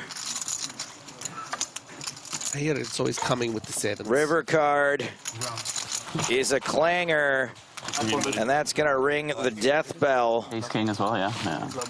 For Cavaccio. As soon as he said I'm not going to say, I was like, well, he had ace king. Relatively quick exit, fought valiantly, but Paul Adrian Cavaccio is out in 9th place for 97,450 euros. 8 players remain, all of whom now have earned a 6-figure score. He said ace king. 100K, nothing to sneeze at. Obviously would have liked a better result coming in. You know, wasn't last in chips, but it's been a pretty fluid final table and just lost that big flip. Interesting chatter happening about what was folded in that very intense spot. We theorized that it was either ace king or ace queen suited. It was apparently the ace king, at least according to Delterio. So very tough spot there with the ace king. Huge ICM considerations, and Sakuchi still wins the flip, up to almost 12 million. Sakuchi, a bit of a runaway here. More than 4 million ahead of Kalev. And still a couple of short stacks there. Saut and Talbot, both right around the danger zone.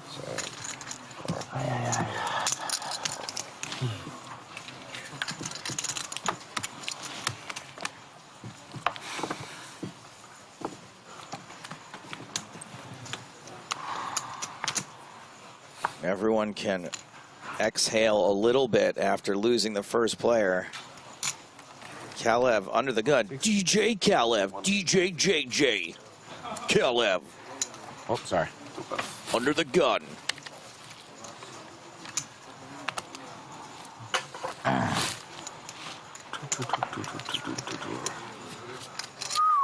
Fold ace queen, that wouldn't have happened. And it's pocket aces for Gomez. Would have got a paid bill.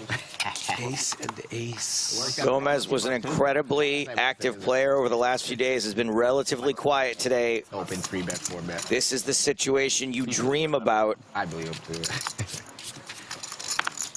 This is AASMR coming at you. Talk about him now. Yeah. Pocket aces. You look down, they're in that pocket. If he goes all in or whatever. Trying to get that $1 million top prize. This has been AASMR.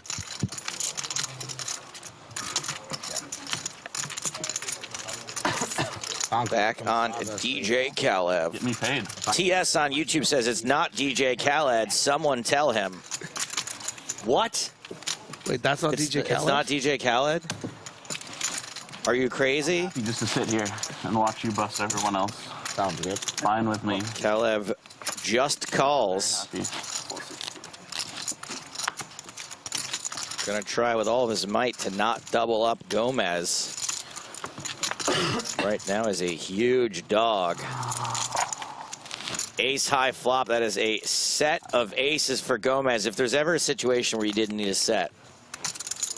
Yeah, it's actually a situation where you don't want to set. You do not. Because now Kalev has every reason to get away. Kalev from 11% pre-flop to 4% now. And is very likely to know it. Queen not exactly doing Gomez any favors either. You're just absolutely praying that somehow this is the case ace. Snap fold from Kalev correctly.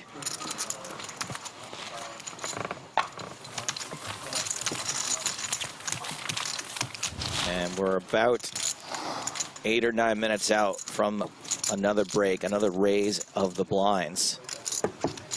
3.9 million for Gomez, 49 bigs. Exactly the kind of stack you don't want to get in trouble with. 740. He knew you were going to ask. Huh? He knew you were going to ask. Yeah, he wasn't going to ask. He was just eyeing it down, you know? Licking his chops. Just counting. Doing the math from 1.7 plus 1.5, 3.2. Now you're just saying numbers, Tonka. 6 plus. 7 plus. Nope, a nope, a nope. Obara. We have now 11 and a half. King 4 off. 300, 400 short of 12, yeah. 11 and a half. 3.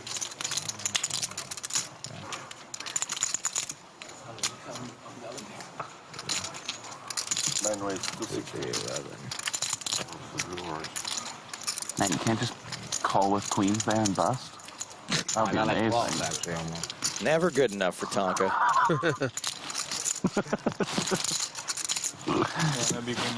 Obara raising small to big. Yeah, I hear you.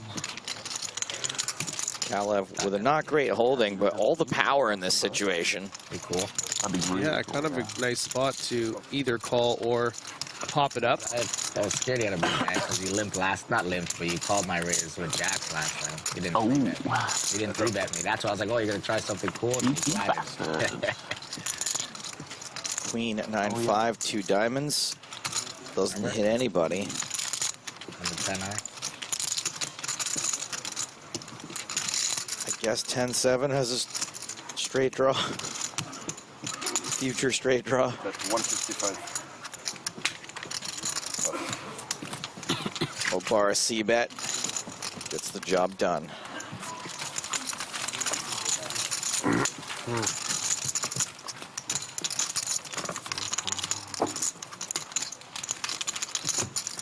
So if we lose one player every 2 levels,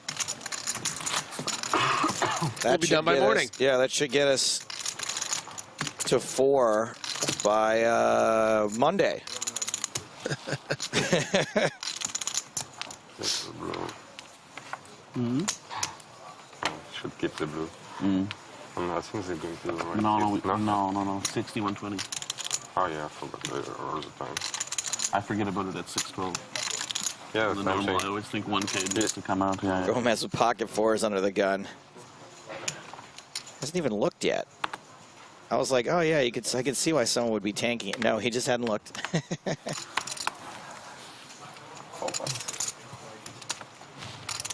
No. Saut.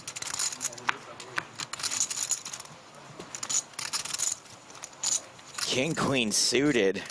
Beautiful. Fine looking hand. 175.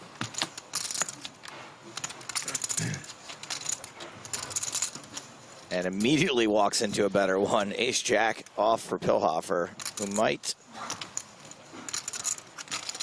I mean, so its raising range is going to be fairly tight.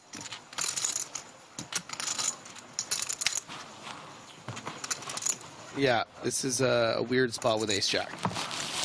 And Pilhofer looks like he's taking the more aggressive route. Can I have my phone, please? Yeah. Might not be with the intention of necessarily 3-bet calling off this 20 big blind stack. Can I get a... And I don't think Saud is going to expect Pilhofer to be light very often here. Is this light? Is this... Well, that's my point, is that this is probably one of the worst hands that Pilhofer would 3-bet. And what is his intention here? Is it to call the shove? Probably not. It's kind of turning the ace jack into a bluff. Right. We know he's not going to call. Yeah. 100K. The shove. So I'm just saying Saud isn't. But it's hard for Saud to think thrilled that, about right. the fact that he has to continue because of the price, because the kind of range Pilhofer has really dominates King Queen particularly, right? It's the ace kings and the ace queens. Oh yeah. But you can get a flop like that. The dream flop for King Queen. No, break. 1.5 mil. Is there something to... Okay, Griffin. So if you think that Pillhofer has a hand he's probably not going to fold pre-flop, that's a lot of ace-kings and ace-queens, right? Yeah. Other than if you flop king-queen here. I'm still in. Don't you still hate the flop if you hit a pair because you're going to be able to... Well, that's why it's tough. It's weird, right?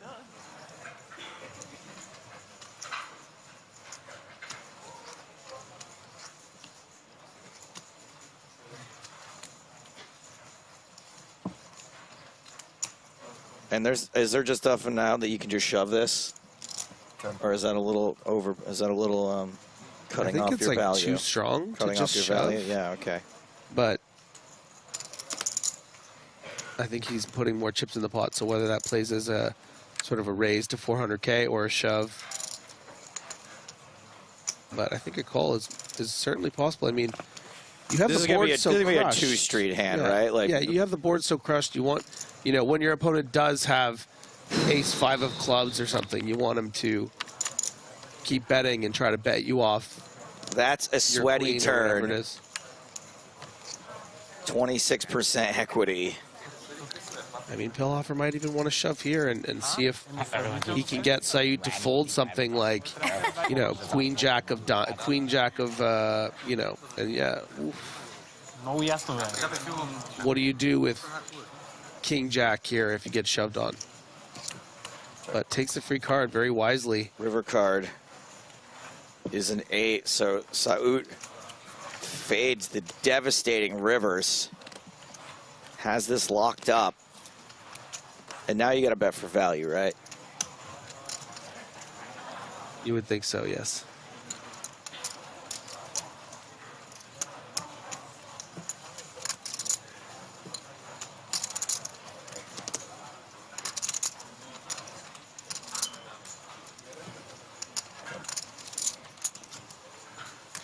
All in.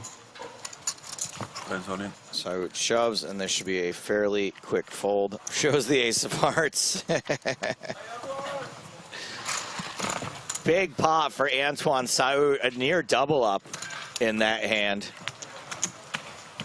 Probably added 50% to his stack.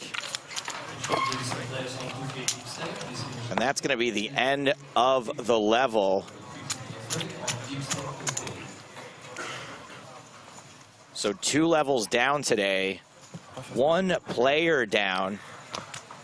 So far, the only player to fall is Paul Adrian Conațiu in the Year of Romania, cashing for 97,450 euros. Everyone now guaranteed more than 100K. Couple of stacks definitely in the danger zone. Talbot and Pillhofer. Sait a little more comfortable than them. Gomez, Obara, Alteria with middling stacks. Kalev nipping at the heels, not really, with about half the chips as Sakuchi, who is more or less running away with this at the moment. We're taking our usual 15-minute break here from EPT Prague.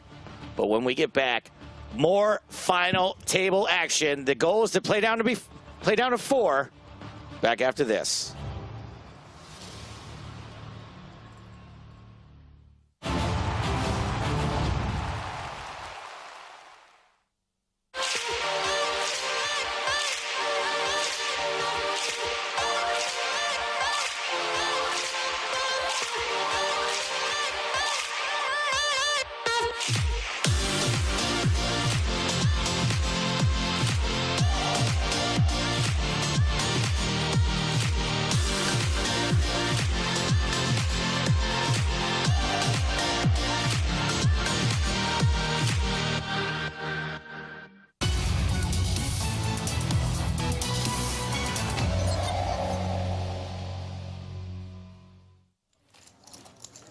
Okay, time to play a hand from Mr. Boatman's perspective. We're going to sweat with Barney now.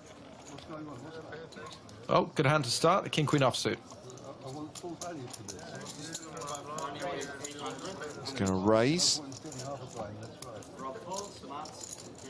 So he's raising 500, which means it's a raise to 800 chips. We're playing 150, 300. Been called by Not too Richard far Ashby. away from a regular raise size, James.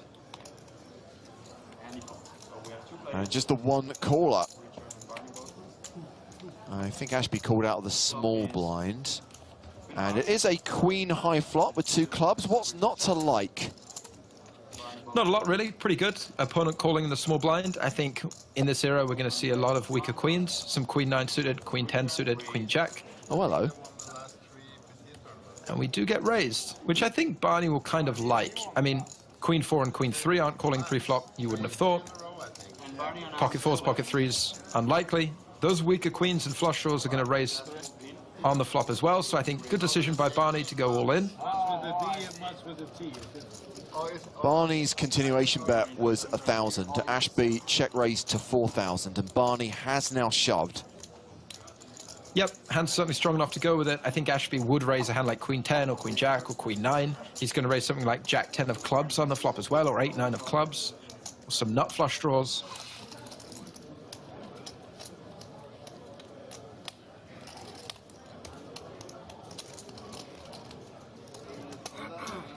And given the raise size, doesn't really make sense to just call. I think if his opponent is raising this flop, they typically have something, be it a flush draw or a queen to call off with.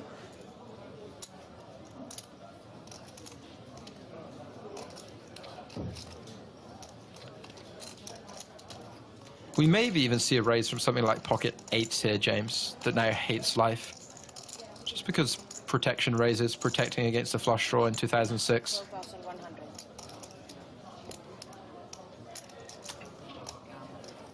Oh, Ashby's all in. He says, I'm going to gamble. Barney does not have a flush draw. He has top pair. Ashby, jack 10 of clubs, one of the hands you put him on, Spraggy. Yep. Does go with it, needs a club. Or a backdoor 2 pair of trips, picks up 8s. River card is a club. So Ashby gets there, doubles up through Barney Boatman, who will be left very short.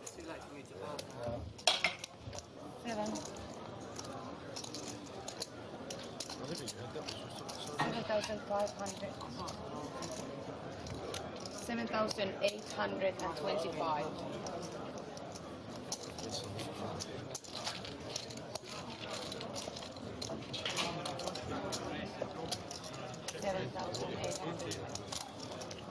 I think the hand there played fine by both parties. Ashby is going to get some folds by raising the flop from better hands. Let's say Boatman's betting an ace high, or even if he bets something like pocket 7s, it might fold occasionally, and jack 10's doing pretty well against it, even if it doesn't. Obviously, getting it in against the queen is a pretty poor scenario, but he still had 30+%.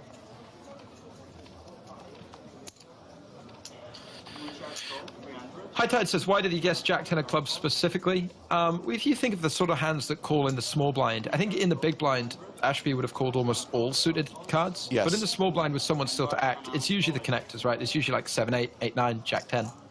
We saw the king of clubs was blocked, so those are the most likely flush draw candidates. And some of the ace-high flush draws might just call the flop. So when you're raising, it usually is a flush draw without any showdown value. Especially from the small blind, it's those suited connectors. So Ashby opened with king, queen of diamonds. Barney Boatman now short stack moves all in with deuces. Ashby calls, and we are flipping. And it's a race that Barney Boatman needs to win if he is to continue in the EPT2 Grand Final in Monte Carlo. Queen, 5-3, all clubs. Top pair for Ashby. Flush draw for Boatman. It is a black turn, but it's no good. Will need to be a club or a deuce, or Boatman eliminated. It is the 4 of diamonds, and Barney is out.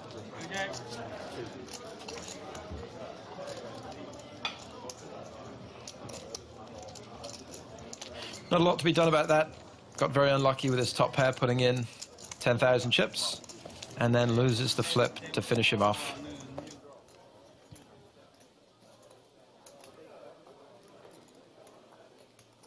Dirty stacks, not stacks of 20. But hey, it's 2006. It was a different time.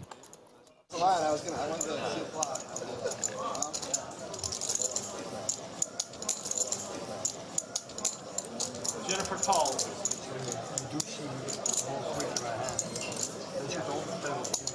Dustin raises 4,000. Dirksen just raising, so I guess Jen limped the aces. Everybody did it back then. Everybody was doing it. Now, does she call or does she re-raise? That is a re-raise, a small re-raise. How much more? 7,004. Dustin calls. Dirksen, no way is he folding the 5-7 suited. Oh my what God. a flop. Ew. Couldn't really have connected any harder than that.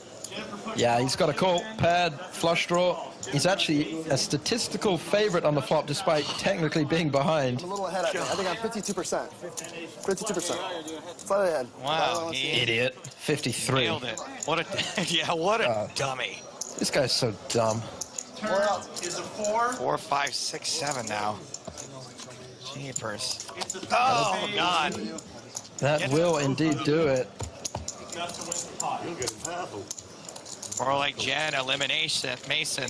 Oh, goodness. Yeah. Best flop ever, you know? I was having a perfect day until that, too. She did well, she pulled you in. I mean, she got a lot of money in pot with aces. I didn't.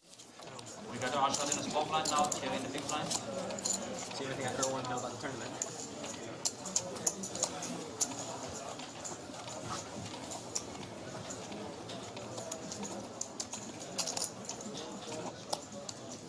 Jeff Williams, once again, flexing those muscles. Jeff makes it 17,000. That seems like a big raise to me. There was 12,000 out there, and he made it 17,000 with ace jack. That just happened, right? Yep.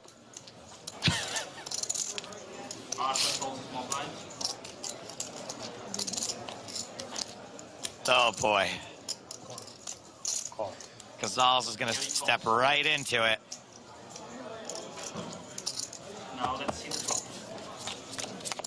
Flop comes down 7, 4, 9. Ace jack still out in front. Check. Check. Jack checks. And the turn card comes. Check, check, and a jack now on the turn. 2 clubs in the board now. Gonzalez has a straight draw. And jams. I don't think we're going to see top pair, top kicker get folded here. How much? It ain't much at all. It's like 3 pre-flop raises for you.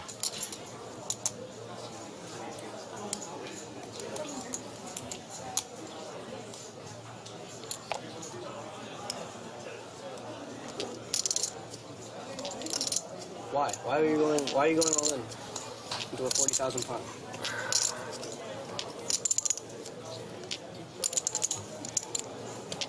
So French. I'm surprised he didn't go. Jeff calls. Williams calls. We got another all-in situation. Gonzalez in big, big trouble. Yeah, this time there is a 91% chance that he'll be eliminated.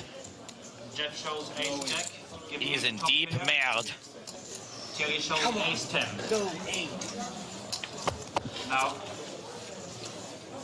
let's see. The river card is an 8. That's the straight for Casals. Oh, I knew that couldn't have been Jeff Williams' girlfriend. Thierry hits a straight and stays in a turning. Doubles up again. Gross. Pretty gross.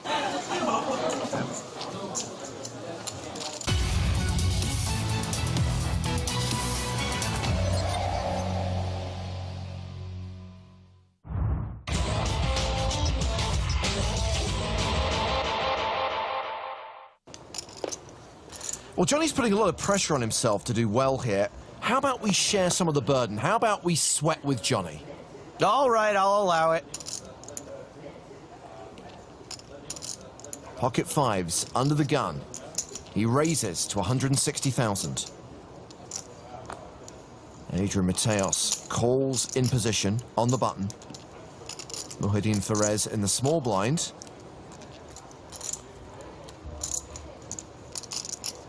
also calls. I don't need to be rude, but I'm not super worried about Ferez just calling out of the small blind. Adi Al-Asma, our qualifier, is in the big blind. Yeah, it's fun. Everybody's in. You see, when you don't 3-bet, so much more. Now everybody can win. Set, please. Family pot. And an ace-9-3 flop. Ferez checks. Al-Asma checks. Johnny checks. Free card? Huh? What do you say? No dice. 275,000 from Mateos.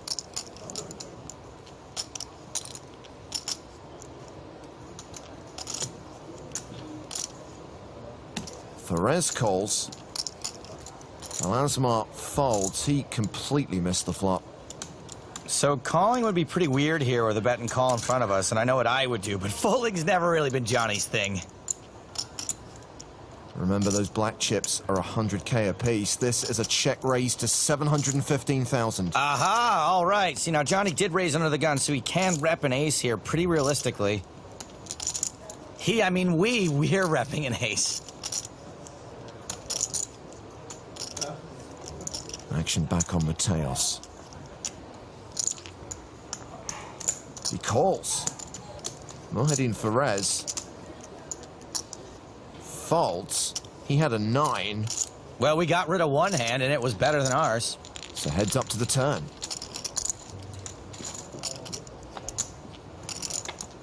Four of clubs.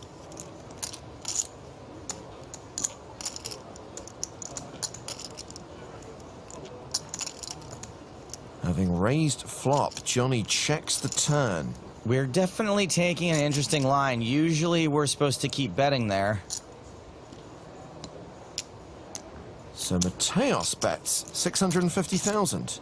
Now this says to me that Adrian is not too worried about what we've got, but if he had a really big ace, maybe he would have 3-bet before the flop? No?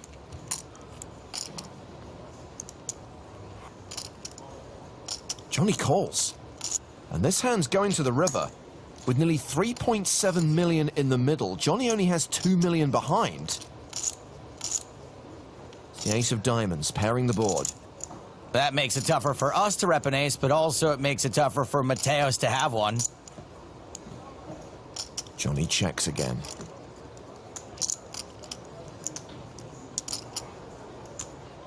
All in. And the chip leader shoves on Loddon. Oh, boy. Calling here and being right is the kind of thing legends are made of, but calling here and being wrong is so stupid and obvious that when you do it, you pretty much die of shame. I think this is a super easy fold, but for some reason, Johnny doesn't agree with me. Johnny knows just how aggressive Mateos has been. I can't even imagine the amount of dynamic and leveling that has been going on for Johnny to be even thinking about calling here.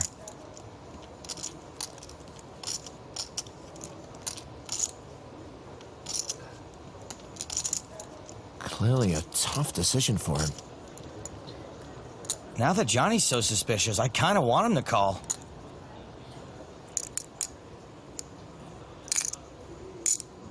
Johnny folds.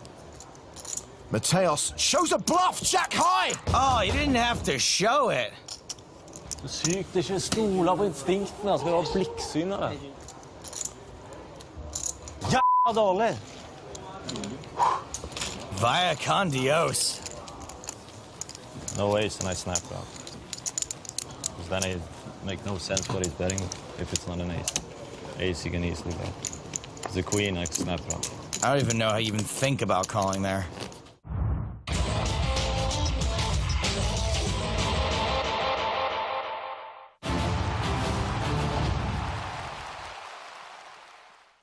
I don't want to blow my own trumpet, but I nailed Mateos' hand exactly, including the suit. Welcome back to the PokerStars European Poker Tour. We are in Prague for the final table of the main event. I should say the first half of the final table.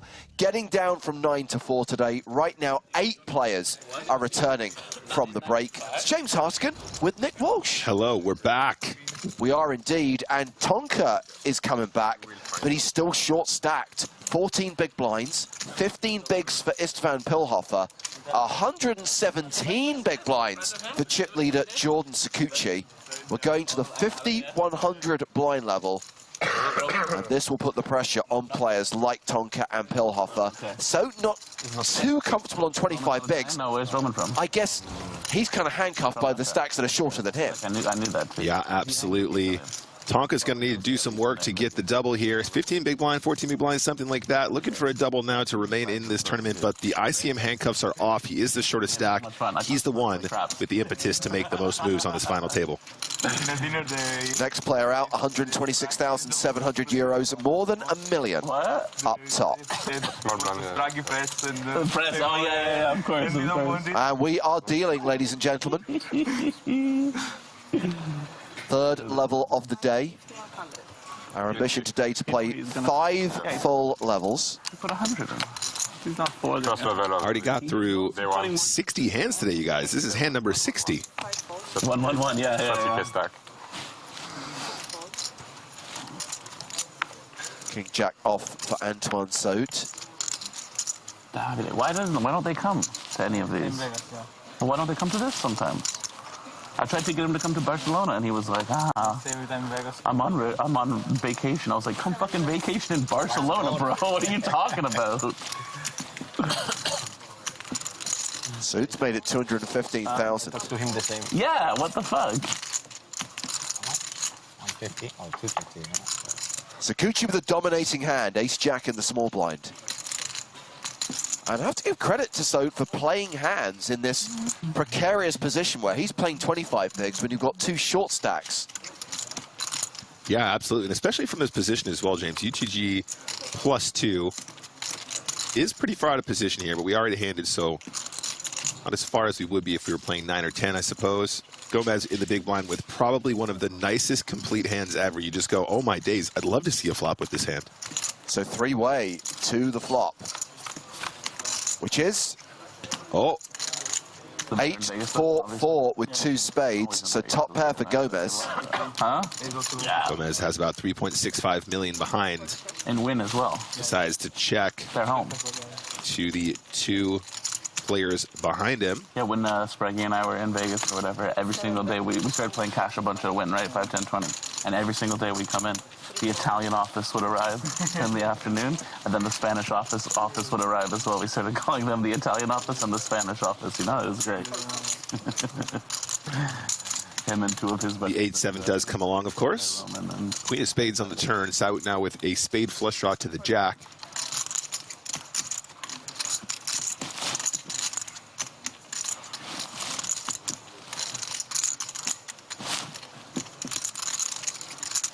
Might decide just to take the card here, James. Doesn't want to get check raised by, you know, a random 4 or something like that. I think there's benefit in betting, though, as well. Of course, you can actually put additional pressure on some 8x, maybe some gut shots, maybe some straight draws like 6-7, like 5-6 that might have floated the flop against the smaller bets. And sure enough, it's enough to get the 8 to fold. Very well played from Saut, and up to 3.31 million. Antoine Saut has made the final table of the World Series of Poker main event 2 times. 3rd place finisher in 2009. That was worth $3.9 million. 5th place in 2017. That was worth $2 million. Like Javier Gomez, lives in London, although he is based in the Canary Wharf area. Not one of the residents of the Glory House.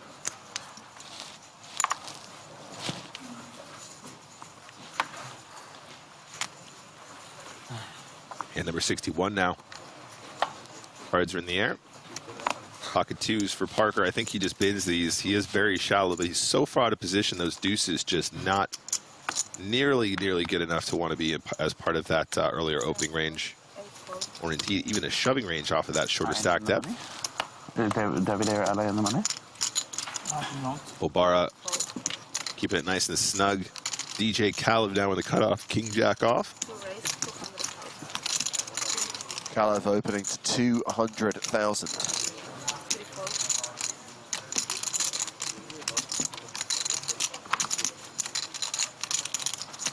Round to the big blind. Del Terrio folds. Raise and take it for Kalev.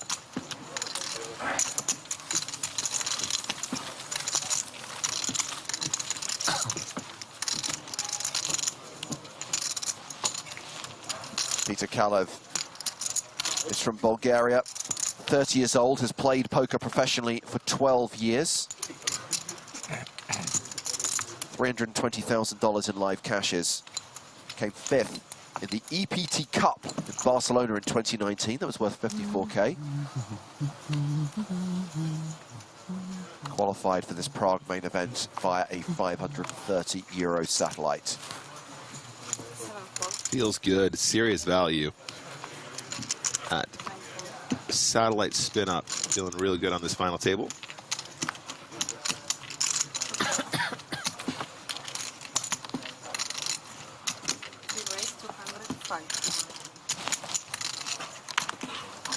Gucci makes it 205,000 from the cutoff with that nice suited ace. Parker in a bit of a weird one. Jack 8 probably is going to be a defend for Chippy V, but for ICM, I think I like the adjustment just to fold. When you're that short, you just don't have the moves, James. You just don't have as many ways to win the pot. You don't have as much ammunition to try and take it down if you don't connect. So I really appreciate that tighter fold. Jordan Sakuchi now up to 117 big blinds.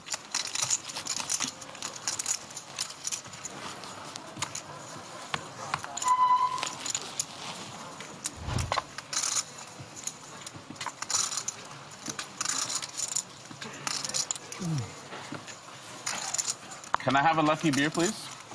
One lucky beer, please. Yes, thank you. Highlight that. Put that in the clips. It was at that point his luck changed. I don't think this is his first of the day. It's working. The lucky beer. It's not his first beer, but it's his first lucky beer, James.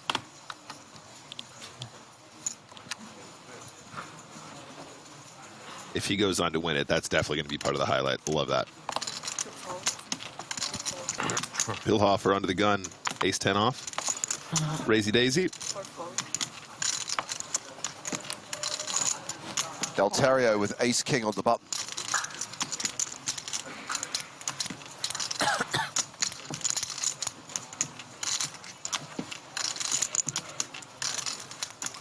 Pretty straightforward here. Pillhofer got about 13 big blinds now once he puts the raise in. And he's going to commit the rest. Parker has an easy fold now. That actually could have gotten out of hand there. Button versus small blind, but the action means he can fold the ace-jack confidently. Delterio has a really, really ugly spot now, guys. He's got to know that ace-10 is going to be a close one here at this point, but he is one of the shortest stacks. If he thinks Delterio is capable of doing this with some smaller pocket pairs, and obviously he's going to be flipping. I just don't know, James. I don't know if Delterio would be just shoving like fives here or something like that, right, with players stacked behind. It feels like it's just going to be a lot of stronger stuff that he's not going to want to see. Jacks plus, probably, definitely ace-king part of this range, of course.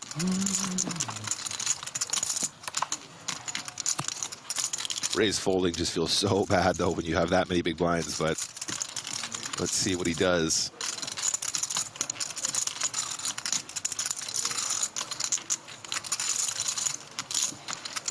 Yeah, if I put my marketing hat here on, Nick, I really need Pillhofer to fold this. Obviously, I am pursuing the idea of the Pillhofer Squishmallows. Yep. The reality is, if he wins EPT Prague, we're going to sell so much more in a higher price. Whereas if you have like a squishy of a 8th place finisher in an EPT, it doesn't really quite have the same selling value. Right, right, absolutely. Luigi Delterio there stacking up chips, 56 big blinds now. Huh? I got the pair. No, not me. Oh, yeah.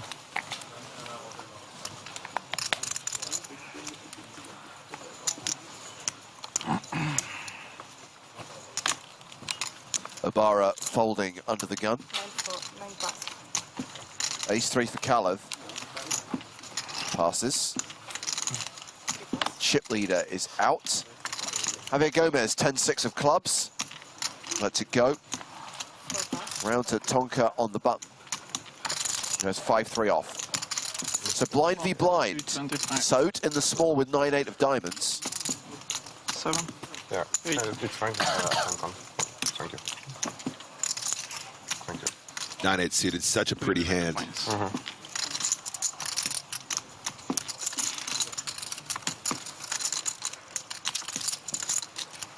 honestly, might be tempted just to ship this. Yeah. This seems like one of those combos you shove when you, as you get shorter. He's going to make the move.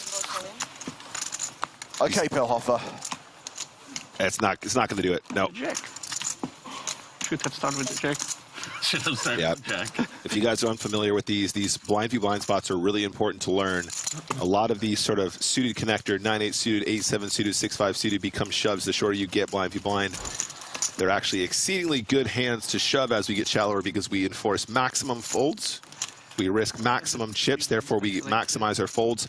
And when we do get looked up, even by hands like ace-king, ace-queen, ace-jack, that kind of thing, we still have decent equity with 2 live cards and some straighting flushing potential.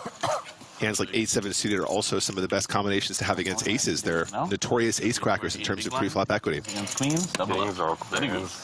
Queens is good too, yeah, I take queens. Fuck, I even take jack. Pretty sure you take 10s, 9s. No, that's too much.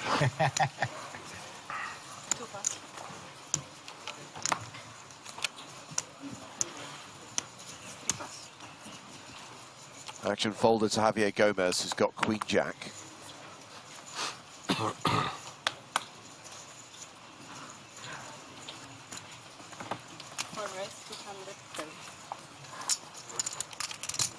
The raise is to 210,000.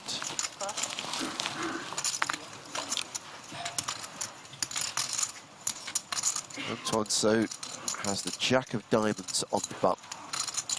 Looks like we might have an issue reading one of his cards.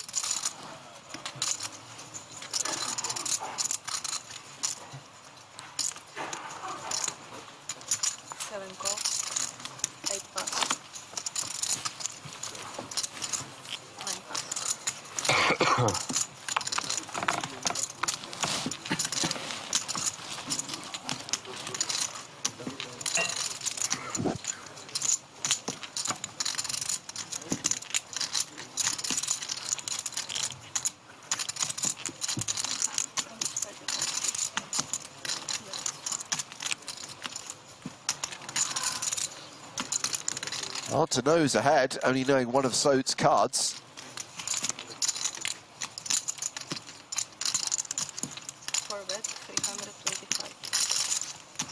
I think given the flat here, probably expecting king jack, queen jack suited. Ace jack is definitely going to be part of that range as well. I don't think it's unreasonable to flat ace jack from position here, given their stack depths and other players being much shorter. Trying to sort of control the action pre-flop, not get too heavy-handed where they might put themselves in the firing line when other players are so short. For example, Tonka here with about 14-ish bigs, something like that. So we do see the continue and a call. So immediately, probably looking at more sort of high card combinations. Just trying to think, I mean, pocket jacks wouldn't be the craziest thing in the world, but obviously not that many left in the deck here. As Gomez picks up the up and down straight draw on the turn, might be enough incentive for him to continue barreling here at this point, but there's already quite a lot in the middle. 1.32 million, and the effective stack here is about 2.78, so it's getting low real quick.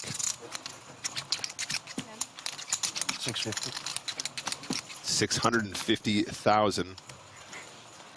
He announces. So something around half pot, a little bit less than half pot on the turn.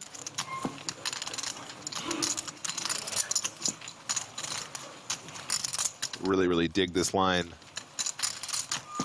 Obviously, it'd be better if we knew what Saut had, but I don't think he'll deter pocket jacks here. If that is indeed what he has, probably won't deter queen jack either. If that was another one of the range that we another one of the combinations that we put in his range, excuse me. A lot of people suggesting king jack, Nick, with someone positing the king jack of diamonds as a combo. Okay. Yeah, I'm not sure if king jack finds another call on the turn though. That seems a bit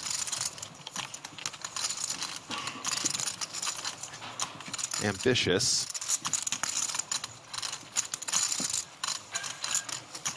Jack 10?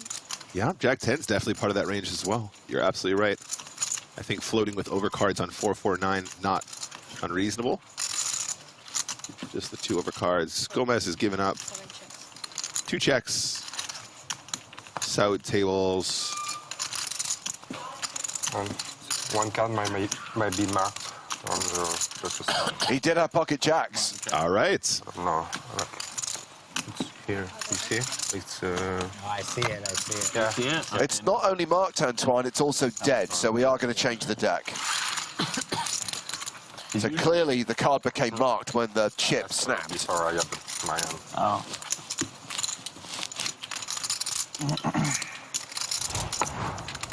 All right, let's take a look at the chip counts here, guys. Sakuchi still our chip leader, 11.76 million. Pilhofer now the shortest, just behind our very own Parker Tonka Talbot with 1.25 mil.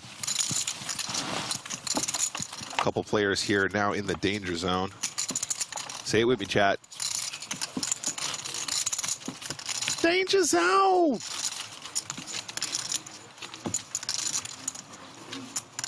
A couple shirties looking to spin up. Need to keep an eye on those as well if you're one of the mid stacks.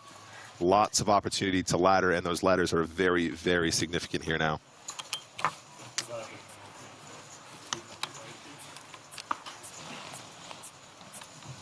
Stacks and ladders.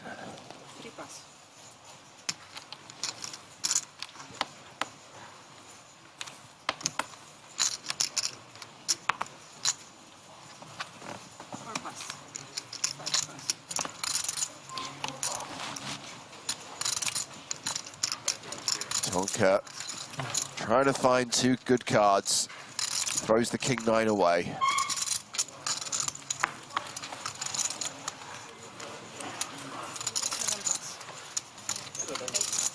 Folding around.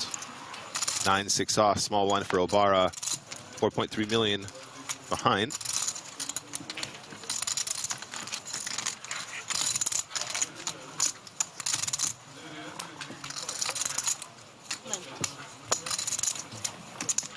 Is that a walk for Kalev? Little walk for DJ Kalev. You know, king 5 off though. You never get the walk. They do walk each other. Yeah, why don't they walk me? I don't know. You know, looking at those blind v blind spots, James. King 5 actually is one of those ones we like to sneak in there as like a 3-bet bluff kind of situation once in a while. We certainly raise that a lot versus limps as well if we see our opponent limping too frequently or we want to build a pot in an absolute position against some more passive play from the small blind. So might have done himself a favor by just letting go of the 9-6 there. Good observation from Delta Neutral on YouTube. The bottom 3 combined don't even have 40% of Sarkuchi's stack. Yeah, I was thinking the same about South, but he jammed on me.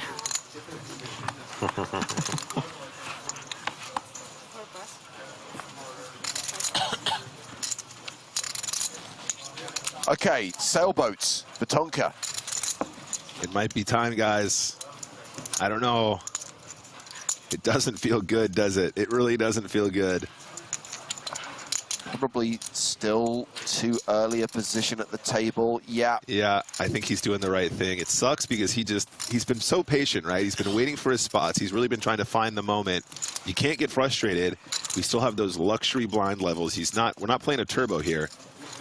I think he's done the right thing by letting that go. If you're shoving and you're getting called, you're just never, ever happy, really. And I think he can find a better spot with a weaker combination, you know, even. You know, just if he finds a weaker combo in a better position is what I'm saying is almost more advantageous than just shoving and hoping there.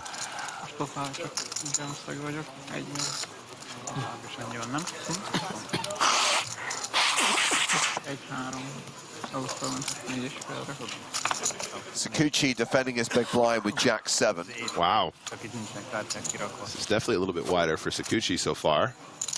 10-10 deuce on the flop. Jack high is still ahead. Yeah.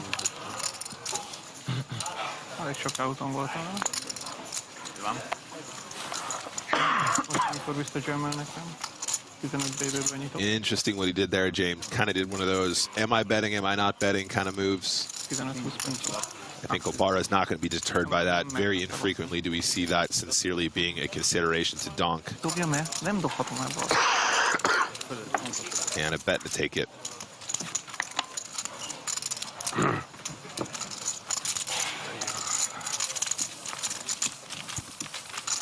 So still 8-handed at the final table.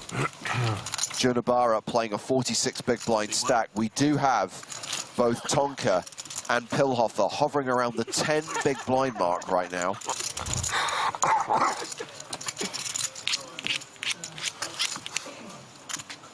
Wow. Filmception. I was thinking to push, you know? I mean, film crew, it's kind of overstating it slightly. We're streaming a poker tournament. You want to think you're working on Avatar? Knock yourself out. Creative license. Hand number 68, guys. Obara, pretty easy fold.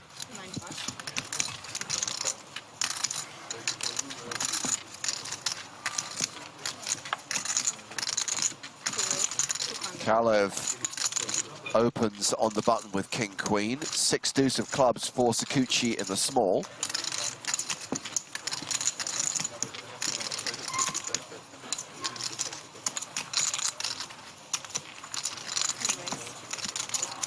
Oh, getting funky with his chicken, re-raising. Hello.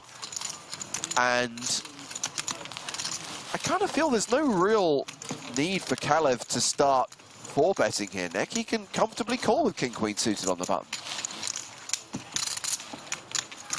Sorry, was it Sakuchi that 3-bet though? Yeah. Button raise, small blind 3-bet. Wow. Hence my surprise. Yeah. And expression of him being funky with his chicken. Yeah, that's a very interesting combination selection for a 3-bet here from Sakuchi. Playing bigger pots. Trying to apply pressure to one of the other big stacks.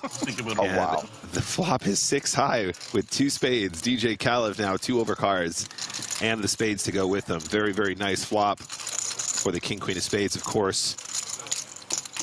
So top pair versus 2 overs and a flush draw. Practically a coin flip post-flop. And yeah. Sakuchi continuing into a pot of 1.6 million. He bets 550,000.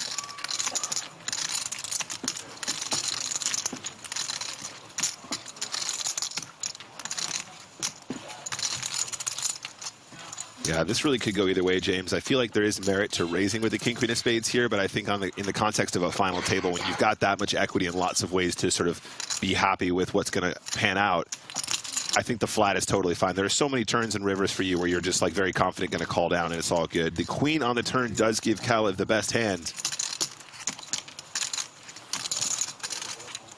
That's one of them. That Queen is very, very clean. Will have the best hand very, very frequently when you have the Queen of Diamonds turn. Uh-oh. Sakuchi gonna barrel again. Was it kind of the same size again? Here we go, 750, so not that much bigger. Feels like kind of more of a blocker bet on the turn. Doesn't want to give a free card, but doesn't want to put more in the middle. It was only about 250,000 more than the flop bet. So not kind of keeping in line with the progressing pot size, James. Top pair, second nut flush draw. I'm going nowhere, mate. Oh, mate, this is the easiest call of all time. Kalev is like, okay, well, I could get cold decked here, but I'm deep enough just to call and see what the river brings and take it from there. Man, the 5 of spades or something would be savage here, James. Well, the river card is the 10 of spades, so Kalev improves to the flush. Sakuchi thus far been so snug. All of a sudden he's in the pot with a small blind with 6 deuce of clubs. 4.2 million in the middle. Kalev the effective stack with 4.85 behind. Yeah.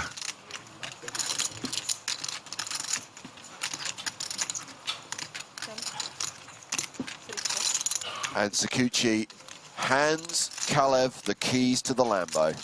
Wow, such an important river for Kalev here. I mean, I know Sakuchi's only got a 6, but that's not to say that he couldn't have something much stronger here. So now Kalev really has to weigh up whether or not he tries to go for all the chips or a smaller bet, or what is going to maximize his returns based on the street action thus far.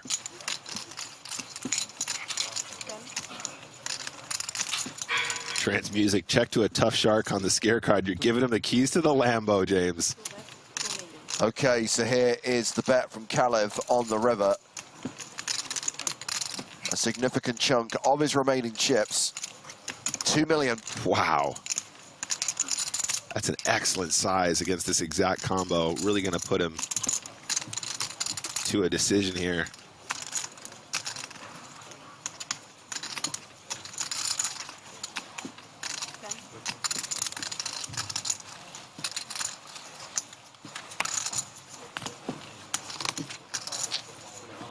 Sakuchi folds.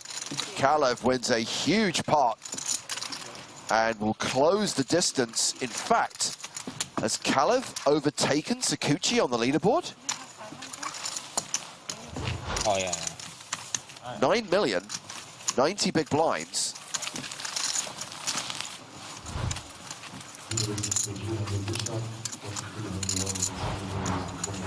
Sakuchi is still ahead, but only just. Pretty much even Stevens at the top of the leaderboard, Nick. Yeah, absolutely. How much you lost? You see that? Like, Sakuchi has been very snug, very solid, very conservative with his chips thus far. All of a sudden, a 3-bet from 6 deuce of clubs in the small blind, costing him a big chunk. Still one of those big chip leaders, though. Certainly nowhere near the danger zone.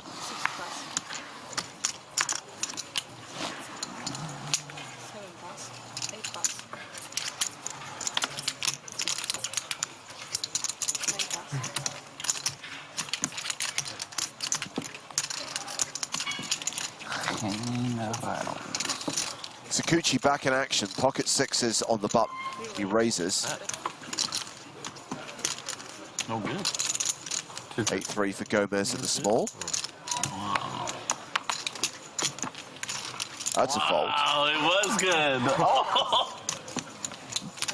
I didn't hear what you said.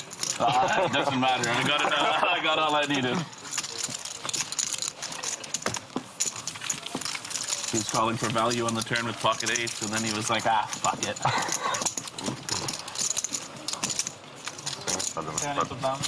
10-8 of diamonds? 7-8 of diamonds. Okay. Bobu on Twitch observing that Tonka is so short. Yeah, and he doesn't have many chips.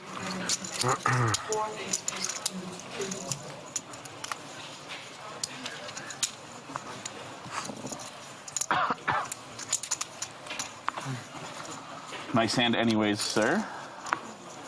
Big pot. One day I hope to be able to win one of those.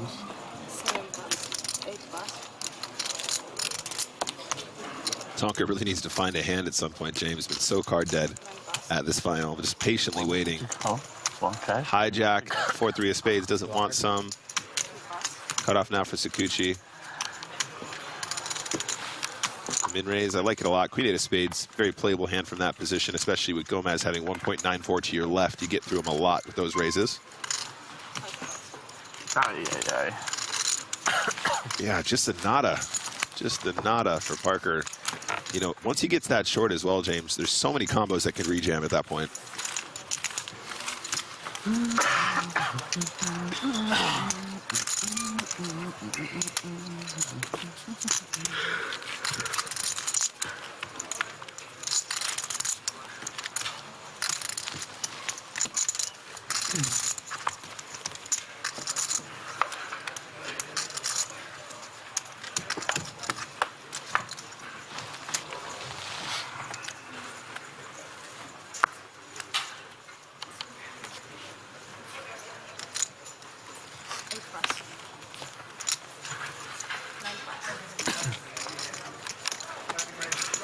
I can take one of these, right? Kalev closing in on the chip leader. Opens to 200,000 with King 10 offsuit.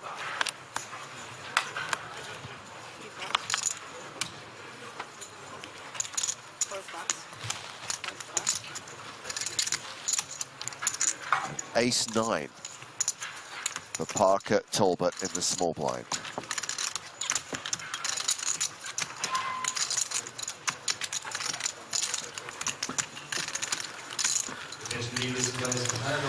Let's it go. Oh, bringing out the dentist drill.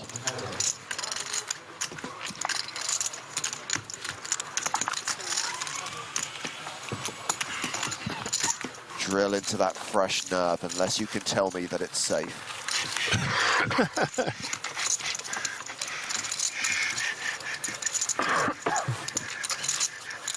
975. Including that? Yep. Wow. I'm in second place. I have 995. That's good. And you paid the points already? Wow, huge.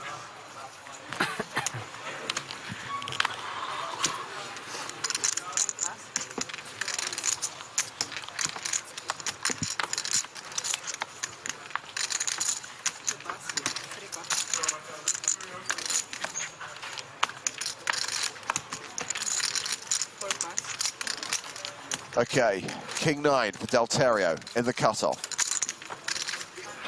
Found it.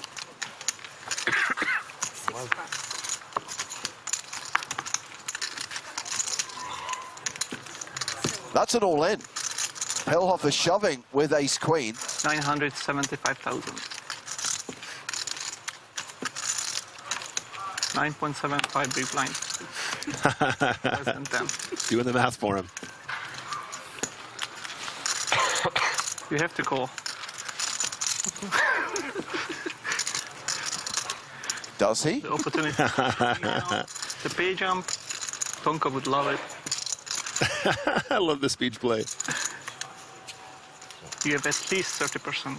What is that, extra 40? 60, 160? He does call. Oh, wow. I folded 2 clubs, though. So Pillhofer is at risk, but ahead right now. Thanks. Alcano. Nah, ace queen's really strong. King 9. Which one are you cheering for? Huh? I'm cheering for King 9 for sure, but I know ace queen is gonna win. You know. But I'm happy. I'm happy to cheer for my friend too. That's fine. I'm okay with it. Such a kind soul. Nothing again, too. I like you, but you know. That's all right. No, you think the King 9's gonna win, huh? Damn. 60-40. I feel like it's gonna be super boring too. Delterio with live cards. Dead. Dead. Yeah. Looking good for Pillhofer. Ace high flop, all spades. Huh? James, when you've got ace queen with the queen of spades, I feel like that's probably up there in terms of like a decent flop. What else? Could be over on the turn. 3?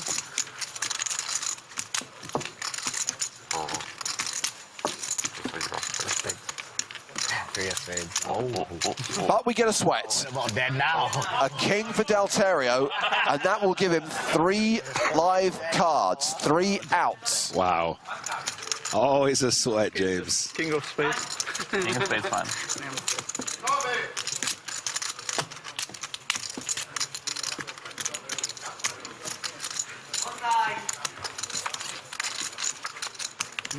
Safe River. Get your orders in for your Pillhofer squishies as he doubles up through Delterio to over 2 million, leaving Tonka as the clear short stack at this 8-handed final table. Make it a million. Get it in good and hold. Wow. Nice hand, sir. Nice hand. Come on, man. James, I think that means that Tonka will be our shortest stack now. Oh, yeah. By a decent margin. Why do you need It was close before. 8 more of these. Sven now hit the full double. Meanwhile, Delterio has dropped down to 4.3 million. That's about the average right now, by the way. Yes.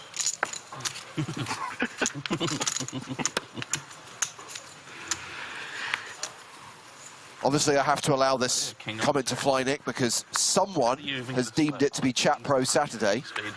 Not Naroob says it's live poker, so no runner-runner. If it was online, ace-queen would lose there. Can't argue with it. It's Chat Pro Saturday.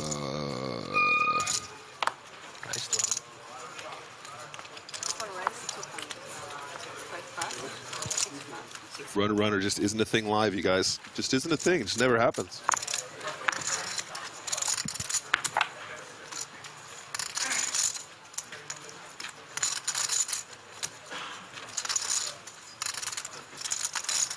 Gomez is open with ace-9, king-jack, the hand for Seit on the button.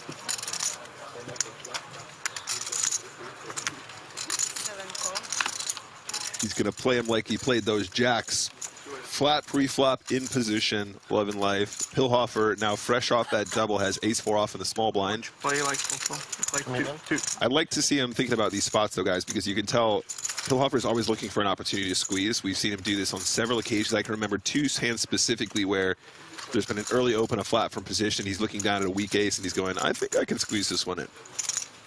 But gives it the thought. I think ace-4 probably is just going to be a fold here more often than not, especially with his current chip stack. Obara just going to come along and flatten the big blind with the deuces, looking for that set.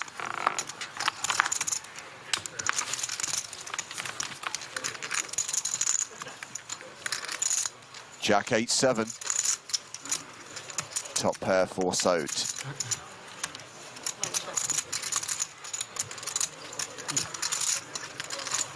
If you were paying attention during one of our breaks earlier on, you would have seen a flashback to EPT Deauville 2006, where a young, skinny Lex Veldhuis was on the rail of the final table. Yes. And now we have Lex watching the stream in the chat, wishing Tonka good luck. Yes. By the way, guys, I want to give a quick shout out to our boy Lex. If you haven't heard the news, he's doing a very exciting sort of transition, new direction to do some more work for the YouTube. Lex is transitioning? If you don't already follow his YouTube, guys, go give him a sub right now. He's going to be releasing tons and tons of new content specifically for YouTube, some new formats you guys have never seen before. It really is fantastic content. Go give it a like, go give it a follow. You know what to do. And shout out to you, Lex. Exciting times.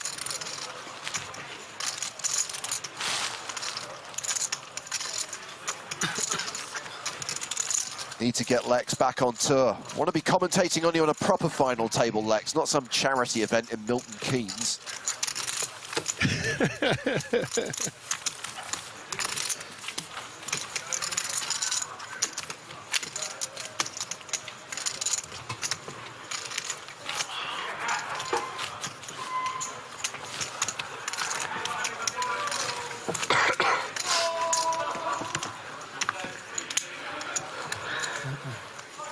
Who won the pot? You? Nice. He bet. And number 74. Like, or he was a short stack. Just the one elimination so far today. Yeah, we get. You didn't for the king queen. No, why? My other option was to just rip it. 1.7. Free flop.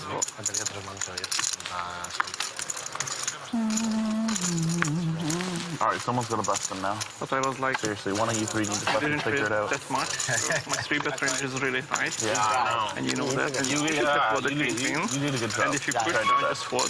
Because if you have queens, kings, aces. You like taking what? They 2 walks in a row for this guy? That's good, huh? Or maybe my 3-bet was really small. I should have I folded ace, jack again to your open. Very chatty table today. Love it. Yeah, one conversation, guys. One conversation. You don't understand? I'm joking. I know you didn't have that. High close to ace jack though this time. Did you have a good one? Did you call me? I think you said he had ace king. When you raised there and you had again? No. When we get back from break just now, and I had 1.2 million. Too many good hands.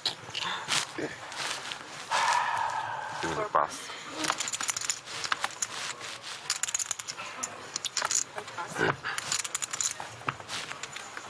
Mad folds.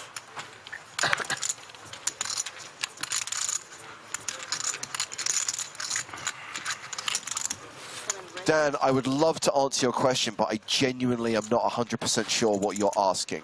Is there a buy-in for tournaments like this, or only by placement?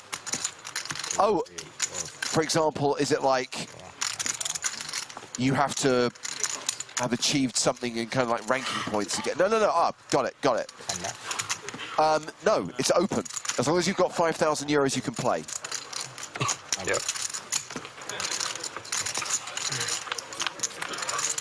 That's right. Open entry, not an invitational. Thank you, Rogue 1987, for putting it succinctly.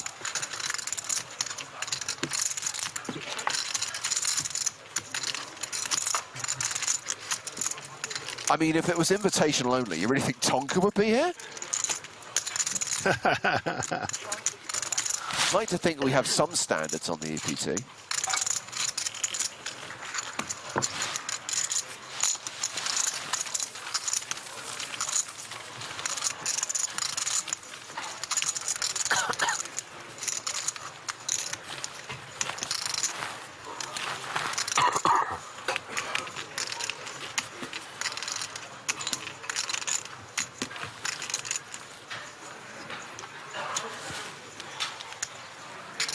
All right, guys, hand number 76.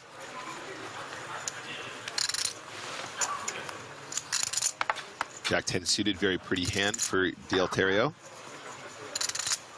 It's going to be really important to keep an eye on that sort of stack dynamic, though, you guys. Lots of shorties. Del Terrio certainly wanting to see some of the shorter stacks bust to find those ladders.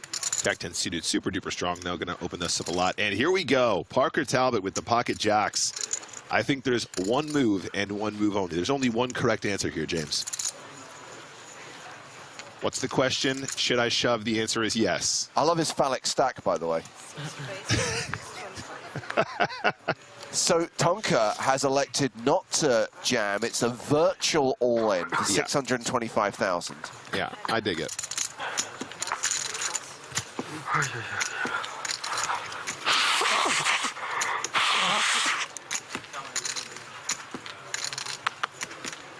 Gomez 8 deuce off of the big blind. So for the second time, Del Terrio in one of those situations where it's not that much more to call. It was kind of similar to the King 9 suited situation, James.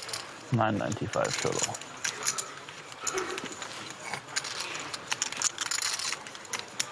At some point, it just comes down to pot odds. I mean, obviously, pocket jacks being literally one of the best possible combinations to take on Jack-10 of spades. Yeah, Del Terrio lets it go. He's not going to double up another short stack. Not this side of Christmas. Yeah, I have a feeling Tonka would have loved to call there. That's the spot as well. Huge equity pre-flop. UTG one, you know? Yeah, with the seven players, 6 players behind, that's the spot. Nice one, well done.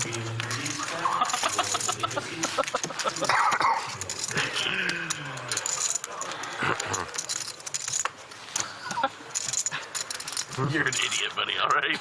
This was a really tight trade to do TG.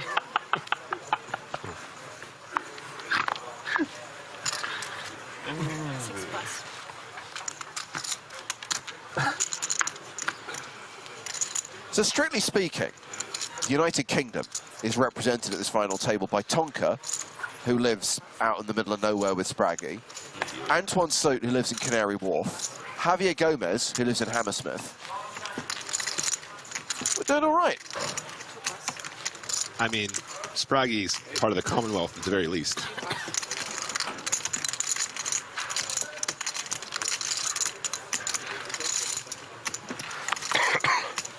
He wins this. I hope he shares some of his Commonwealth with us at the club.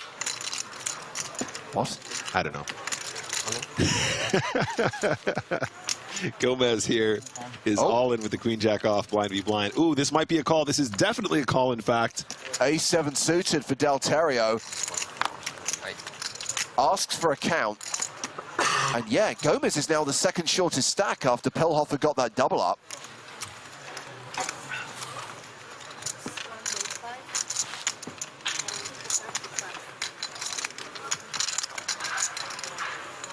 Small blind versus big blind, 15 bigs. And Del Terrio is considering making this call. I don't know, James, he's got a call here. Yeah. It's way too strong to fold blind v blind. Doesn't look happy about it, but makes the single chip call, putting Javier Gomez at risk. And Gomez is behind.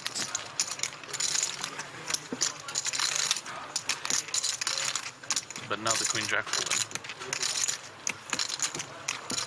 For Gomez does have live cards. 1K on it? No.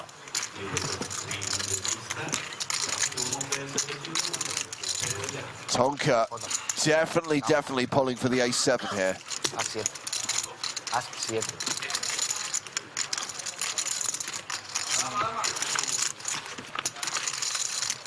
The flop is king 10 deuce, open-ended straight draw now for Gomez. Wow, always a sweat, James. 5 of diamonds, the ultimate sweat. Hit him.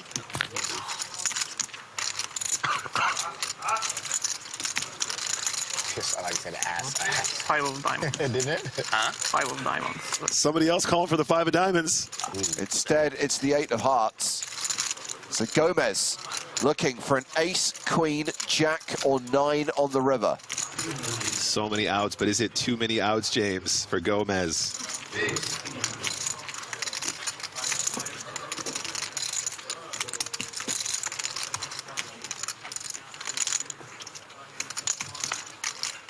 The river card is a 3, and we see the elimination of Javier Gomez in 8th place. Second player out from the final table.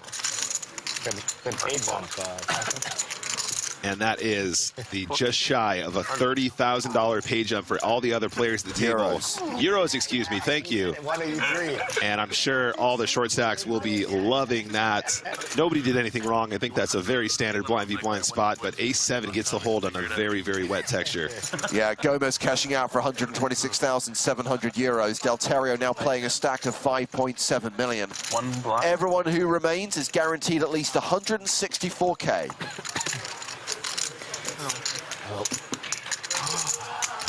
Fuck, I'm rich again.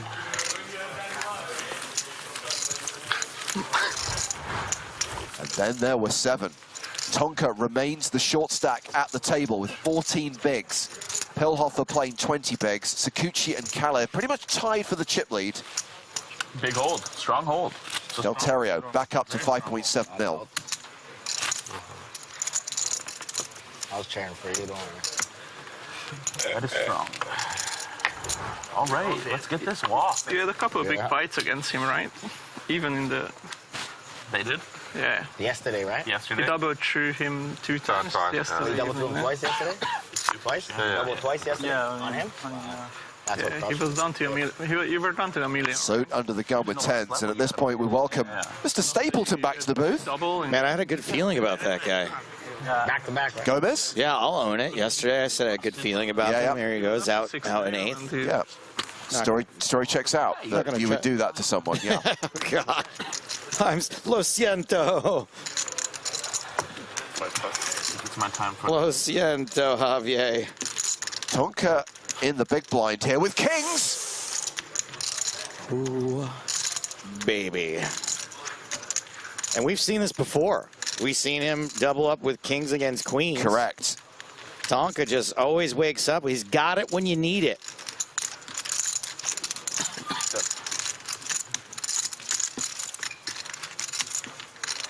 $5-10. And doesn't go all in. Yeah, again, commits a lot of his chips, inviting Site to shove. There it is, all in and a call. You're black. Tonka has the dominating hand and is a huge favorite to double up again. Oh, fuck. Stop this. Such a potty mouth. Such a potty mouth. You have 1 suit at least. He's about to rake this potty, I think. All right, let's play. Stop it, man. That's all I did yesterday. Oh, Antoine prepaying. Talk shit and now he's prepaying? This is fucked. 1, 3, 4, 5. That's right. That's pretty dirty. I might have to stand up for this. I was going to say, Parker's got to stand up if he wants to counteract that. Oh, boy. He's doing all right. He's doing all right. Hashtag never lucky, you guys. Literally never lucky. Runner, straight flush. You know what? Runner, quads. Jack of hearts. Jack of hearts. Jack of hearts. Actually, no. Usually I call for it, but not this time. Don't do it. He doesn't even want the sweat.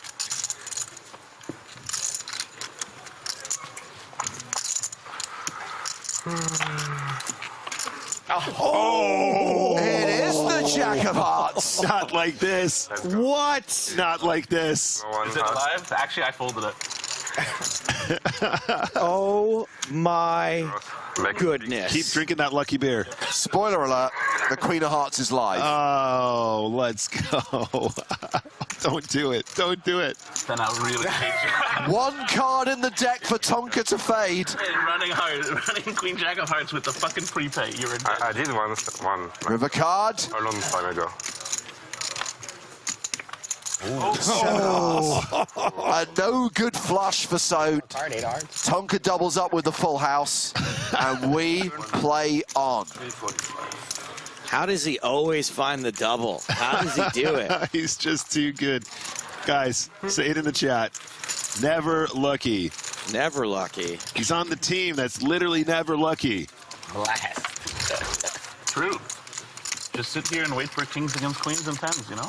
Never lucky flows off the tongue better than actually pretty lucky a lot of the time. Easy game. Team frequently lucky. Fairly lucky. Yeah, I've done the hard part. Did you have $1 million? How much do you have? Ben? 1.3. Oh, 1.3.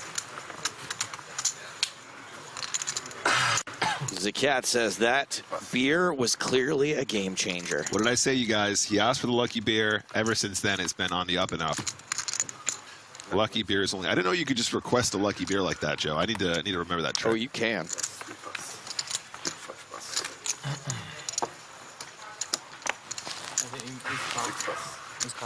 Obara with ace king. Saut with ace 10. Not one. I thought I was doing Leave one. Antoine Saut alone. But he didn't use one. He's a gangster, though. Yeah. Antoine with another potentially costly second best hand. It's nice. That's your best. Obara did open from a relatively early position. He might be tempted just to have this play this as a flat. Yeah. You know. Oh, yeah, of course. Greasy, not one. That's pretty greasy, not one. Like, that's pretty good, not one? Not one time bang? Yeah. 7, 6, 4, 2 clubs. Obara with the only club. Range advantage for Saut here, maybe a little bit, though, right? No big blind. Yeah, absolutely. On this kind of a texture, tons and tons of stuff Saut will have that Obara just won't. He does have the ace of clubs in his hand, which now comes into play on the turn. Gives him about 9 outs to complete and make the nut flush. Not for me, but... Yeah, Saut, range advantage somewhat diminished now by the nut draw. Yeah, I mean, it's only my fucking livelihood here. You know, it's only my life, bro, and you're fucking laughing for the show. People, when you see you, remember this end? like affleck. River card. Yeah, dude. Is a 9. Ace king is going to play. The thing is, Joe, both players have so much showdown, right? Given the action, ace 10's got to be like, I think I might just be good here some of the time. Ace king's like, I'm pretty sure I'm still good here if he's not going to bet the turn. Right, you are. And sure enough, check on the river. Ace king takes this one down. And that's 2 disappointing runouts in a row for Antoine Saut.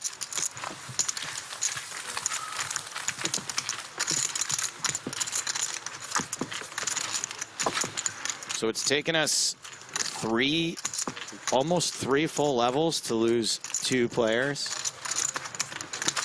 That's about right, but we do have quite a few shorties. Although we did see 2 of our shorties double through. Yeah. So maybe not so much anymore. Everyone's solid. There's no money in poker. No money heads up. Everybody's solid. Ooh, look at those cool little lens flares. Artistic. Artisanal. DJ Kalev, king 7. That's kind of the Kalev hand. Ka-ev. 2 raised 200.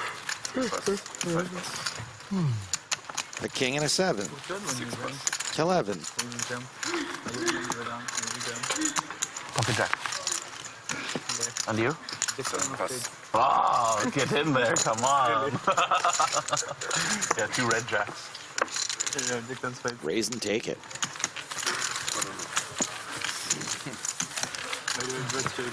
Very bad shape, yes. You win this one, though, so good fold. Thank you. This is 9-8-7.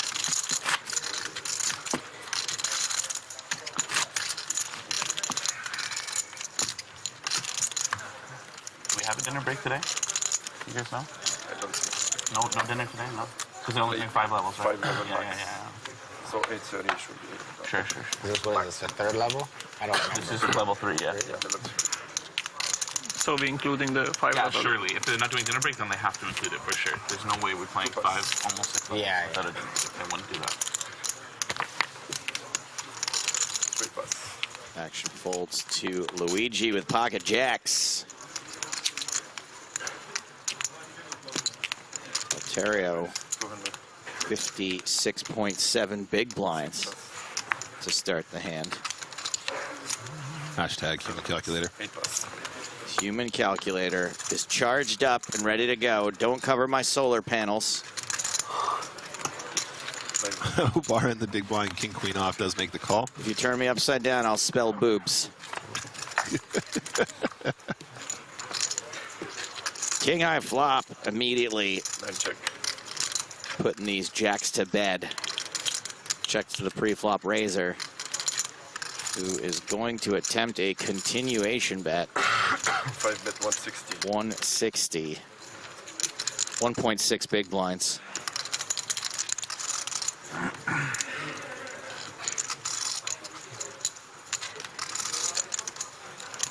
Obara raising. 85. Yeah, you definitely want to have some check raises on these boards, and some of them have to be top pairs. And some of them have to be bluffs?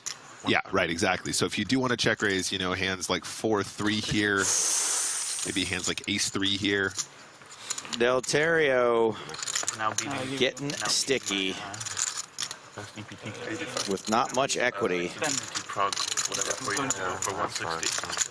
Yeah, you do want to check raise some of your top pairs, and of course you'll probably do that with the ones where you have the best kickers, where you might have your opponent kick like king 10, king 9 suited, that kind of a thing. It's actually not the worst turn in the world for Obara just to continue. It is relatively clean. I don't expect Deltario to have that many 5x combos here from that position. The hijack isn't going to open a ton of 5x. 25% or something. You know, the button will have like 5-6 suited. It'll have like 4-5 suited. That hijack position, not nearly as much of those combos. Check, check. Oh my goodness. Yeah. Deltario spikes the boat on the river. And Obara is probably going to value bet this. Yeah, especially with the Queen of Clubs blocker. This is going to sting. Obara going to lose at least another 430,000. Didn't get scared by my small raise. Man, Can Deltario induce a call? Yeah, just double check that full house, buddy. I think you go really big here, Joe. You're not blocking the clubs. Your opponent can have the flushes. They can have the 5x sometimes. They can have hands like king 5 even, you know, that they check raise with and then check the turn, that kind of a thing. They can have the king X. I think you just go big and hope he's got one of the big boys and get max. That is big. 2.1 million. It's huge, Joe. I love to see it. Absolutely love to see it. Obara hasn't snap folded. Obara definitely has a hand he can hero call with here, right?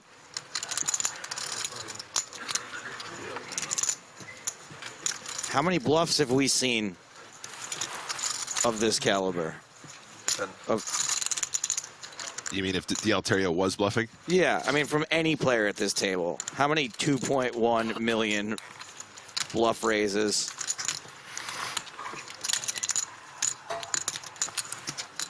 I mean, I will just note that Obara has been quite sticky in these situations. Really? Previously, Okay. Joe. Yeah, we've seen him being very, very willing to call on rivers with much weaker hands than this. Although I will say this is a much larger raise than he was facing previously.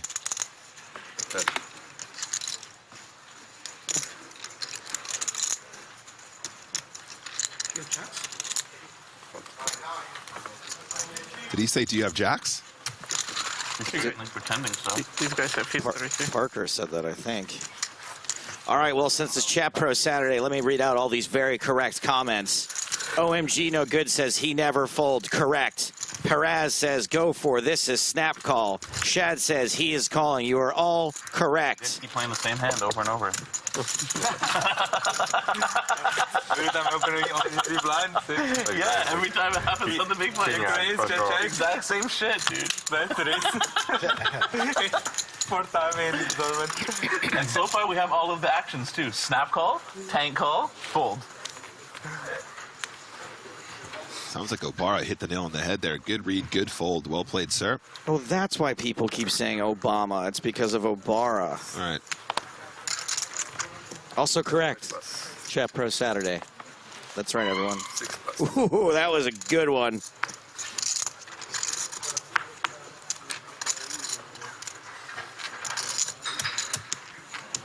Ace King for Saut. 7 raise, 215. 8 pass, 9 pass.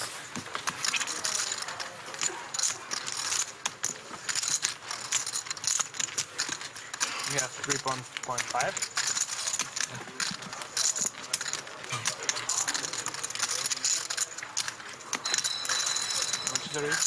How many? 2,215. Kalev.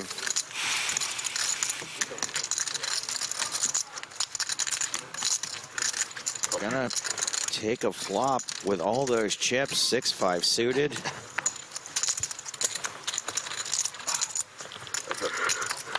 Yeah, really pretty hand just to call on the big blind to see a flop. And does flop bottom pair, which is quite good.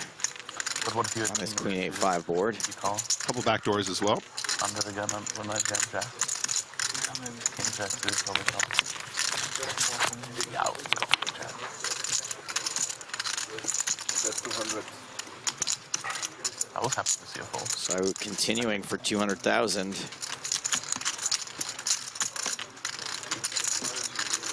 I would imagine Kalev's sticking around for at least one more street after having flopped something. Yep. That's pretty standard. Do you live in Italy then? You know Davide from Italy? Yeah. Yeah. What? You know David, you live in Italy? Yeah, no, I live in Malta. In Malta, okay. DJ Kalev to the turn. No, I live in Italy. They live in Italy, right? Yeah. Deuce of diamonds. Oh, in Vegas, okay. Or around. Okay. I'm in Malta sometimes. Okay.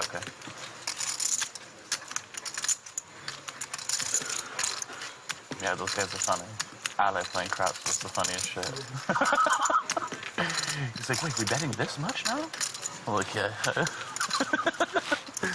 Here comes the second barrel from Saut. Bet. 535. And that one went up a little bit. Much bigger percentage of the pot gets rid of the pair of Kalev. And Saut making up some of those losses from doubling up Tonka. Man, he is just so good. Really knows how to size those bets appropriately. Doesn't seem to make any mistakes. Welcome Marls TV to the Twitch chat, showing her support for Tonka P. What's up, Marls? I think Marley made day 4 of another big event happening in Vegas. Congrats, Marley. Nice work.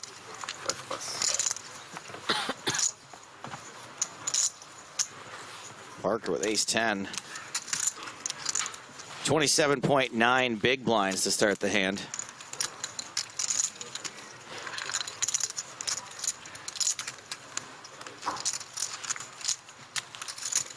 Raise, 240. Makes it 2.4 big blinds. Love the size adjustment here. Very cool to see Hillhofer now, I think, with a shipperoo. Yeah. Time to make like the Nina, the Pinta, and the Santa Maria. The Santa Marina. And ship it on over to the new world. Yeah. 9 pass. Obara ditches the 4s. Khaled's out. Sakuchi folds, and Parker surrenders. I had Broadway. Broadway. Broadway. 10. You had fucking A7 suited. You sit through. Well done. Flip. Huh? Flip. Nice.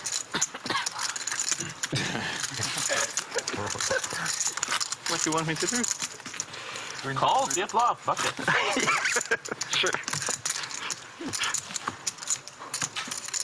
Mimidi writes, everyone loves a chop pot. And even though there was no flop, turn, river, or chop, it's Chat Pro Saturday, so absolutely. Yep, absolutely. Love that chop pot right there. You're all right.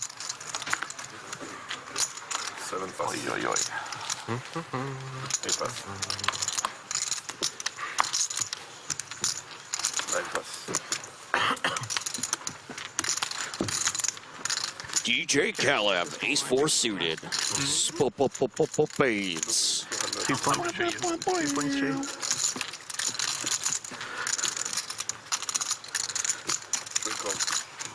One of this time I'm gonna wake up something in a big blind. Fucking same, dude.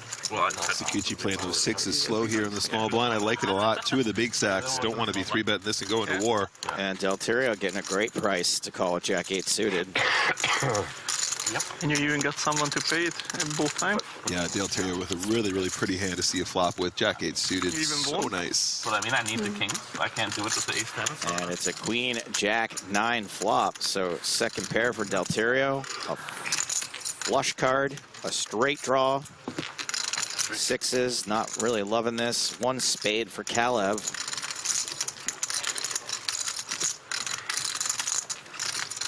DJ Kalev. C-bet. Check back. C-bet. 2 bets, 225. 3 pass. Nice and small. I want a C-bet. I just don't want to put that much in, he says. All right, ace-4 suited. 225K to go. Del Terrio with middle pair and a gut shot.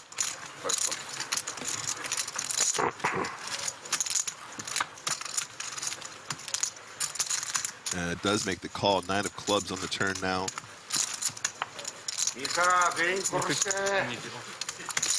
Does that make your relative hand strength go up or down when that 9 hits?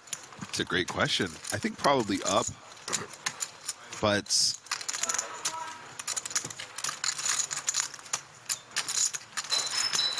I don't know. It's a really good question, actually. I think it means you're winning a little bit more often, but it's obviously the hand strength does, the average hand strength does sort of increase, obviously, with the opportunity for boats and that kind of thing, now trips as well. King of spades on the river, not the best outcome for Del Terrio here, of course. He's going to be concerned about his opponent having some 10x, maybe some king x. Would love to get to showdown. You can, I think.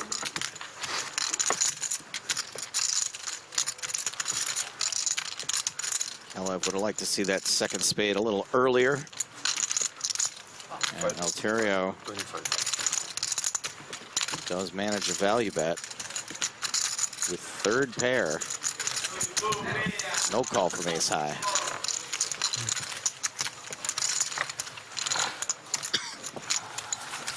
With the marathon final table here, I am really glad that we're breaking this up over 2 days.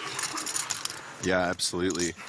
This is a long. We've been playing for 5 hours, and we have lost 2 players.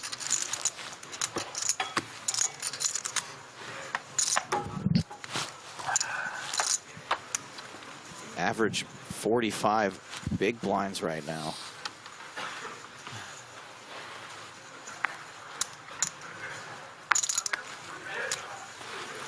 Six pass. No, 7 pass. 8 pass. 9 pass. Sorry, that's the average for when the blinds go up, which is not too long from now. Do it now. Of course, if we lose a player, that changes that statistic. But does indeed. You're right, Joe. Play has been very, very solid. Everyone's here to go all the way. Pretty solid, and every time there's been a cooler, it's been in favor of the short stack. Love to see that Talbot, that Tonka double. Where it's going, buddy. Where it's going. Talbot, Delterio. King, queen, queen, 2 hearts. And pretty hard to miss this hard for 2 players. Yeah, given the pre-flop action, I think Delterio basically always just bets the flop small.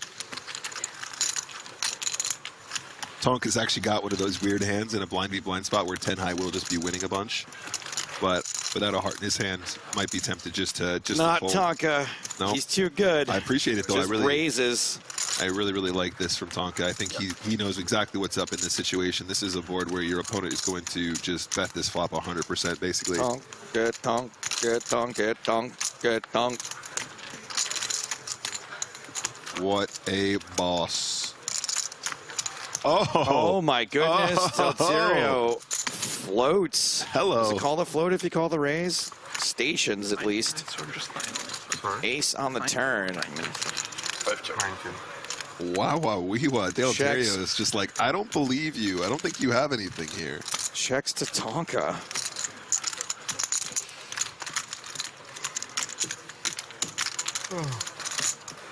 And while I do not root against Tonka, I do like seeing someone not let him get away with this nonsense that Hello. he gets away with so often. Or maybe he'll just, the flop will be a donation, right? When he folds here. 520K, that's a really chunky turn bet. Oh Gets my the goodness. fold. Let's go. I hate him so much. I hate him. He's so good. It's so annoying. Oh man. Perfectly timed. I just don't get it. He's so good. He is actually ridiculously good. What a play. World Tonka Star here. wants to know, why are the commentators always rooting against the amateurs? Well, Big blind special again? on Chat Pro Saturday, I have to just cop to it, I guess. I hate amateurs like Tonka. These amateurs. Queen. Stop Antoine. Wow, absolutely awesome. There's still another one.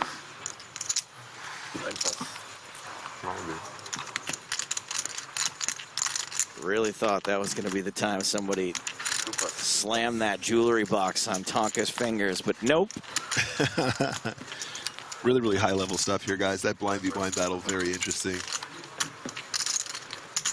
Curling Master coming to our defense. Commentators do not hate on amateurs. Just the other day, they had recreational player Maria Ho commentating. Let it go, everybody. Let it go. I think by the next stop, everyone will forget. That's what I get for trying to make pleasant conversation. Delterio with pocket 9, so it's going to defend ace-jack. I should just go back to slamming on amateurs. Stick to what I know. Hell of a flop here for pocket 9s. You'll love to see it. And the 7 is always coming.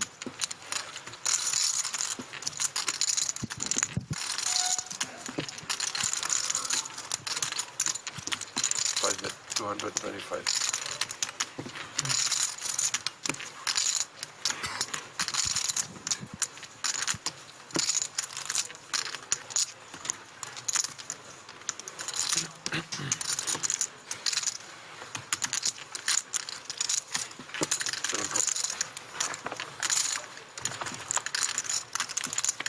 So decide to see one more Starit.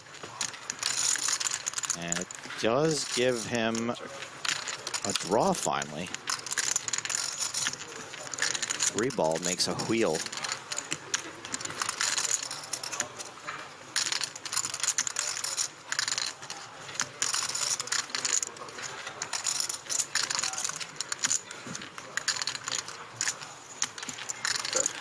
And Delterio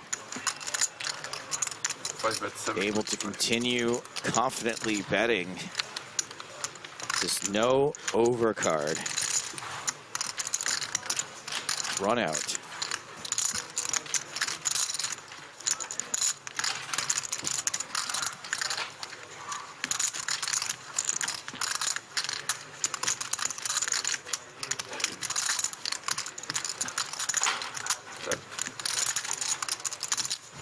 $725,000.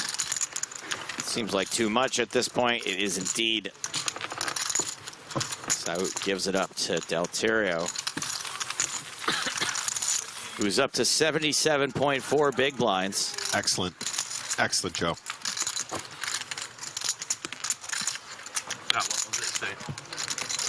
Ace 8.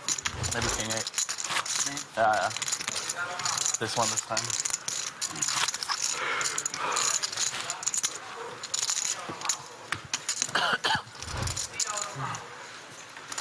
Esta cosa. Él hace esta cosa.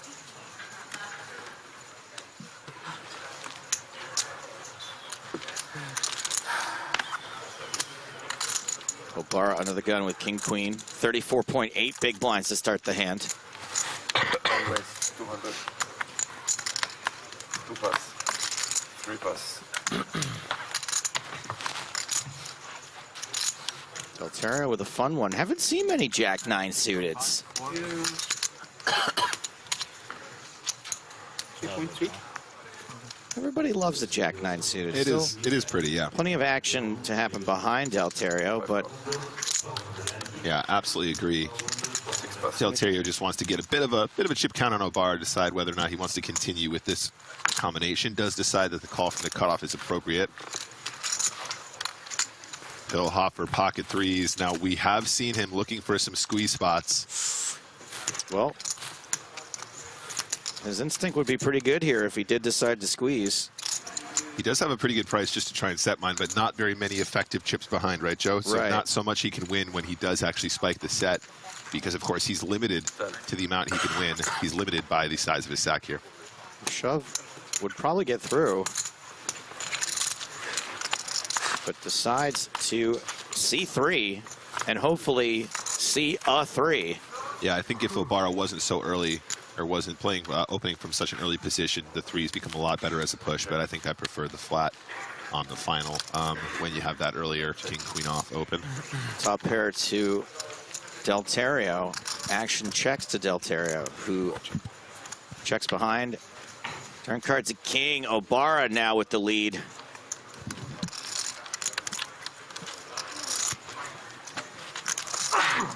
Lasso. Hey, check. Wilhofer checks again. Obara now. 9 bet, 3, 4, 5. It's nice to pick up your top pair on the turn. People think you're bluffing sometimes, bluffing this king. You can sometimes still get called by the jack. I like the size from Obara here, especially if there's not too much action on the flop. You want to start building the pot on the turn. You want to really maximize fold from some 6x, 4x that might be in the big blind. Probably not so much 6x, 4x from Delterio being in the cutoff, but certainly a big blind. A couple combos of big blind that you want to get to fold there. 4 of hearts on the river. Kings and 4s now for Obara. Hey, shout out to Rory Jennings in the chat. Hello, buddy. Oh, wow. Good old Rory.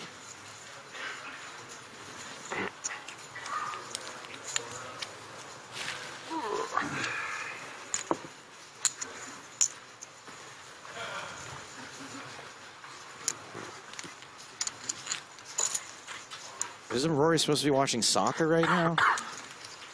The World Series of Soccer. Yeah, the world. I mean, there's a huge World Series game happening right now, isn't there? Obara bets 905.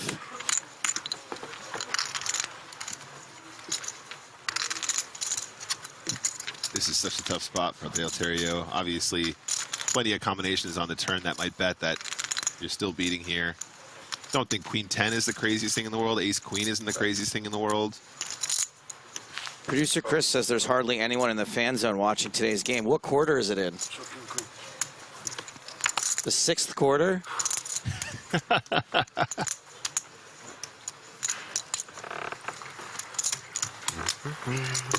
So Terry pays it off. Big pot. Big pot for Yuna Obara. Yeah, well played there by Obara, picking up a pot after a few losing situations. Up to 52 big blinds now. 52.4 big blinds, if you don't mind me being accurate in the human calculator, after all. No, I appreciate that. I was I actually was struggling to do the math, so human calculator comes to the rescue.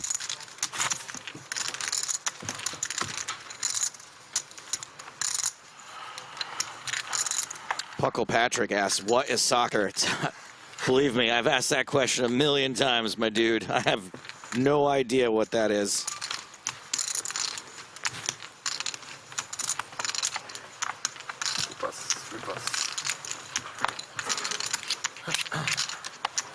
Ace-4 suited for Deltario.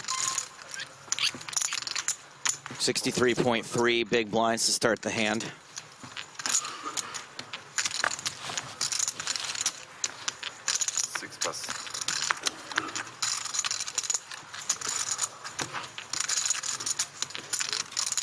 And a Jack-9 suited for Saud now. Jack-9 Sauded. Unfortunately, that suit ain't no good.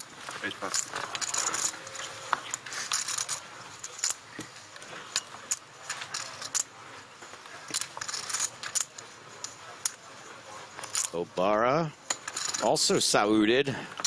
9-6. And we're going three ways to this flop. Here we go. Only one diamond. Sorry, car crash fans. Ace-4. Started best. Flops best. 2, 3, 4, 5, 6 would make a straight for Obara. So with 2 overs.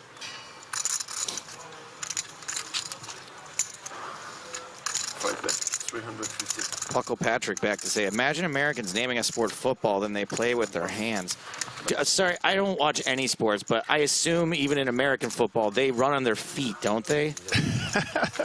Is that, or do they run around on their hands? Because if they run around on their hands, I would say calling it football is probably dumb. But they use their feet. I'm not a sports guy. I think from some of the books I've read, I've seen photos, archival photos of American football players using their feet. I don't know.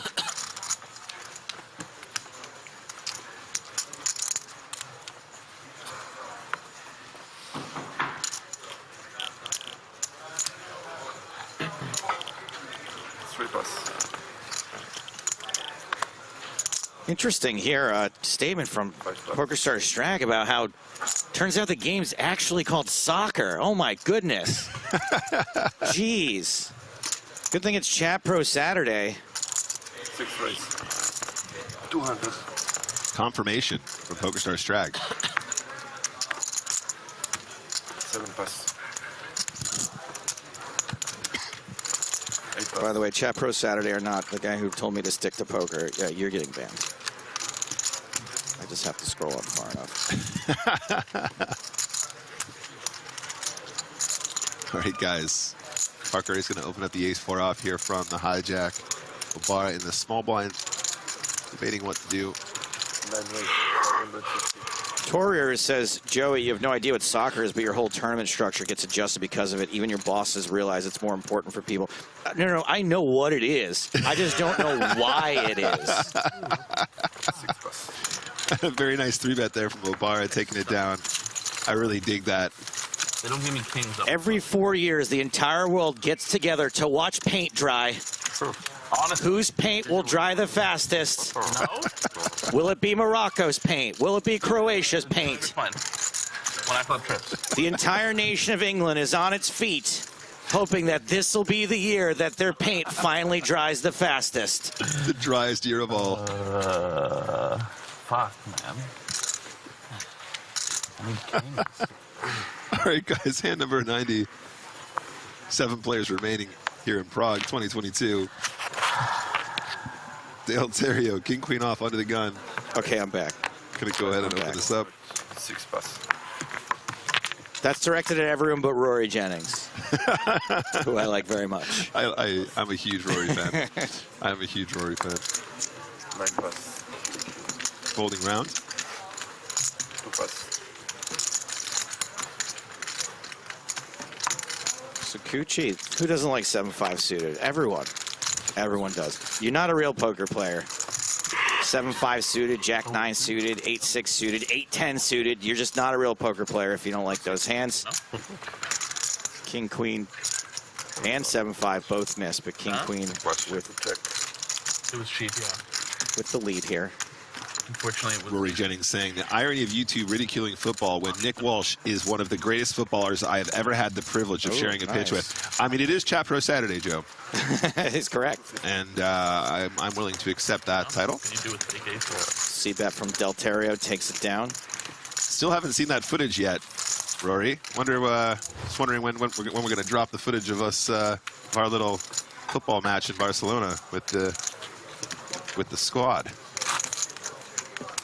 Some Luckbox says, why so much hate on chat pros? Aren't we all chat pros, especially the commentators, giving their strategic opinions whilst never buying into these events? If I bought into the event, who would do this? Hello, my babies.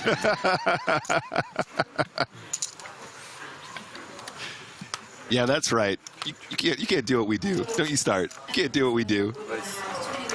6 race 200.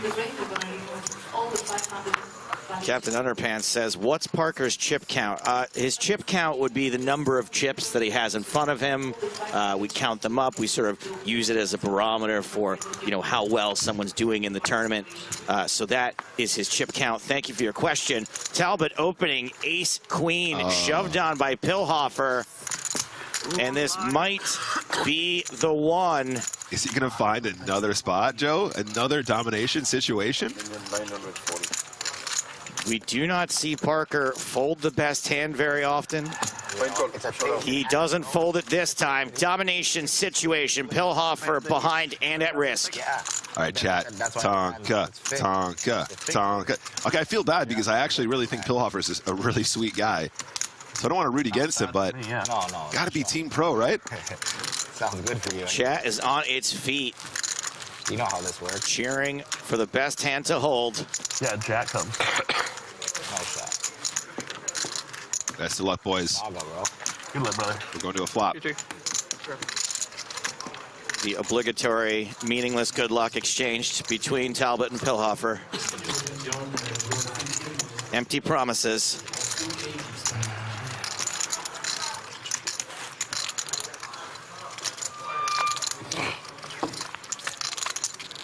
Flop is ace, 7, deuce, 2 clubs. The ace isn't great news for Pillhofer, but the 2 clubs are. What would you say? Queen of clubs, fair fight.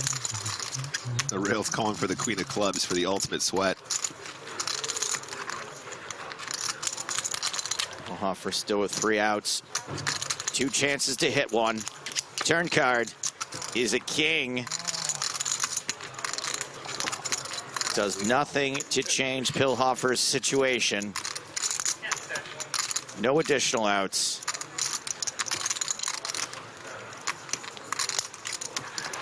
Deuce or so. Pillhofer needs to spike a jack. Oh my God. Oh, well. The dealer said. Yikes. Apparently he didn't need to spike a jack. He did to double up, but to survive, all he needed was to pair that deuce. This hand ends in a chop, and you know what they say, Nick. Everyone loves a chop pot.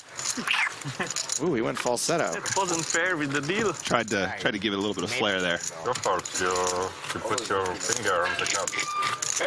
It's always the dealer's fault. Pillhofer squeaks by with a chop. Yeah, you okay? Actually, you got out yourself from the trouble. You get some money. Otherwise, you fall.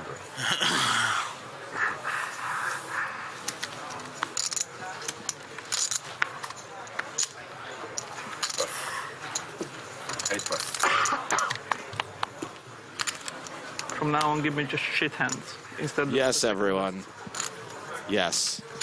The king on the turn was a good card For you guys. After for this, ace now jack. I have to bust next. For sure, that's how it works. Well, that's your rule. Yeah, but it's good for you guys, but it's a fucking guaranteed thing now. Now I just lose the flip.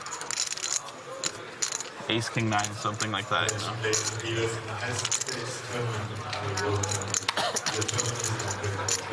I did not say the king means nothing. I said it didn't give additional outs. Good. Which it didn't for a win. I'm just clown. It's fine, it's fine. Go fold. Oh, okay.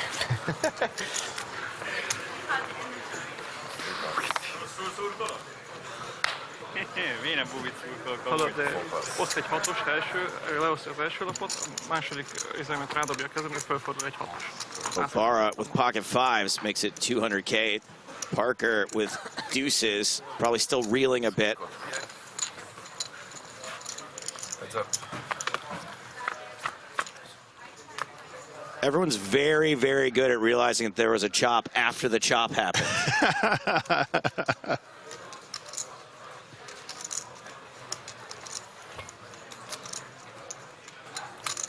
We don't announce chop outs. No. Not relevant.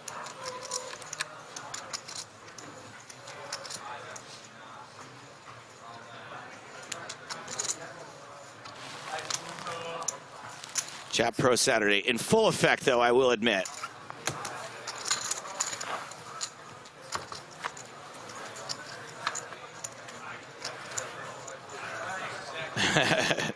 Nick in chat saying Joe is never wrong. I am wrong all the time. Quite regularly. Very nice. Okay, so Parker, having floated on the flop here, can either choose to try and get to showdown or turn his hand into a bluff at this stage. 6 check. He's going to try and get to showdown. Pocket fives, again, probably just going to check. Up here. No, you win. I have deuces. I have deuces. Obara's pair, by default, better than Parker's pair. What a fucking joke. Oh, my God. Parker a little tilted. Jesus. Ay, ay, ay. It's time for break, Parker. So, after 4.5 hours of play, 2 eliminations. Paul Adrian Cavassiu and Javier Gomez, the only 2 players to have fallen thus far. Pilhofer narrowly escaping elimination there with the hidden chop outs. Parker steaming, reeling. Those 2 folks, fewer than 20 big blinds. Still anybody's game. Still lots to be played here. Taking a short break, another 15-minute break. But when we get back, more from the final table of EPT Prague 2022.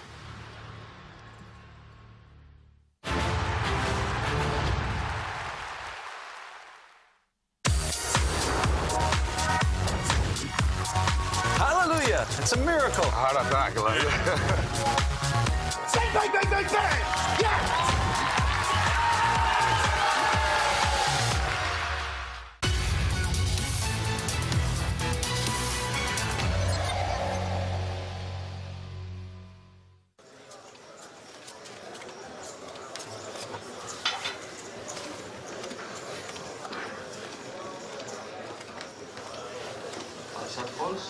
Marcel Lusk told me he was named after a boxer.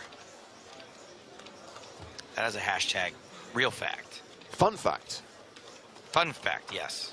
So, time to sweat with Marcel Joe and play this hand from his perspective. Don't check how much you do. Oh, 24. Yes. Sorry. I was going to say, James, if I were playing this hand, I would ask the guy to my right how much I should raise. I thought you would offer me out for dinner.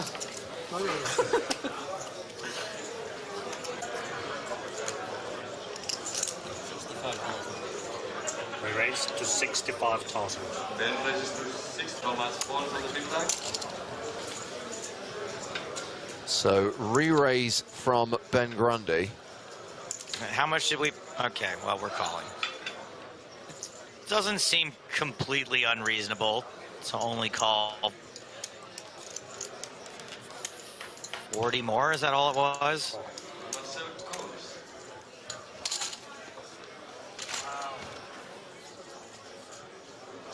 With 9, 10 of spades, but This is not a dream flop for us.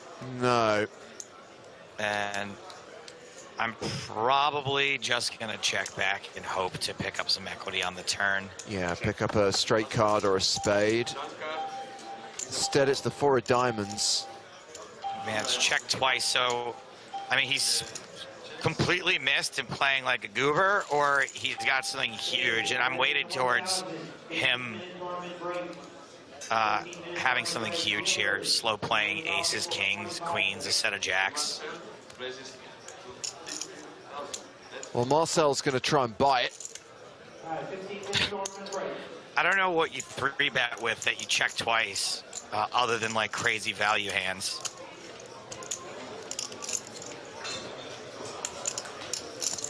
Players, you do not have to be here for the race off. Go ahead and take a break.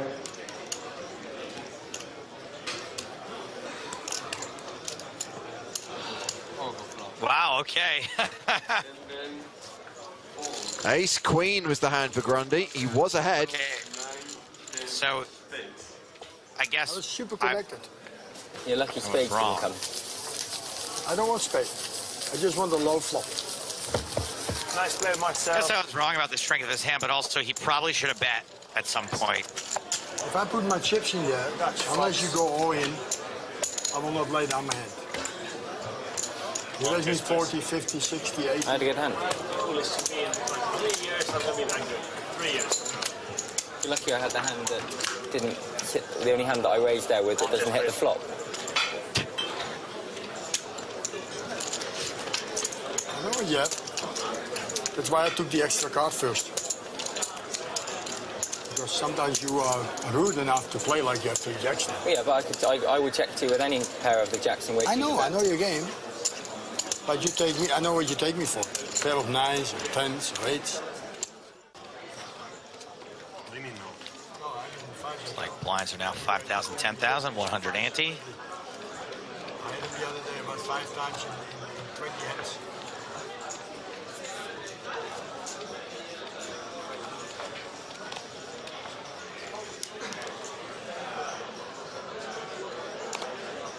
Queen 8 again for Marcel. This time it's going to be the winner.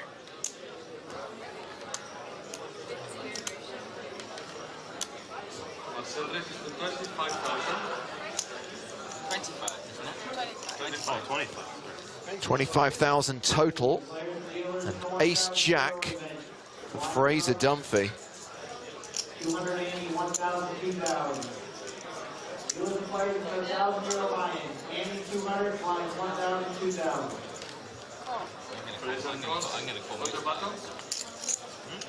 He's in no re-raise. Queen tray for Karam.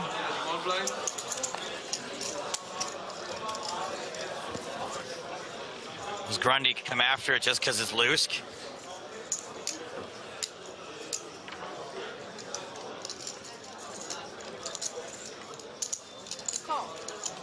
Oh yeah. King deuce suited. Trying to run down his nemesis. Open-ended straight draw for Marcel.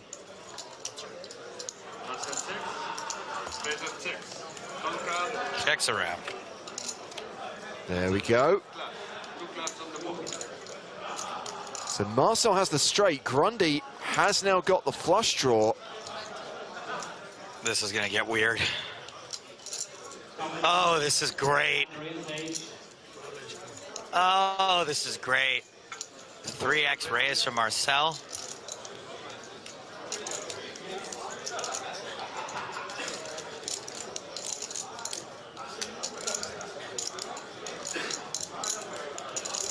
Grundy obviously taking it personally. After the last time they exchanged words. €1,000 in the go. And again, E. Stefan C. Are still very comfortable. And again, Dennis, Zindeplay, Abel, Alex Kravchenko, Rafael, Christian, Geo, Sergei, Peter, Slava, Pasi, Renault. Grundy just calls. Oh, the all-important river card. Man, and that club. No club on the river, but it is a pair for Grundy. Oh, is he looking to snap it off here? That's what I'm wondering. Just 60 into 200. Yeah. I mean, this might be genius.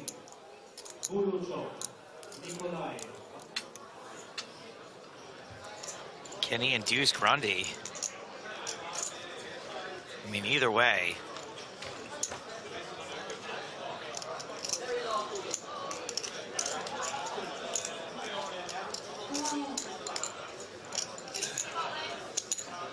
The Milky Bar Kid's hand ain't good enough.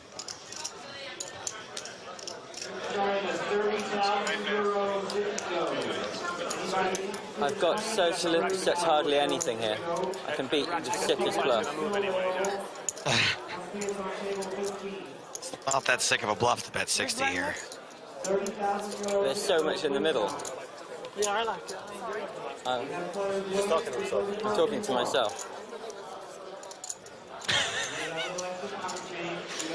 Poor dealer is like, what?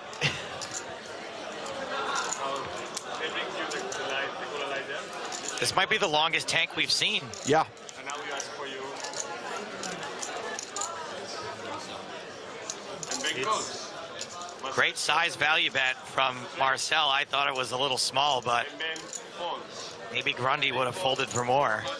I think that's one of the best hands we've seen so far, especially when you realize that it was informed by that confrontation between the two earlier. Kings, so I have to play for the queen. Yeah, you been watching me, huh? Smurry. I have to play those smurry hands now. Water.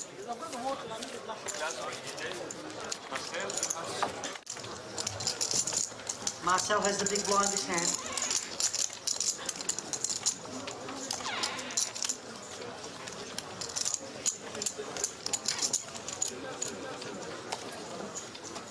Jeff folds.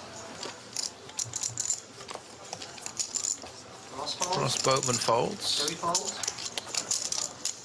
To Hussein, King Deuce folds. Folds. So it's Alexander. It's on Mark in the small blind. So And we blind are on now blind. blind v blind. Question is he going to steal it? Suit and tie versus suit. It's my best chance to get chips. You understand? Marcel looks a little short. I haven't been looked. I know. You want me to look first? I don't really want you to call. Call me old-fashioned. I think the guy who's has the action on him first should Mark look has first. put But Marcel all in. And looks like it's being called. Well, Karam shoved on Lusk. Lusk calls all in. It's Jack 7 against 8. Marcel the at-risk player, but he is ahead. The flop. 4, 4, 10. no jack, no 4, diamonds. 2 hearts.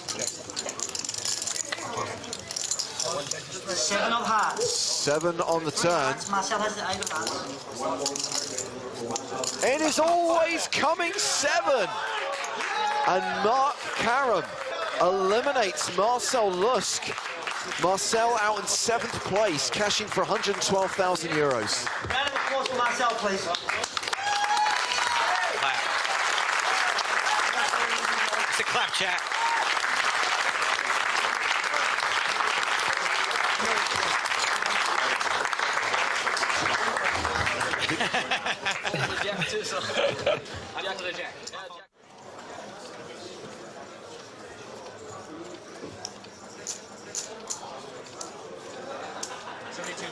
$72,000 is the bet.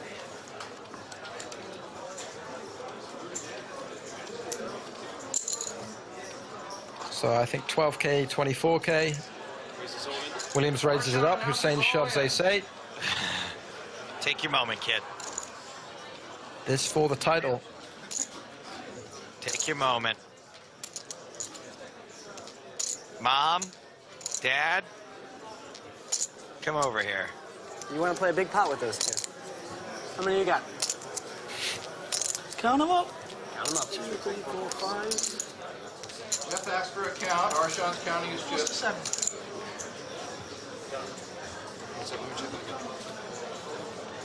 He really is the star of his own movie, isn't he? Well, it's about 24 something, 25 less than big blinds by my awful maths. The bet is actually, the raise is 644,000. That's a correction. 644,000 is the amount. We're here to gamble, aren't we? We're here to gamble. It's not gambling. Why do you think the same 6 guys make the World Series of Poker final table every year?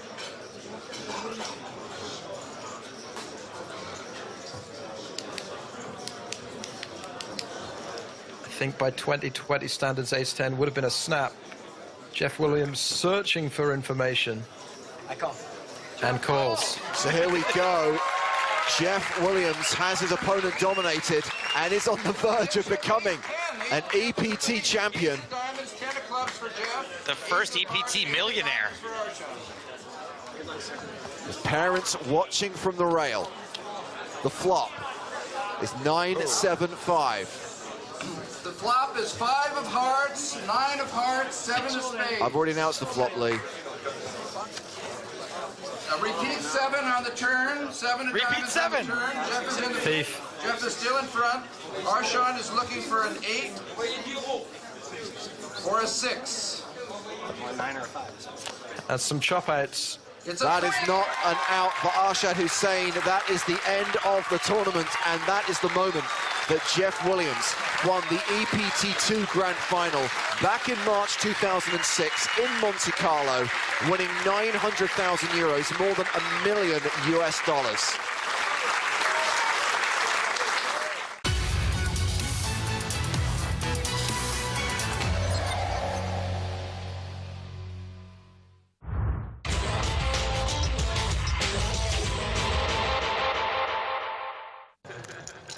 Meanwhile, former November 9er Felix Stevenson is all in. Players all in. We're heads up on the outside. Got 8K coming.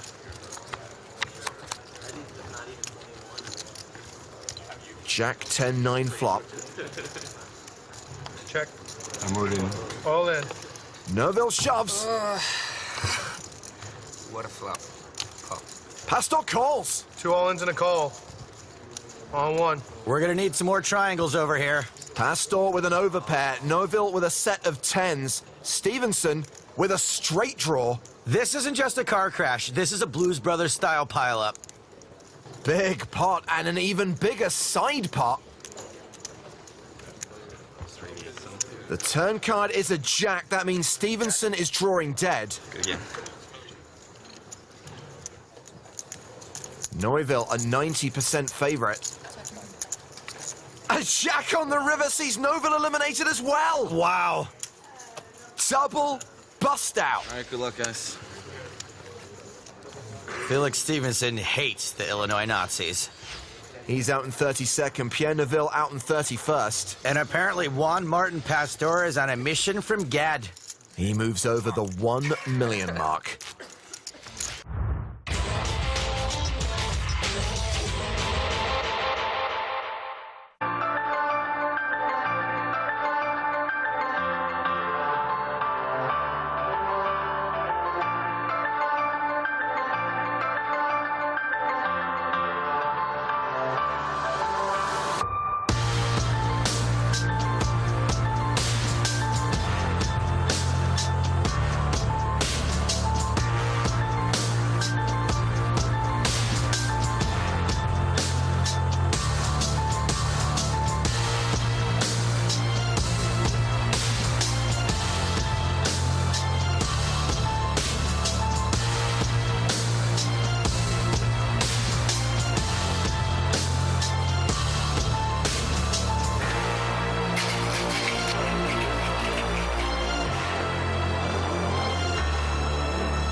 Welcome back to Prague and the PokerStars European Poker Tour, penultimate day of the main event. Trying, and I emphasize the word trying, to get down to the final 4 today, but still at 7 players, just 2 eliminations. With most of the day gone already, 2 levels left to play. It's James Hartigan with Griffin Benja. What did I miss? Is Tonka still in? Tonka is still very much alive. 18 big blinds, just ahead of Istvan Pilhofer, who has 17 big blinds. And Jordan Sikuchi remains chip leader, just ahead of Peter Kalev, 73, 69 big blinds respectively. Blinds going to 60,000, 120,000 with a 120k big blind ante.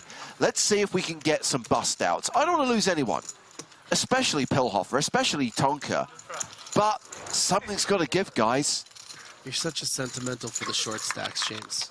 Plus, it's not like everyone hasn't already locked up a decent amount of money. 164,750 euros for 7th place. However, I'm mindful of the fact that there are big jumps with every bust out and more than $1 million up top. That first place prize money will be paid tomorrow. The trophy will be presented. Tomorrow being the final day with the action starting at 11 a.m. Central European time. Cards in the air, here we go. What did he have? King, queen of spades. Oh, flush. Oh, my card? That's a good card, right? No, it's not. I would have flipped the set. Pocket 3. That hand? Well, I only had 11 blinds, but yeah, I would have lost it all.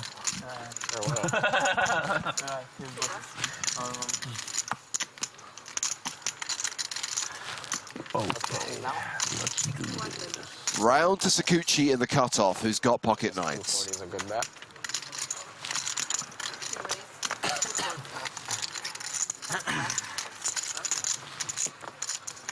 Justin on YouTube points out that Antoine Saut, who's in the big blind with 8-6, has been around for quite a while. He has indeed.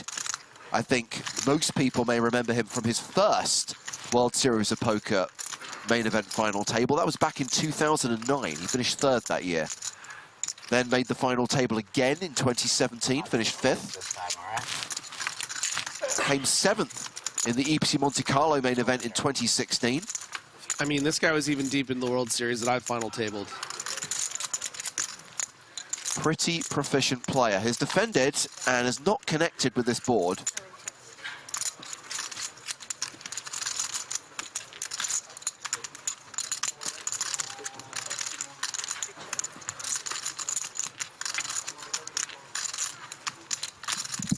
Now drawing dead on the turn.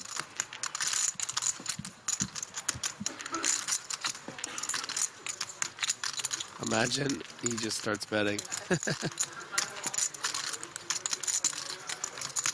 Seit is someone who is going to be aware of maybe some weak spots, but not a lot of maneuverability with this stack.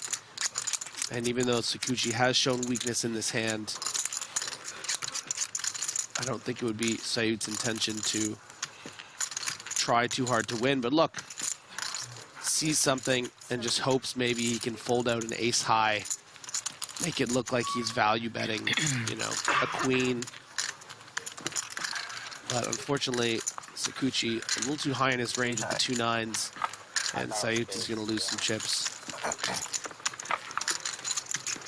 Yeah, Sikuchi adding 735k to his stack. Follow-up question from Justin. Griffin, have you ever played in Jacksonville? I swore I saw someone that looked like you here. You know what? I have not. But I get that more than most people. But I remind them of someone.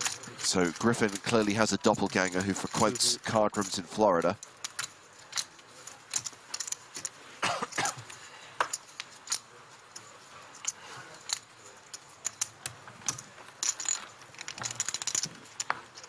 Imagine having your photo taken with a fake Griffin Benja.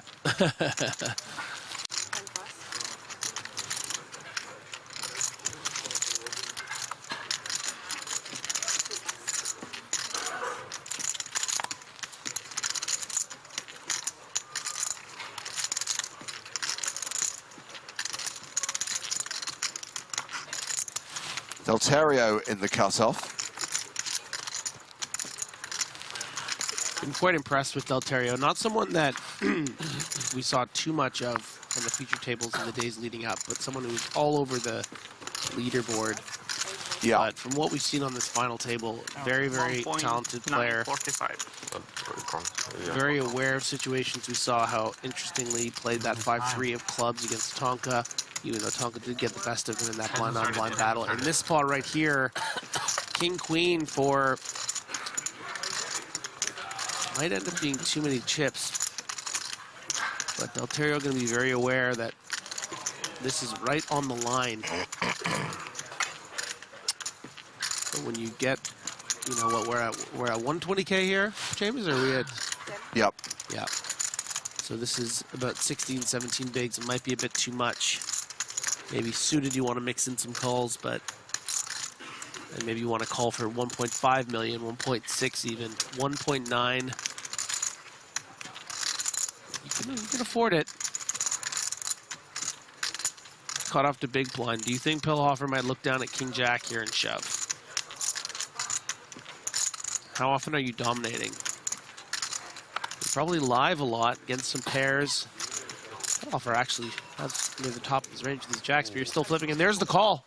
So we are off to the races. Pillhofer at risk again with the best hand, pocket jacks, in a coin flip against Luigi Delterio's King Queen.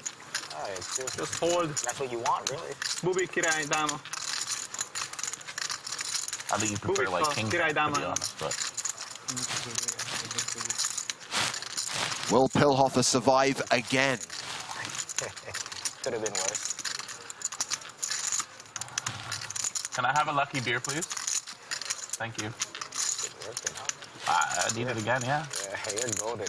I didn't have it for this all in. How is Tonka not wasted already? There is a queen on the flop. And now Pillhofer left drawing to 2 outs.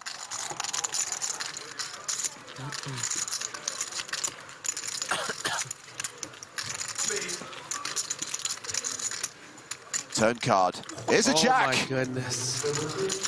And that seals the deal for Pillhofer. He does survive again. He gets the double up through Delterio, and we are still 7-handed at this final table.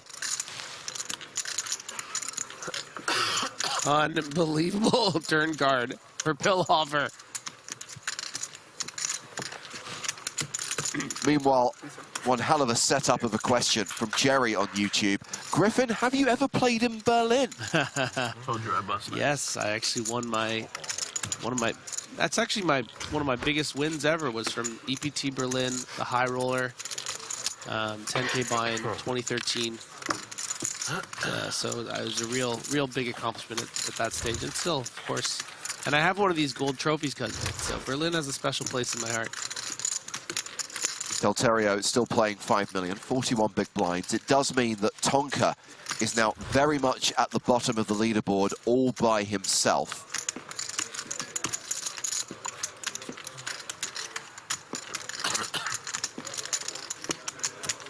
And Walexion making an excellent point. It was clear that Pillhofer was going to win.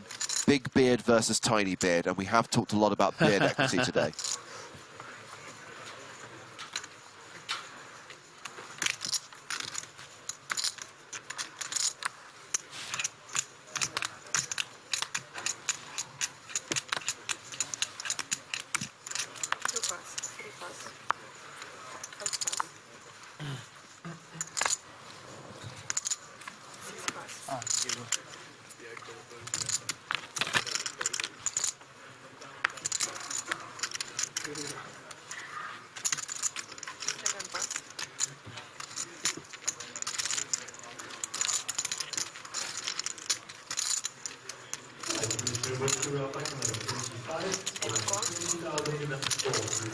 Pillhofer completing in the small blind. Obara, who I'd say has been the quietest player at this final table. Ace-9 in the big blind.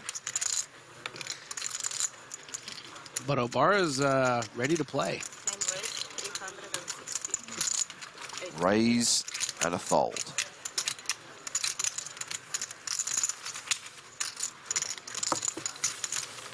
I've been very impressed by the composure of Obara after the tough start to this final table. Did I accidentally close down Twitch and open a different stream? Like, it's all in Italian. Was there a raid? An Italian raid? Tom, Booby, get your hammer out.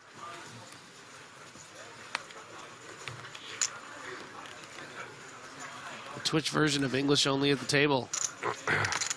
James doesn't like it.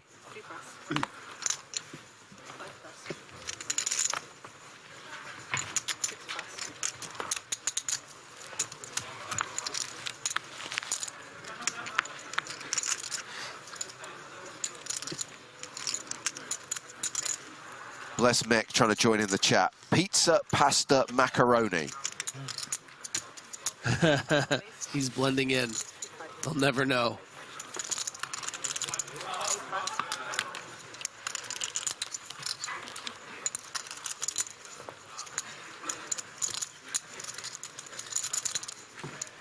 Obara considering a little greed in the small blind here. Maybe I can just pop off a little 3-bet here. Force Sait to shove or fold, and he is going for it. If I've learned anything from watching Obara play today, it's that he trusts his instincts, and he likes to put pressure. But this, you know, every once in a while, you're going to get your hand caught in the cookie jar, and if you do, it means you're probably bluffing enough. If you're never getting caught, it means you're not doing it enough. But Obara has certainly found himself in the trap a couple times.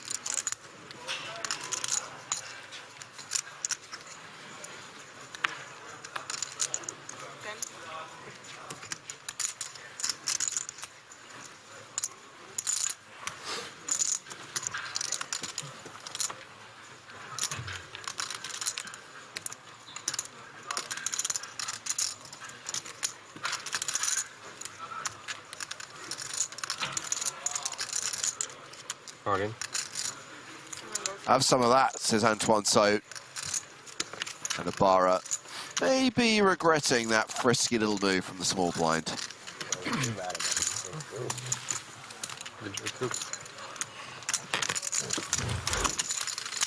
Sait hovering around the 30 big blind mark right now.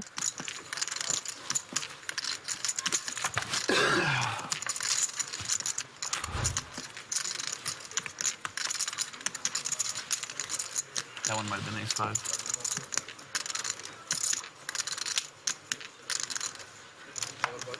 Both ace-5.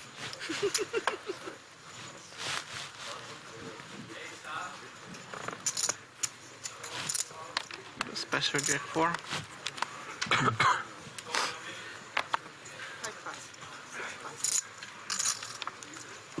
Okay, legitimate question from Lord Char. What are the black cards they have? Those are time bank cards, so you'll notice that this game is playing with a shot clock. Players have 30 seconds per decision on every betting stream. But obviously, if you find yourself in a tough situation, be careful. No, it's okay. You need additional thinking time. You can play a time bank card. You get 5 of them at the start of day 3, when the shot clock is first introduced, and then 5 additional cards at the start of each subsequent day. And any you don't use, you carry over. So you can see, John Takuchi's got a decent stack of time bank cards there.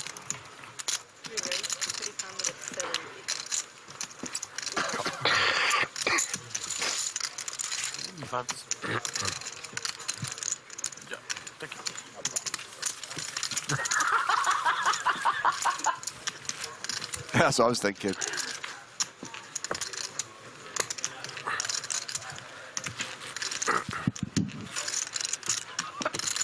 Tonka having a good chuckle.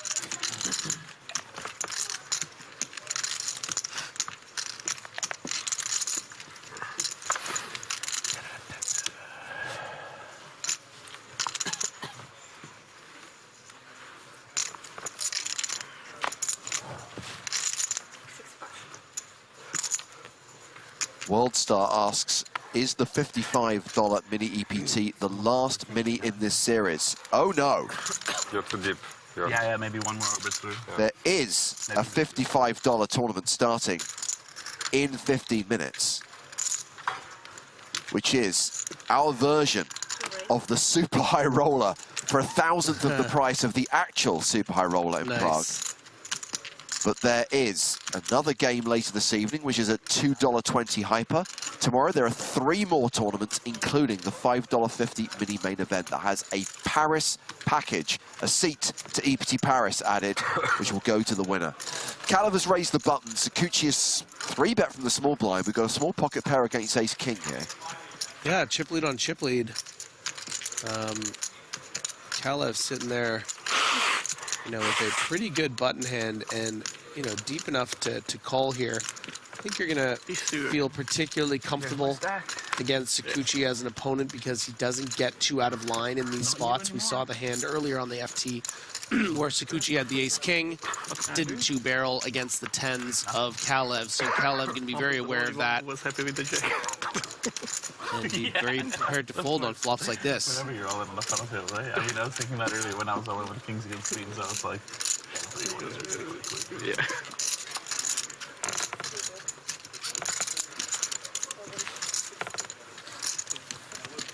Actually, I wasn't. 760K the bet from Sakuchi. Nice to be rich. You never involved with them. They're always just fighting each other. They have a click over there. These two and we 4. These two, yeah. Sometimes he's Kalev. I think this is a bit too ambitious. I understand that you want to protect against Sakuchi's c-bets here with, you know, the king jacks and king queens that would also find 3-bets in the small, but Sakuchi hasn't really shown a lot of that kind of pre-flop bluffing too much. I mean, look at how big this pot is now, right? 3.6 million almost. Certainly the backdoor straight draw entered into the equation as to why Kalev has decided to call. So it's nice to pick up that 9. Shadow Dan asking how much longer will they play if no one busts? This level and the level after this. 1.8. Wow. So this clearly was part of the plan to put max pressure on a turn if check 2. Probably thinking that, you know, and Sakuchi just says, I'm all in. I don't believe it. I don't think you have a set or anything silly like that. And that's a massive pot for Jordan Sakuchi. And that is going to change the dynamic at the final table, Griffin, because we did have a situation where these two players were very close together. But now Sakuchi's up to 13.5 million. Half an hour and we'll find out. That says a lot about... I mean, we've seen a pretty snug, solid style, and we talk about it a lot from Sakuchi, but having no fear about just going all in with one pair against the other chip leader with 7 left. I mean, what if our man Kalev just snapped off with a set of 9s there, you know? It's certainly within the realm of possibility. We just see Sakuchi out in 7th, but he just was very aware of the type of situation, got Kalev to float and then make a huge, big bluff on the turn and then just acquire all these chips. Huge chip lead, over 13 million for Sakuchi.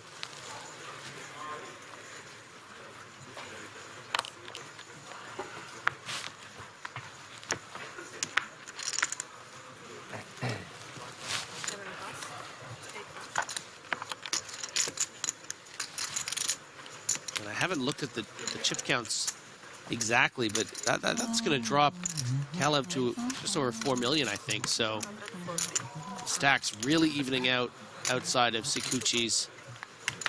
Yeah, 4.5 there for Kalev.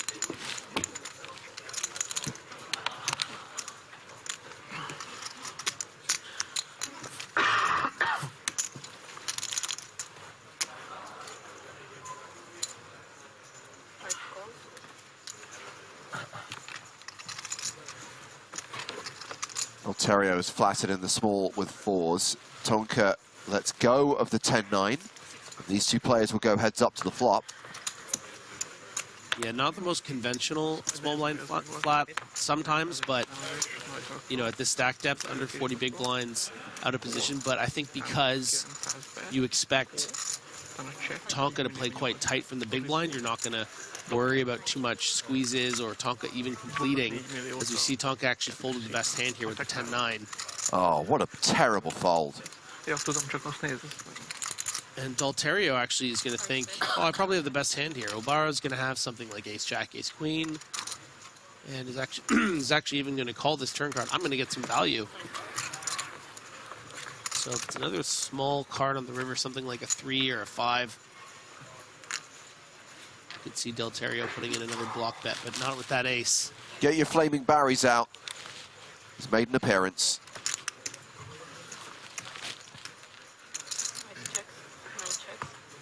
Check to showdown. 4's no good.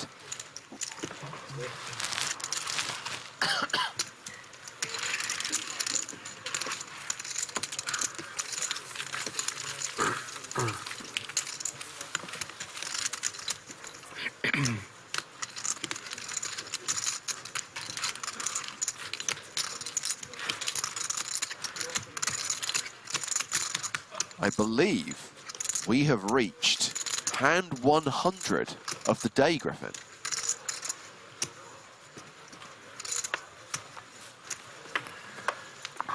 Confirmed by the handy graphic in the top left-hand corner of the screen. You love to see it.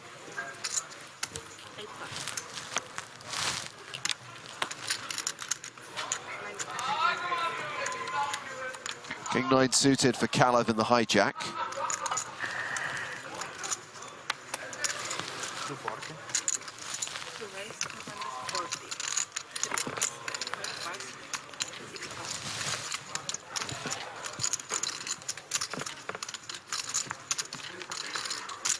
Antoine Saut with 10s in the big blind.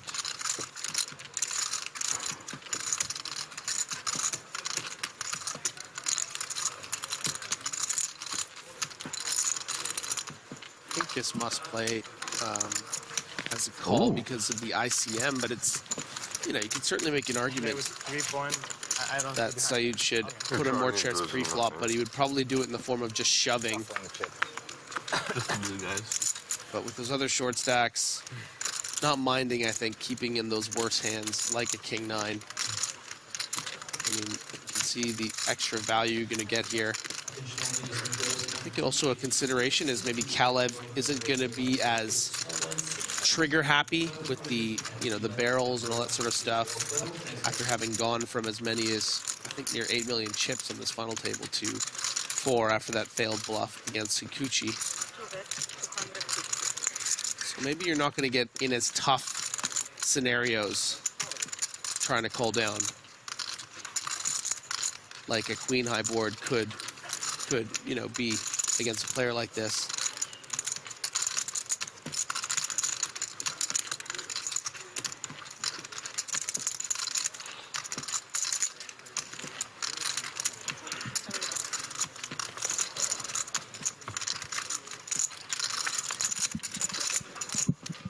Well, this guy's had more than enough mornings.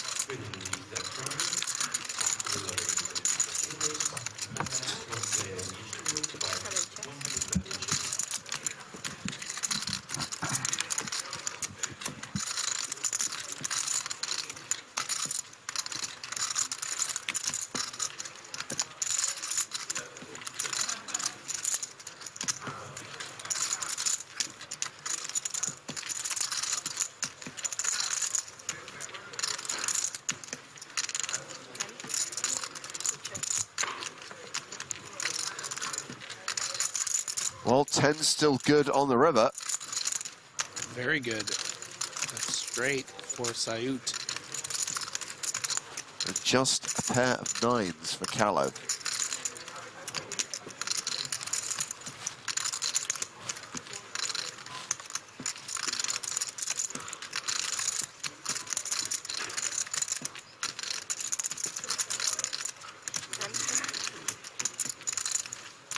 $8.75.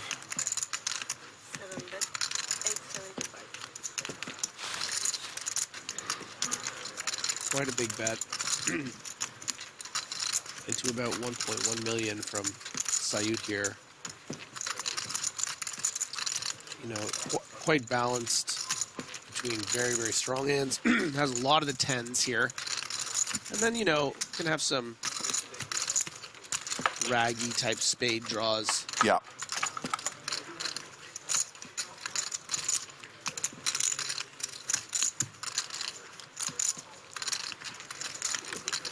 But I think Kalev knows there's too many combinations. You know, even if Sait has 7-6 of spades, that somehow is a straight here.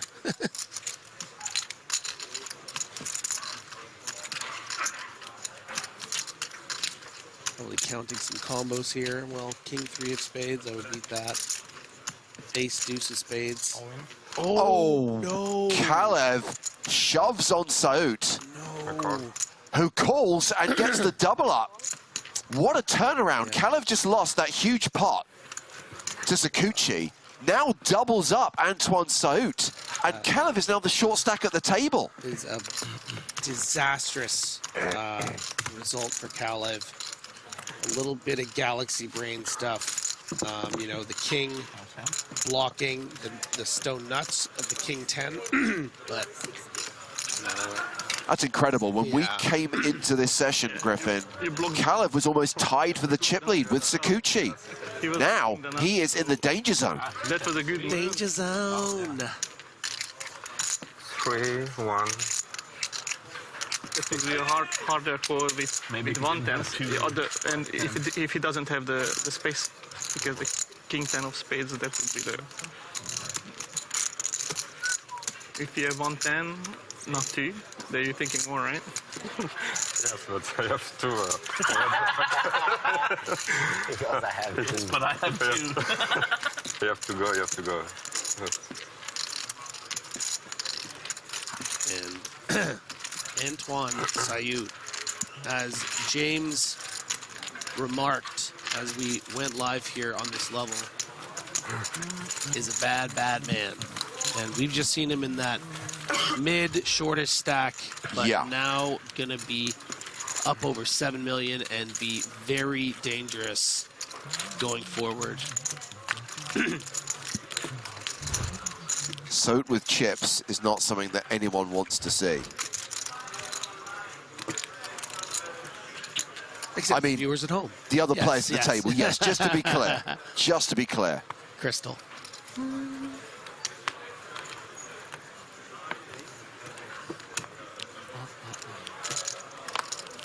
Ooh, 4, 5, 6. Kind of feel bad for Kalev, but from Tonka's perspective, it's another opportunity to ladder. I don't know. You don't care. I mean, patience. Stay there. Sait there, just to call pre-flop, you know, a lot of people in that situation. Kalev been so active, just lost a big pot. You got pocket 10s, you're just thinking, I can just blast this in, I'll win every time, he's never gonna call. Instead, keep him in there and get him to bluff all the chips into you. Certainly a stroke of good fortune. That's how you'd happen to ran into this big bluff, of course. 9. And already, with a 10 of diamonds in hand, finding a 3-bet from the small blind against the pretty dangerous, but, you know, mid-stacked Delterio. Yeah. And a quick fold. We're about to enter the Sait show. Yep. Of course, it pains me to remind everyone that it is Chat Pro Saturday, so sadly none of the analysis spouted by the audience can be deemed incorrect. Hold Me He's Nuts says no one feels bad for anyone at this table, even if they bust out. Yeah. Sorry? Big blind with pocket 10? Cannot question the accuracy of that sentiment.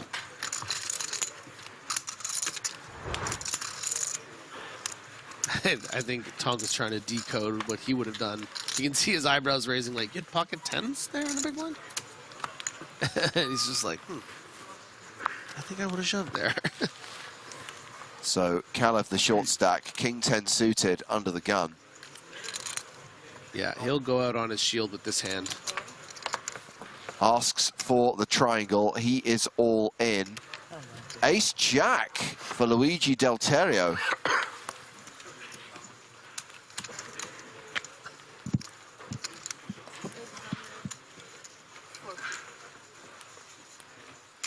Yeah, Delterio licking his lips. 7 big blinds, ace jack.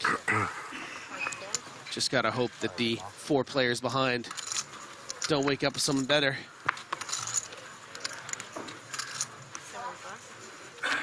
Ace jack for Pillhofer. Oh. We played Toto.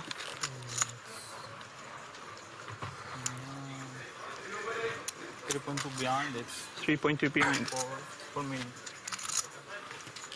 This is tough for Pillhofer here, because Delterio is balanced between medium strength like this and then some traps sometimes.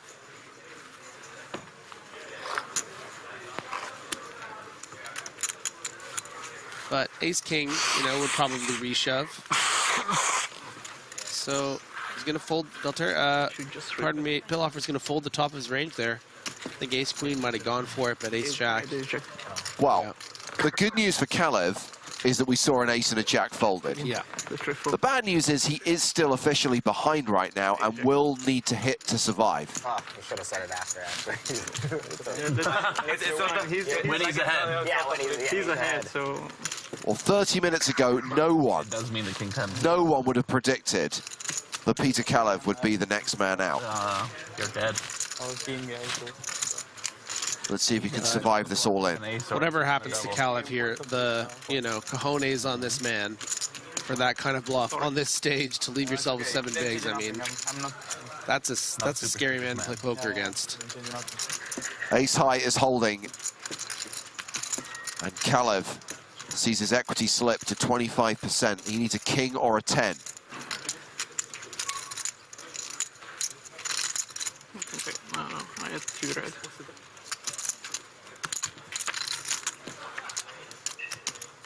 Queen on the turn does not change anything. Still 6 outs for Kalev.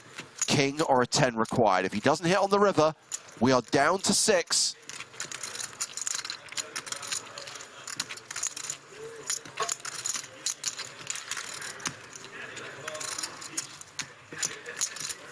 Just give me another chance, man. The river card. Put me in, coach. Here's a jack.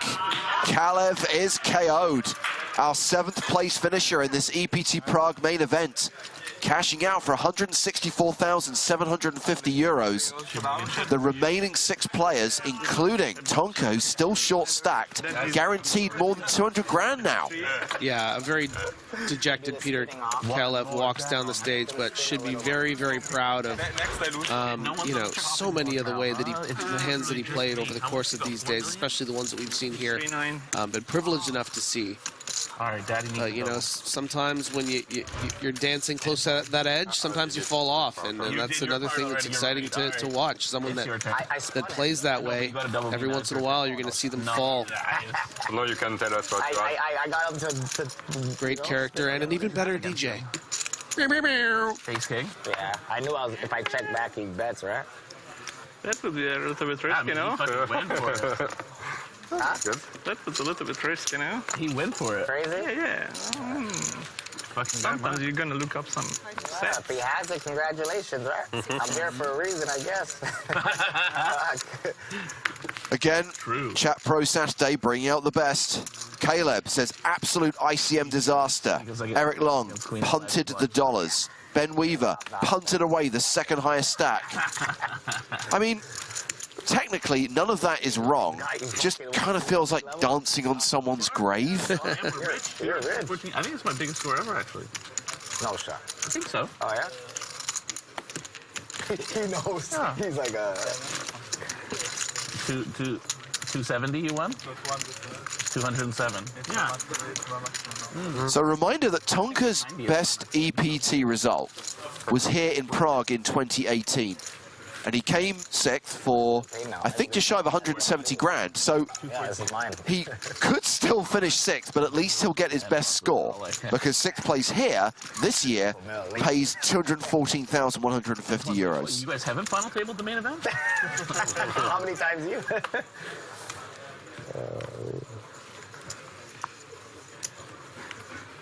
5-style, very observant. This caster have that UK accent. Can confirm.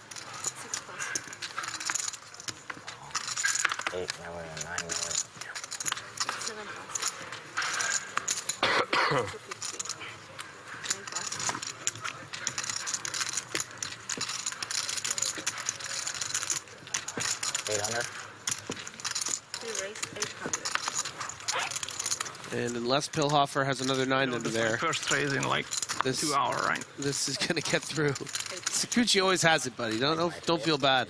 It's probably going to show it. I said it's like my 5th in 20 minutes.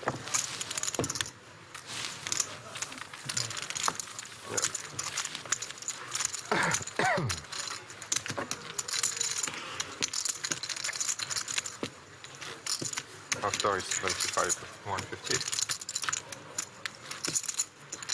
Yeah, it'll be 100, 150. Yeah, I don't know They why take the 5Ks out next level. Yeah, but you can do 70. Oh yeah, why don't they make it 75, 150? So bad. Yeah, it's really stupid. Yeah. Maybe if we all agree, we can ask them to change it. I don't know, but yeah. I mean, why remember not? I saw We it, can and ask. then, We can ask. Because if it is 100, it's very fucking stupid. Yo, they're calling out our levels, bro. I think it was too, yeah. What are they complaining about now? The levels. No, because they take the 5Ks out next level. So it should be 75, 150, of course. But because of the other levels in the tournament they might do 100, 150.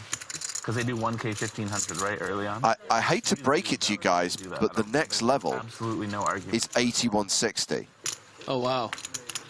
How much? Jump right over. So wait, so they're gonna need their 5Ks still. So you guys don't know what you're talking about. Tonka usually wakes up with a hand on the big Yep, line. right, Tonka, you can do no wrong with all your little fans on Twitch. Well, you're wrong here.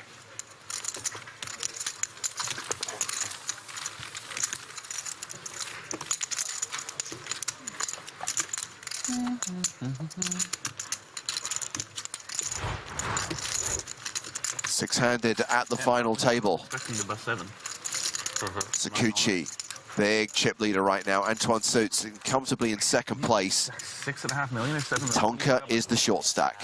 Yeah. When he came back from break. Earlier he did, yeah. Change, he said. I asked him. Thayer de Slayer says you don't need a 5K chip for 8160 if there is a 10K chip. Well, you're banned. Never correct me again.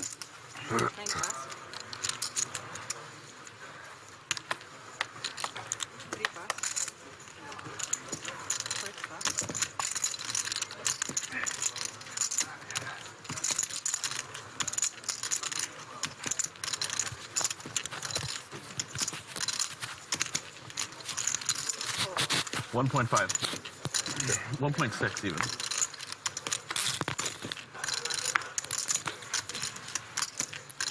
$1,645 total. I know we're already in the blind situation here and invested in what's going to happen next, but I would have loved to have seen an open from the cutoff here by Sakuchi with the 9-8 off. There's such an edge over all these players with all these chips right now. Let's get it going, you know? You're not going to get Ace King forever, buddy.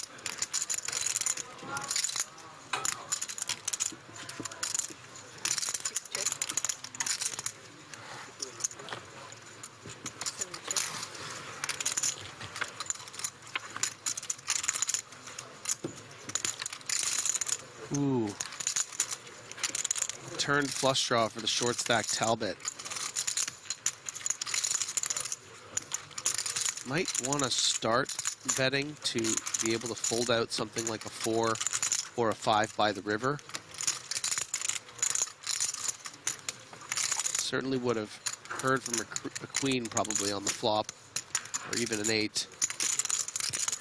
So going to expect to get a lot of folds here on the turn from those unpaired hands. But Sayud is pretty high up in his range given the action so far, and I don't think we'll be folding this third pair. But I really like the way that Parker utilizes different bet sizes to make it a little more difficult on his opponents. We saw that great hand with the 10-8, and now might fold out third pair. Wow. You know, a standard half pot bet there gets called, but pot size, people respect it, man. People respect the full pot. Lessons from Tonka. So actually, they have changed level 31. It did used to go 61-20, 81-60, but Tonka is not wrong. According to the official schedule on the website, it's changed to 100K, 150K. I don't even know who to ban now. Tonka's just right again, right after being right in that hand. He can do no wrong. Damn you, Tonka. And I did remark that I would like to see Sakuchi opening up his pre-flop hands because he's not going to get monsters like Ace-King forever. And he got kings the next hand. So, what do I know? Delterio, though, is going to be his Huckleberry, the Queen-Jack suited, playing just under 40 big blinds after the call.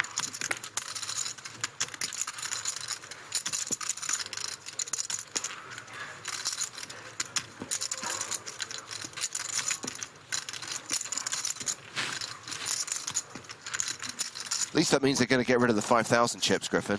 Yeah. Hilloffer loves the 3-deuce complete from the big blind. You guys remember that? Who was with us yesterday? Hilloffer was the third man in calling with 3-deuce off. And now it's suited. I mean, come on. Yes, narrative.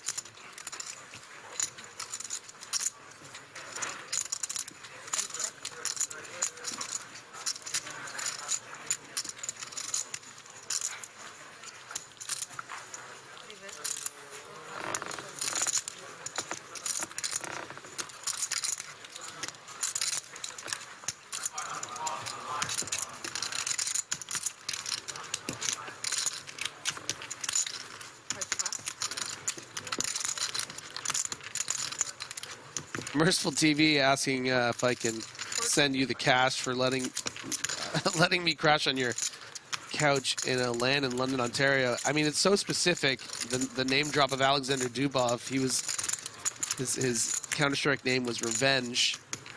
So I mean I might have to hook you up for that. It sounds real. I love the fact that there is... That's like 20 years ago. A lot of potential authenticity to this story, but you're still not 100% sure. No, I mean, wow, it's very specific. I once let you and Alexander Dubov crash at my hotel room floor during a land in London, Ontario.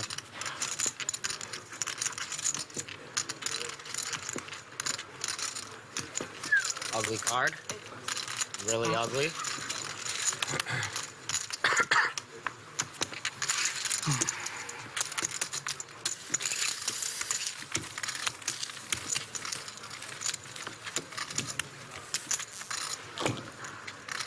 No Man's Ian Smackdown, circa 2005. The year doesn't sound right to me.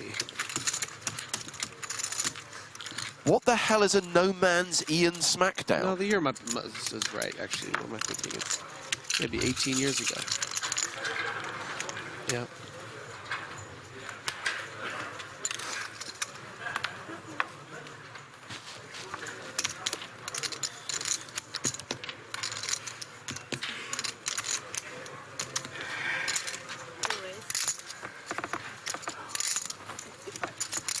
Sakuchi opening under the gun.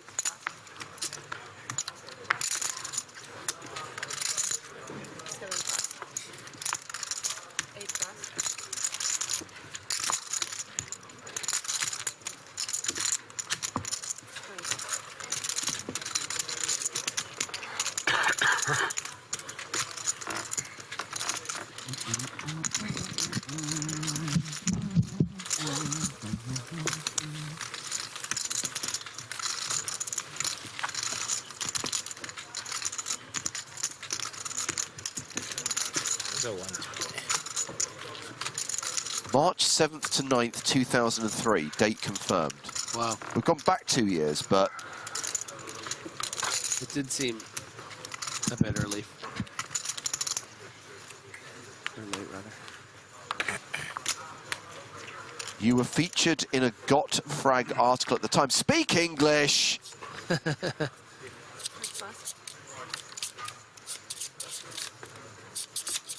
Tonka with the Spraggy, ace-7 offsuit. Folds it.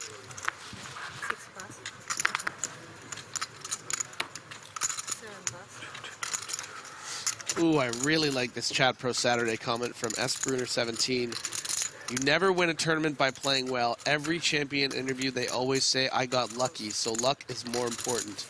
That is just such a good Chat Pro Saturday comment. It just, it's kind of true, but it's also just, it's true. It's true. It's yes. Chat Pro Saturday. You can't go any further than that, Griffin. It's true. I just really like that one, okay?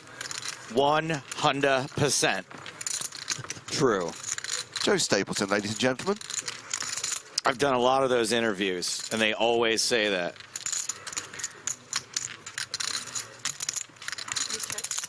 Famous poker proverb, it is better to be lucky than good. Actually, that is I think that's the Joe Stapleton original, right? I think you'll find that there are some players, mentioning no helmets, who would say that when they win, it's because they are the best of all time. And when they lose, it's because they get horribly unlucky. Right. As Pilhofer here, for his sake, better not be sitting with a calling hand like in 2 4s. Or maybe an ace-4. It's a pretty nice little value bet from Sakuchi. Sakuchi's kind of in the zone, not gonna lie. Does get the call from the ace high. Nope, the raise. This is pretty boss. Are we sure this isn't Queen 4 for the best hand? No. Are we sure it isn't 10-4 for the good buddy best hand? Hey, buddy, I think you're value betting a 7, buddy. So Hey, I raise buddy. you. It's the good buddy, 10-4. I'm just here to miscall a hand in a huge moment again, guys. Welcome me back. See your hand, my friend. Oh my gosh. You got him. What a call. I mean, Sakuchi generally gives up pretty easily, and this time he did not. Well, look at that. It was ace-4. What do you know? Sakuchi up to nearly 16 million now. And time to change the deck, because it seems that, once again, we have at least one card that can no longer be read by the scanners. I bet it's the same person doing it. Just bending it a little too far. It does seem to often be an ace. Yo. And I do feel that players are more aggressive when they're peeling aces. They snap them. Guys, stop the presses. Yep. Parker Talbot is not last in chips. He's not. It's pretty close, though. I'd say he and Pilhofer are pretty much tied at the bottom. Celebrate good times. Come on.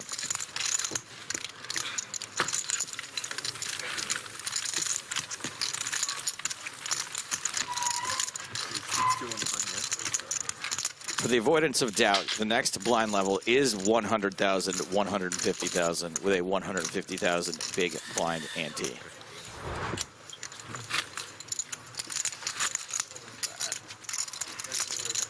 Celebration.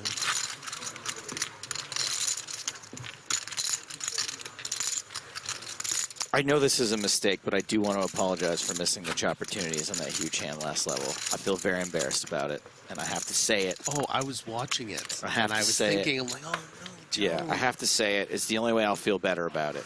And then you were kind of trying to like you were like doubling down when they called you out at first. I was like, oh no. You're like, I technically said that nothing changed for the win. I watched the whole thing. Yeah, there was no additional outs for the win. Yes. It's true. But it changed the complexion. It definitely of the hand did. Significantly. I mean, the other thing you have to realize, the only reason that it stuck out like such a sore thumb is that you're usually so on the money, you know?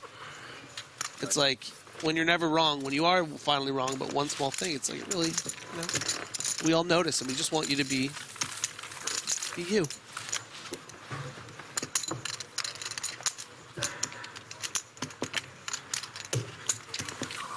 Now, there is a reason that I got it wrong. Why? But I'm not going to throw anyone else under the bus.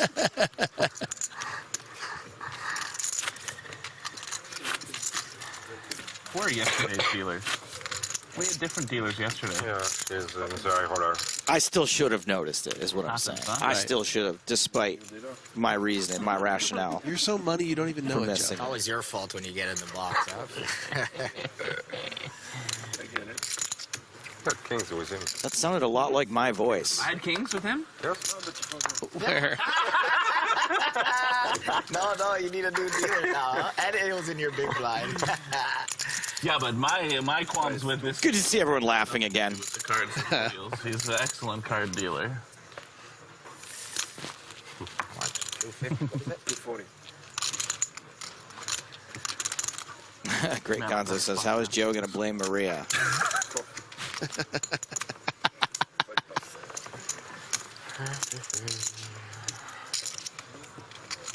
Oh, bad news bears for Parker Talbot here. Might have to work this in as a shove sometimes. Wow, now you really given how wide Obara is going to be over from the button, as we can see with the King 4. Whatever is the correct and best thing to do, Parker's going to do here. I'm not worried. But it does just call. See? So aware that Sakuchi is going to have some better hands in that flat the dealer range. I'm not worried.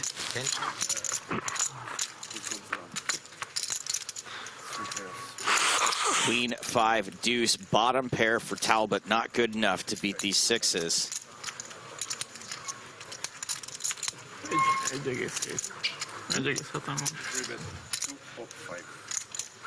Volt egy bottom limpen.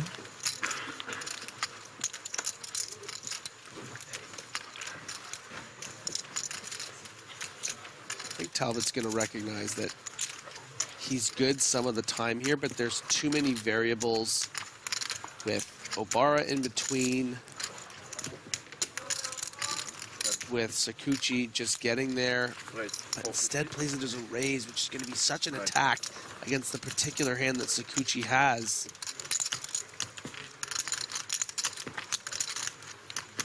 $450? Yeah. Oh my gosh, and the confidence that Sakuchi's playing with, it's like pretty dangerous right now. I mean, he's pretty in the zone. He has so many chips. It's like, oh yeah, you just raised me and I don't even have top pair? Yeah, how much is that? And now Talbot's like, oh, I have 1 million left and there's 1.8.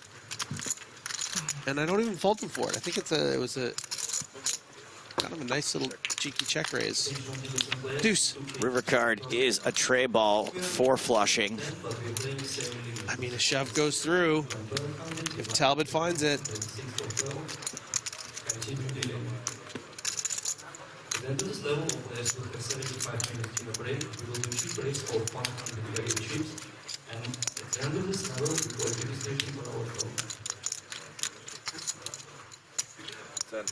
Parker.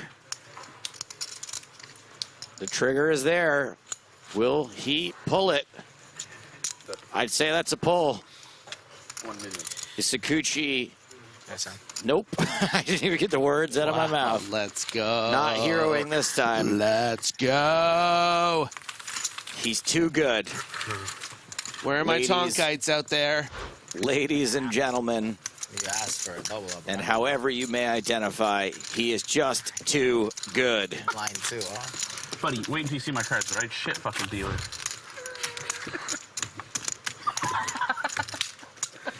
You can bit out of line, but he's one of your that's really. Those are the rules. Eventually, he's being sarcastic. I know he's being sarcastic, but eventually someone's just not gonna get. Yeah. As someone who oftentimes is jokingly getting out of line with people, every once in a while someone's like, "You what, mate?" 5 raise 250. I think it's an adrenaline thing a little bit. Listen, he just went all in with a big bluff at a final table playing for $1 million. He's got, you know, there's a lot of uppity energy happening. All in. 7 raise all in.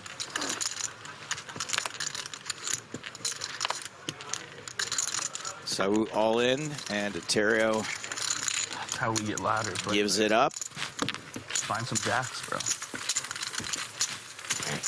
Jacks. Oh, good observation from Lobster here. He has had a couple beers. Oh, I still have a beer.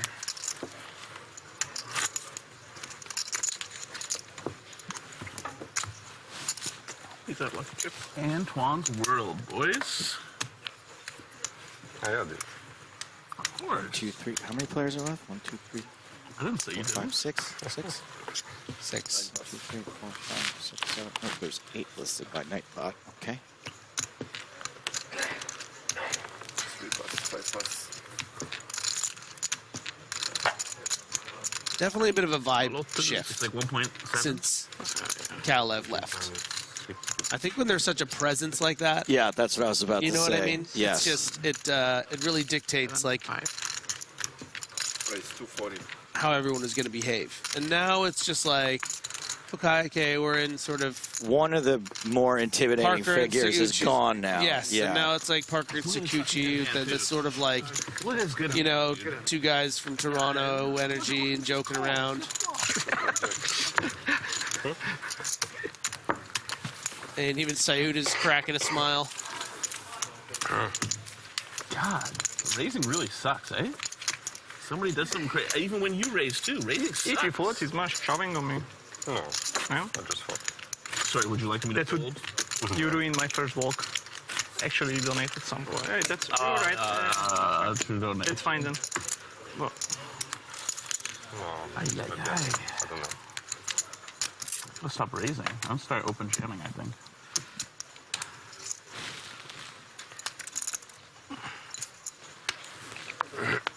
Sorry. You never need to apologize to Someone him. in the chat just said, Stapes is the best, so cool, and funny. I have to admit, I did see Stapes just type that from his burner account, but, you know, it does bear mentioning. Talking with Pocket Kings. Here we go. Just about joking about how he should stop raising because he never has it. And he's always getting, you know, he should just go all in.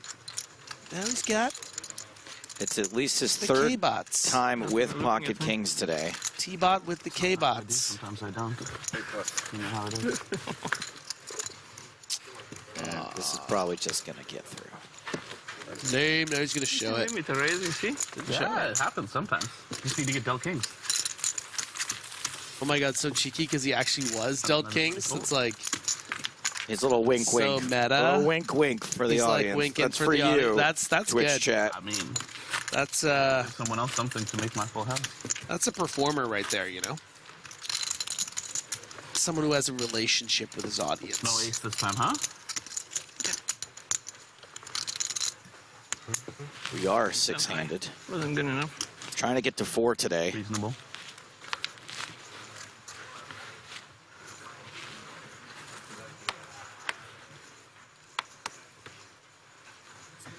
Pass.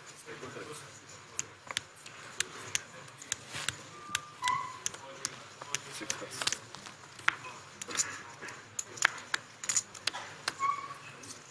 So, Jack 10. Excuse me. 7 raise, 255. 8 pass.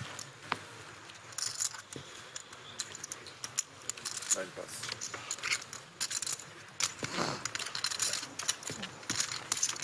Three go. Heads up.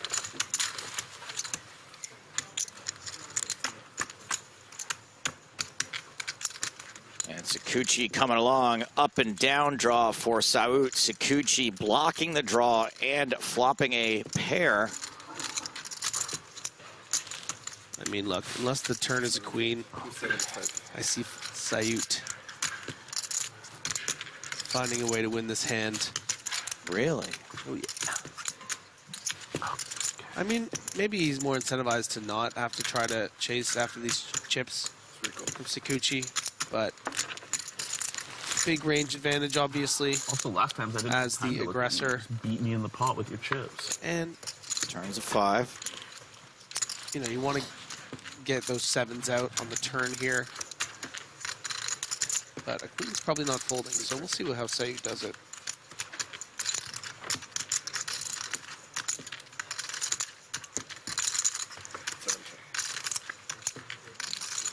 And river is a deuce, so it's brick for Saut. Sakuchi checks. And is going to get to show the queen down. And Sakuchi just continues stacking chips. 15 3/4 millions.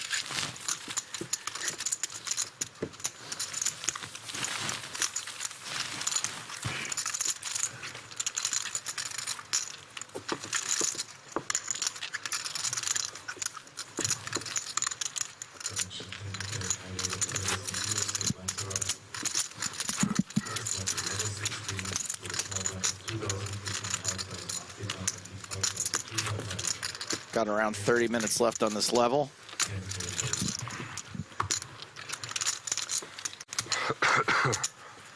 We're only scheduled to play one more level after this one.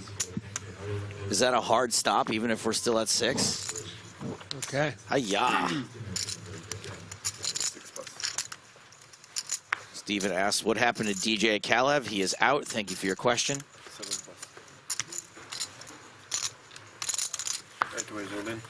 Hillhofer all in with pocket 4s. Yeah, only one way to do it. Not this stack. And gonna get through.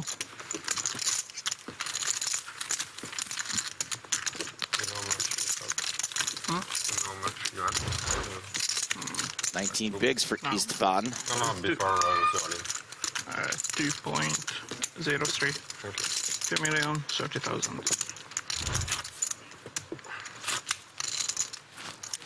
Transmusic asks, how's the Tinder action in Prague? You know, I haven't been on Tinder in Prague in a long time, but the last time I was,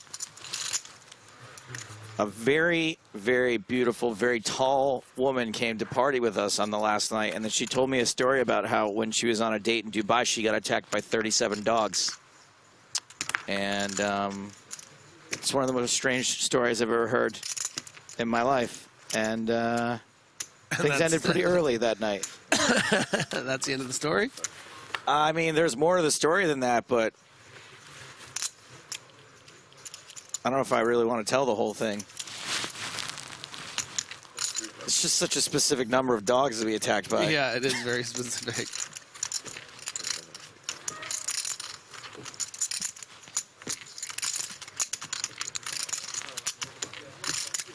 Anyway, back to the poker. Sait raising out of the gun, king 5 suited. Hard again. Tight is right.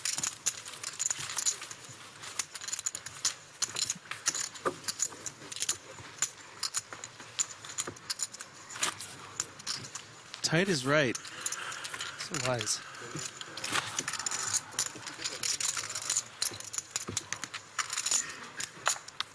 Oh, the 37 dogs has really become a focus of attention in Twitch chat. Yeah, it's a hit. I gotta admit, when you started telling that story, I was like, I don't know if this is, it says legs. But apparently it had, yeah. Well, what's 37 times 4? I was doing the math. I was like, can I do this fast enough? Okay, 74. 148 legs? Yeah, 148 legs. Way more than most stories have, actually. I guess if you count her legs, that's 150. Nice even amount. Count her legs, right? Well, the thing is, she like casually mentioned it. She's like, yeah, like the time I got attacked by 37 dogs, and I just kind of like let it go, and then it came up like 3 or 4 more times. Right.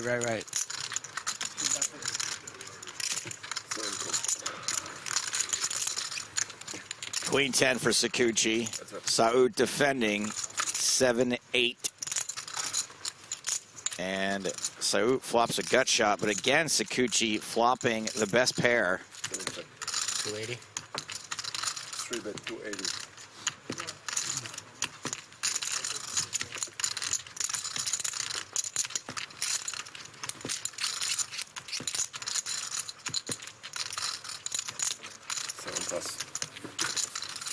Sait just ditches it. Wow, this guy burned you so sickly. Joe has seen 37 hot dogs before, I would wager. Yeah, I mean, not wrong. Oh, man, that's good. I mean, I take way the over on 37 hot dogs in my life. Man, when I first started working in poker, the only thing I could afford to eat was hot dogs, and I used to eat 4 or 5 a day, probably.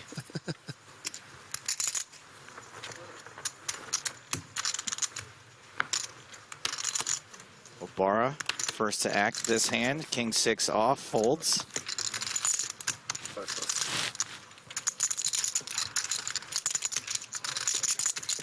I learned my lesson. Tight is right.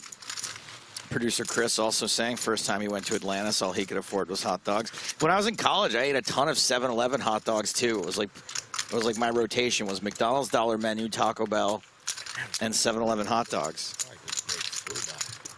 25 minutes left. That felt fast, huh? Sorry? No, I said 25 minutes left. It felt fast. Yeah, man. When you're playing a big FT, winning lots of money, time flies by. Yeah, every little something like that so far. 295. That's right. Now that I'm worth $12 million, I can afford a lot more hot dogs.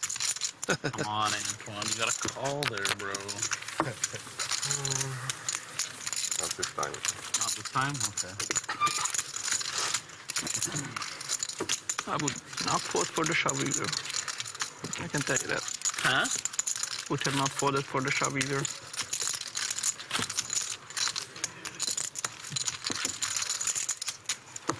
So you had like ace-6 off. One of my favorite bits that never made it to air when I was doing sideline reporting at the World Series of Poker was I asked, Kathy Liebert was playing for a charity.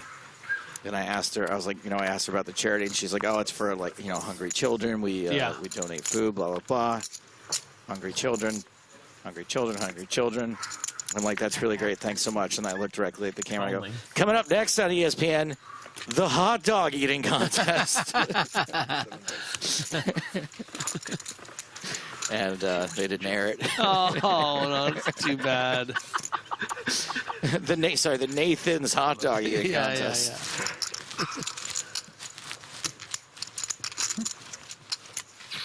And I didn't get hired back the next year. Yeah. Weird. No connection, surely, but kind of strange. That's not how it works. Hard to get. At least they invited you back the fall. Oh wait. The jam is more default. Huh? Saud raising pocket threes on the button. The phone, that could be yes, sir.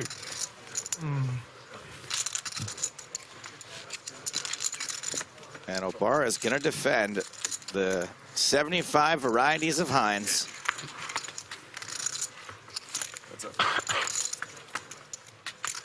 Hey-oh, that's what we like to see. A little full house.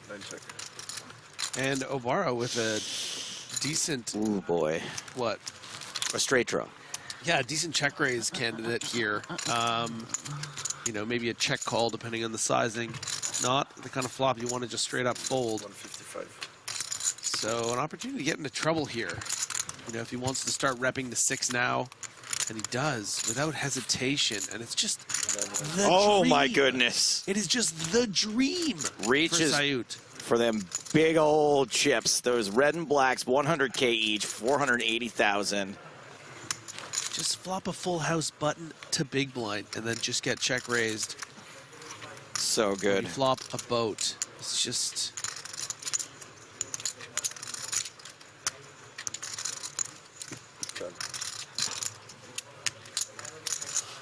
$940. Oh.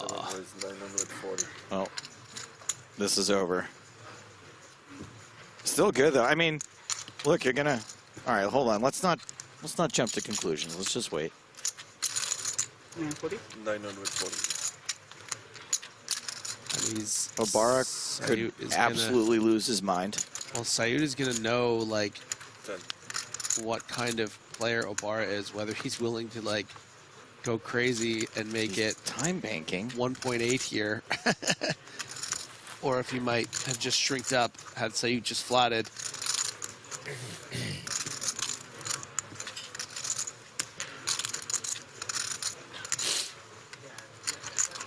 Oh my gosh, it's happening. It's coming. It's happening. It's happening. Oh, no. Probably something of a min raise here.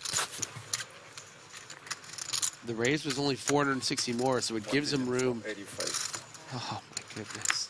So 1.485. Okay, now does Saud call? Stay tuned. No, because you're so convinced they have a 6 at this point, right? Not necessarily. I mean, this 3-bet could have been to like induce this. Because if Obara has a 6, he's getting it in on the turn anyway. All in. There's all in. Right? Yeah. But no. But still a massive pop for Saud, 2 million. What's you guys doing over here? I can only option is you could really win. Man. Vamos. No problem, sir. Is 6 off? All right, time to read some of the Chat Pro Saturday comments for this one. Imagine. Horrible played, WTF. You come in, just says ace deuce offsuit. Just call. Please don't shove. Shake your hand. Dude, WTF, just call Nit. I was hoping you had it for one. If they have A6, that's good. I don't know if that's A6 or A6, but it works either way. Bruh, he has the whole board crushed. Why 4-bet? Chat Pro Saturday. Hey, some valid comments, and you know, you'll never be able to know if it's because it's Chat Pro Saturday or if they're actually valid. Here's the last one for that hand. These both players played that hand bad. I'm all in. Pilhofer all in over the top of the Reyes from Seit. Sakuchi has ace-9. This no. 2,495. Oh wow, nice braids. What was that, 20? Oh, sorry, 2,500. No. 2,590. That's what I'm saying. He's the guy that sells leather goods in Skyrim. Shows the jacks. No shot. No shot. I snapped this one. I snapped this one. I ain't folded that shit again. Julio Silva says, terrible play. The worst play. I don't know. Yeah. The worst play. No, you Sorry. I was big blind. No, that was the big blind. I didn't look at it. Yeah. 26 big blinds for Pilhofer. We've got the charts. Yeah, I snapped at that. Good trajectory. Sakuchi's voice sounds a little like mine.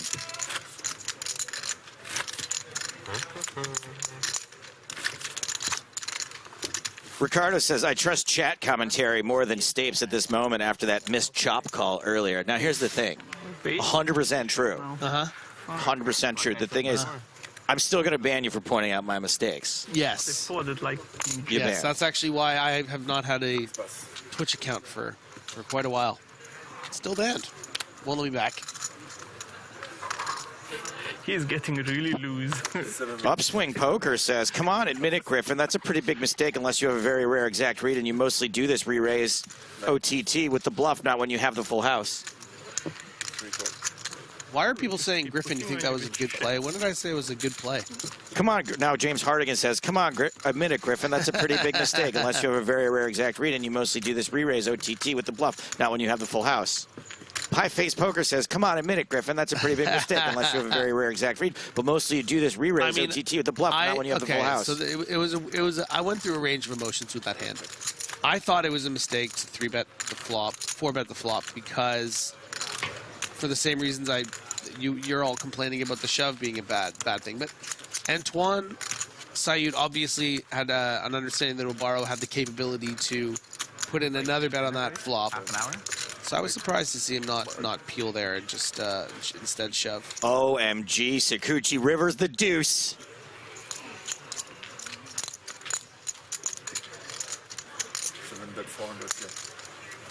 Saut.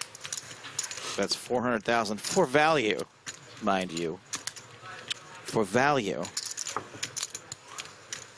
If I'm gonna say the same speech, I think I want to see your hand. Oh wow. There's a lot of hands you could have here. Just. Uh-oh. Okay. No. This is a donation, my friend. It might be a donation. It might be. It is a donation. Yeah, it is. It's a donation. Talk yourself out of it. Just get the tax forms out now. Let me see your king queen. It's deductible. Show me ace jack. Good check back up. It would be hard to call for 3.1 million.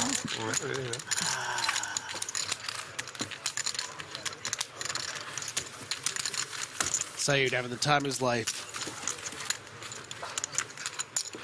You're up to 9. You had to give me this stupid deuce.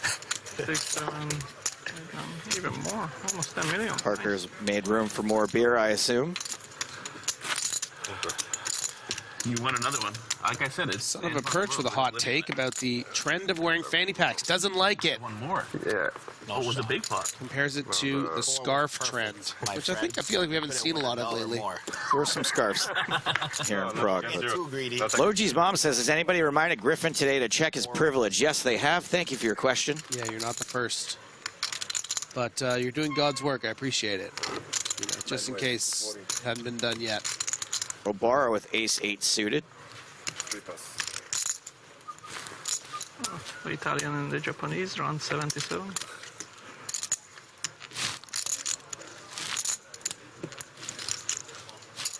King Jack for Delterio in the small blind. Still, ooh, that's a re-raise? A rebet. Yeah, we call it a repop. 3-raise. What's up? We played the Family River already. Huh? I mean, Curling Master's asking, what are the privileges I have? Wow. Yes. Okay. I have a lot. Half an hour break for TV production after this. Okay. Different stream probably where we list out all yeah. different privileges. Looks like Obara is going to call. Dinner break tonight.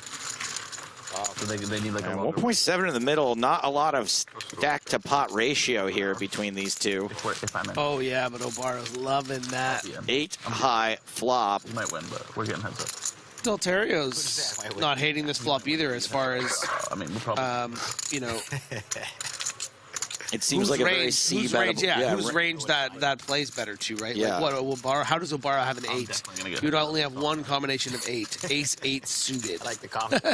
Right? Like 9-8 suited, 10-8 suited, Well, King-8 suited. some pocket 8s too, right? Pocket But, 8s would shove yeah. probably, right? We're playing like 30 big ones Think so? effective. I think so. Cut off to small blind. Is there a shorter stack out there than these two? Maybe Parker Talbot. But yeah, 8s sometimes enters into the equation. But pocket 8s are blocking this 8. So, ooh, and it's a hard on the turn too. It's a hot.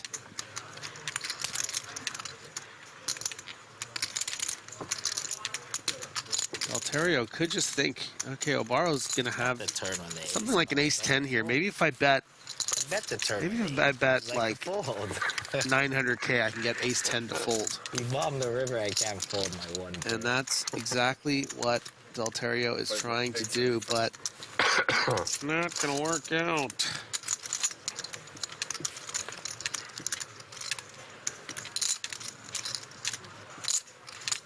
Bet's predicting Obara gonna jam. Yeah, I would like to see a jam as well, just to protect. Yeah, protect your hand. There is protect the your jam, and Delterio is gonna have to fold this and leave himself not many chips behind. Obara! I'm back.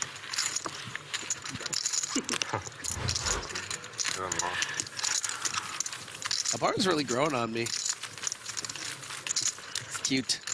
Okay. How much is that now? I like it, like his facial expressions, you know? It's hard to find an unlikable player here, if I don't. 3. I don't mind saying. A little bit more. A little bit more, okay. W. Cutmore says, Stapes, if you weren't working, could you play here, or is it a conflict like online PS? If I was not working, I would not be here. I don't know any other way to answer that. I'm going to be like, I'm thinking of playing Prague this year. 9+. 3+. 5+. I'm not even sure if I was in that Tonka hand that I would have noticed I could chop. 6 gold. If you only focus on your mistakes, it's all people will remember you for. Okay, all right. 360. 7 raise, 360.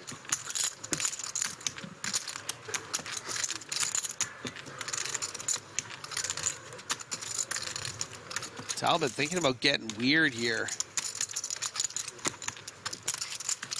And once again, would be getting weird with the best of it. Yeah, I mean, listen, 20 big blind effective, king 7 off. Oh, yeah, but and part of the reason why Talbot's hating life there is he's kind of at the top of his fold range, right? You know, king 9 is probably not limp folding there for a 3x. King 8 probably gonna mix in some calls. So king 7, you're just sitting there like, ah. God damn you, Anton Sayut!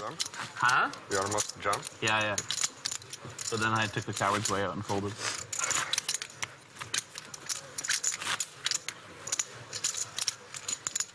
Chaz with a Chat Pro Saturday contribution. Wow, what a bad fold. Awful fold we get from first-time chatter. DTCL, the only one. Congratulations, Chat Pro Saturday. Yep. Using it to its fullest. You are right. Your statement is right. 9+. Closing in on a break, about 10 minutes away. Oh my God. I mean, this dude is just the poster child for wait around, pick up a huge hand. Raise for the game. Double up, rub $50 on your nipples. Oh, man. And Pillhofer has a hand right on the line as to whether to call or fold. Oh, Pillhofer, can you sniff it out? Or are you going to put more chips in the middle? I think you got to put some. I think you can't fold. And unfortunately, king or an 8-high board yeah. would be absolute disaster zone for Pillhofer. Okay, pretty big miss for Pillhofer. Talbot's going to have license here to, you know, size up if he wants to because his hand unpairs all of that texture, but because we know what Pillhofer has, I kind of want him to bet super small or not at all. Right. Nice. 200, snap fold.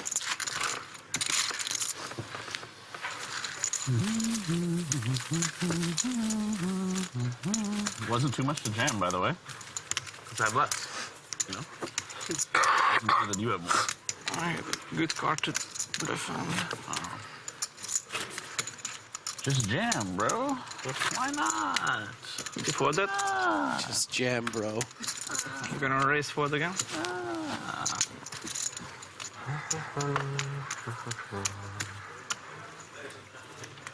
Just put it in. Scoochie. No, dude, I had fucking aces. Ace 5. Jesus. Should have blocked like drill or something. 30 pair. What a great dealer, though, honestly. Dealt me kings and aces. Did you get paid? So, with 2 8s. 10 million to start the hand. Shut up. Of course I didn't get paid. The only jam when I have done. Or ace queen.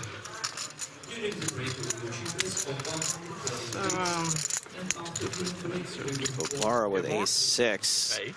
How much you have? 2, 5, and a chain. Oh, wow. Yes. Wait, 2 6. Take it easy, John. Fuck, I'm 14 chips. That's what I was just looking around. Big Daddy 3-bet. That's a 4x here. Maybe gonna be third. And Sayut real high up in his range with the 2 8s. Oi, oi, oi. We see a shove or a call from Antoine here. Do we ever see a fold? I did before many times. I mean, I don't think so. 10. Snowmen's num num. Nom nom. There's the call. All right, so Ibarra with about a 2-to-1 stack to pot ratio now. That's it.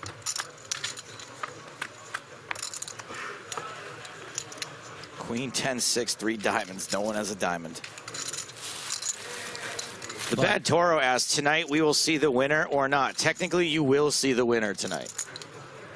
Whoever wins this tomorrow, you will see them tonight. But we won't find out who it is until tomorrow. Does that make sense? Probably not. Thank you for your question.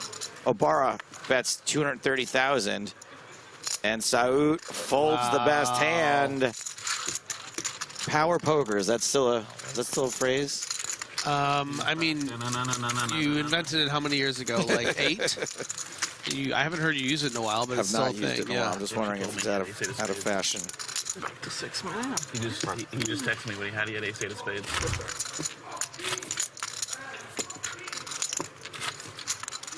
He's not far off.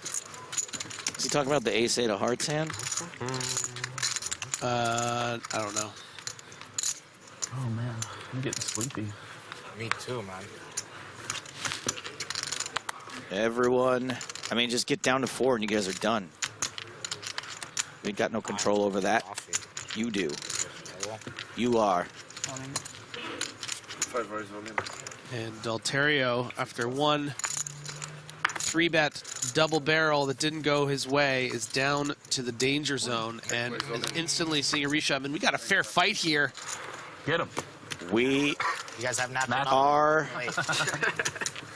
flipping. There's fair. Like Check Your Privilege versus What Up Swedes. One of these two things has a slight mathematical advantage. Bears got you tired, huh? The Bears? Yeah, I gotta keep going. Or else I'll fall asleep. Yeah, exactly. That's fucked up with drinking. You stop, you're like, Delterio somehow behind statistically with pocket eights. Okay. Yeah, I bet. Yeah, right. And at risk. King eye flop. Delterio now going to need to get lucky to survive this all in. One out allegedly. But there are some turns that can give him a little hope. 7 or 9 for sure. As Sakuchi remarks. 7. No additional help. No chop outs, right? Okay. If you can't figure it out, I can't help you through that, man.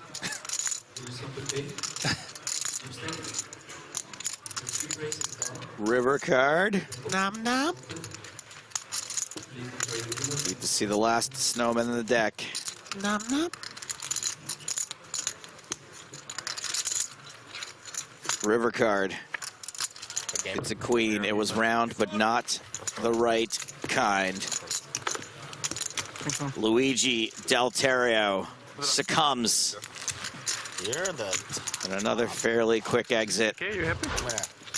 Out in 6th place for 214,150 euro. We're down to 5. Do you want to know how much everyone laddered right there, Griffin? Look like you're sure. 64,000 euro. The first time I took a tumble. Very nice. Oh my God, that's so funny. What? Was that Borat? Yeah, was it good? Oh, it's hilarious. It's just me. He was Yeah. big blind. No. He jammed He was big blind.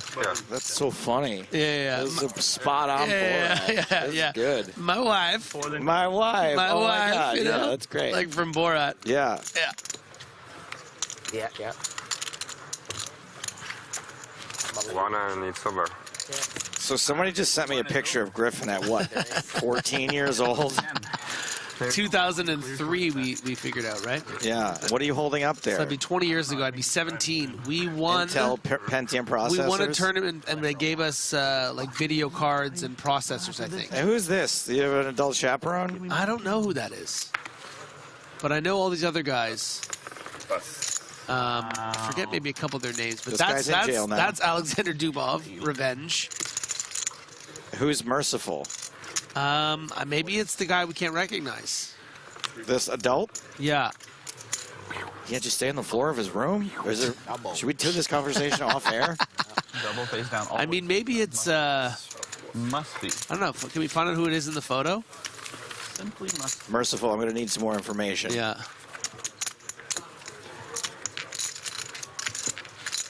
I mean, how much money? Oh, it's Steika. Oh, I know Steika. Yeah, Steika was a buddy of me. I'll show you who Steika was in the photo. How much Should we show the photo money to the... could you possibly owe That's this guy? Steika right there. From 2003, from sleeping on the floor. What, $8? I don't know, with inflation, how much do I owe you, Steika? Can they see my cards like this? No. You're not in the photo. You were on another team, so you weren't Steika. You're not Steika. 5 left here. Back to the poker. Back to the poker. Yeah. We'll worry about your 12 Canadian dollars I owe you. Take it, on the bro. break. And a walk for Antoine. 4.6. We are moments away from the next break anyway. You You didn't jam? Huh? You didn't jam? No, I walked him. Went for a walk. I had Jack 10 suited. How do you respond? How do you As he's shuffling the cards, he sees your card. I've been saying like the same dumb shit for years, and every time he's like, no shot.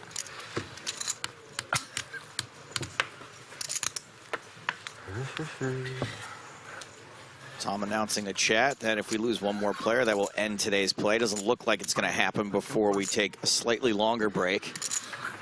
Finally, you can 4-bet him? 4-bet fold. He does. Very nice.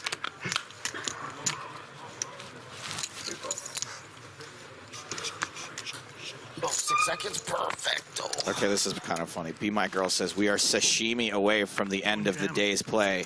One bust out. Not bad. Yeah. You're in break? What's the next level? Clap. 420. Why? It's 420. Yo, 420, blaze it.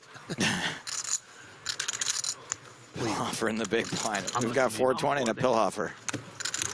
Trying to scare you a little bit. Yeah.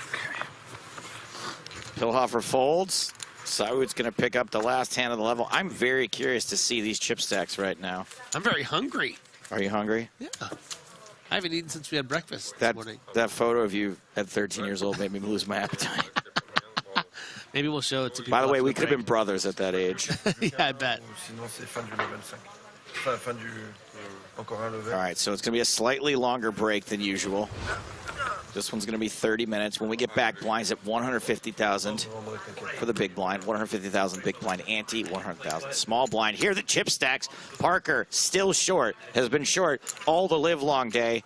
Jordan Sakuchi has been chip leader for as long as I can remember. 99 big blinds. Saud healthier than before. Pillhoffer doing fine. Obara also doing fine. It's all about Sakuchi and Talbot right now, I guess. And we have lost 4 players so far. It's taken quite a while to do it. Everyone now guaranteed $278,450.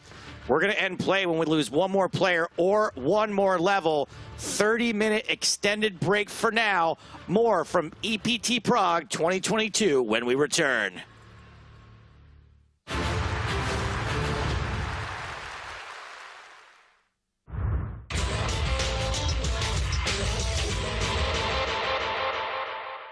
I feel bad for you. This is the part of the night where you've got a little target on your back now. You know, we love you, but now it's like, you basically have to put this 8K in. Yeah. And like, now we're all just like, this is where we get very pro-y. It's like, look at your stack and just like, the nicest guy in poker still reached for the 5K ship to make I don't sure blame you guys. I mean, I want the money. I want the money, man. It's just how it is. If I can't have it, you know, one of you guys better take it. Yeah, I mean, there's no point in being on the table, is there? I want you to double up. Yeah, it dies, yeah. It's dead. It's no money if it's not on the table. Yeah, Yeah, if that's it's true. not, Just hope for runner on the last end, I guess, right? It's scary for Alex, but it's also better for him. The more money that's on the table, the more he can win. Well, it's been folded round to our challenger, and he's got queens. My favorite word, pot. Here we go. Whatever happens, Alex, it's been fun, man. It has been great fun. And, you know, it's something that I'll remember for, like, forever, really. If you're lucky, Joe might remember it for a whole day. What? 7 deuce, that'd be great. No! Show Let's 7 have deuce. 7 deuce now. Show 7 deuce. Oh, my Queen? God. Come on, guys. You had 2 queens? Yeah. No way. That's pretty After sick. we just say that as well? Oh, man. I was like scripted. If I get too. ace 9 2 by the way, So I'm getting brutal. it. Oh, my God. Come on. Oh, my God. Ali just folded his... That's the quickest I've ever seen him fold his big blind. Gotta be frustrated not getting action there, but I guess it beats losing. Getting 1 red cent out of these pros is not gonna come without some stress. And 135. Action is on Alex. He's got 7-6 off. He raises to 200. Next will be, you should maybe blind raise from there anyway. Like, maybe that might be quite good. Like, and then... But what if he wants to change the size of the pot? Such a blind pot.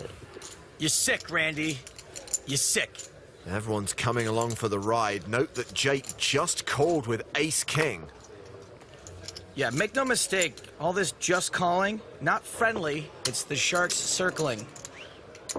Sam calls with queen 3. 4-way to this flop. Trips for Sam. Total whiff for Alex. Elliot Reza checks. Sam checks. Alex checks. Jake Cody's not going to be able to help himself. You can always rely on Jake to put money in the pot. He bets 350 euros. You can often rely on him to take money out of the pot as well. Not this time. 7. Sam raises to 700. Alex gets out of the way.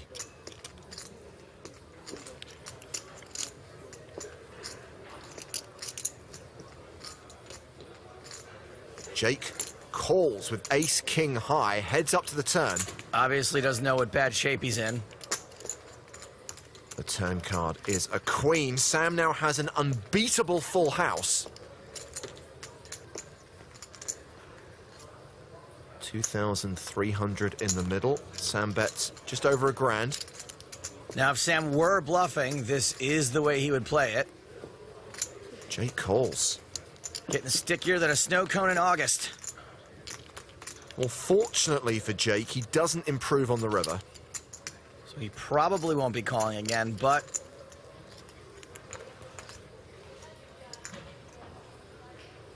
And there's the polarizing overbet from Sam. A quick fold from Jake. Look how happy Sam's trying not to look. 6 bluffs at the end of a match. Were you bluffing? I mean, I have some bluffs. You have some bluffs. Have some bluffs. That's what people like to say. I'm balanced there. He had few bluffs. That was in mind. Well, Sam is now in profit to the tune of 24,000 euros. Must be nice. On to the next hand. Put that so badly. Yeah, you definitely did, Jake. But I'm going to do you a solid and play this hand with you. As a little favor, and maybe we can win some of that money back. What do you say? All right. So we're going to sweat with Jake and only see his cards. Ace-10 off, and he has raised to 300 euros. Round to Randy. He folds. I'm doing a great job so far. Sam calls out of the big blind. Alex folds. Yeah, good. Punish these guys having all their junk in the end. Got 'em. Punish them. Now I'm positioned to Jake Cody again. This is how I spend my life. Well, Jake has flopped second pair with a couple of backdoor draws. We have flopped second pair with a couple of backdoor draws. I think a check or a bet here is fine. We've got kind of an awkward hand. Goes check, check. 8 on the turn. Say goodbye to the backdoors.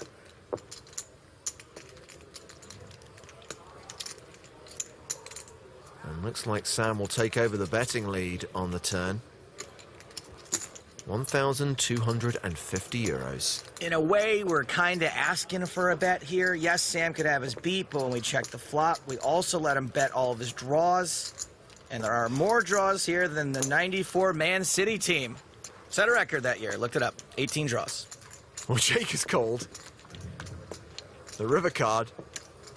3 of diamonds.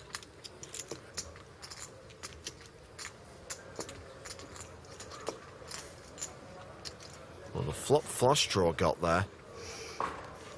Sam leading for 800. Small bet. Yeah, really small relative to the size of the pot. Therefore, to me, it seems fishier than a chip shop freezer. Here's where Jake and I are going to differ a little bit. I'm going to call here and probably light 800 on fire.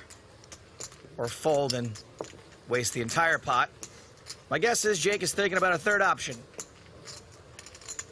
Got the ace of diamonds blocker, so he knows that Sam cannot have the nut flush. Yeah, it's so sick because I only lose that ace-9 of diamonds. And like, I mean, I have to go with this hand. Jake turns his hand into a bluff, but Sam calls. Sorry. And tables the winner. Yep, Jake tried to rep the nut flush with the ace of diamonds, but Sam's flush was just too strong. You know, he said sorry, but he doesn't look sorry. More chips for Mr. Grafton.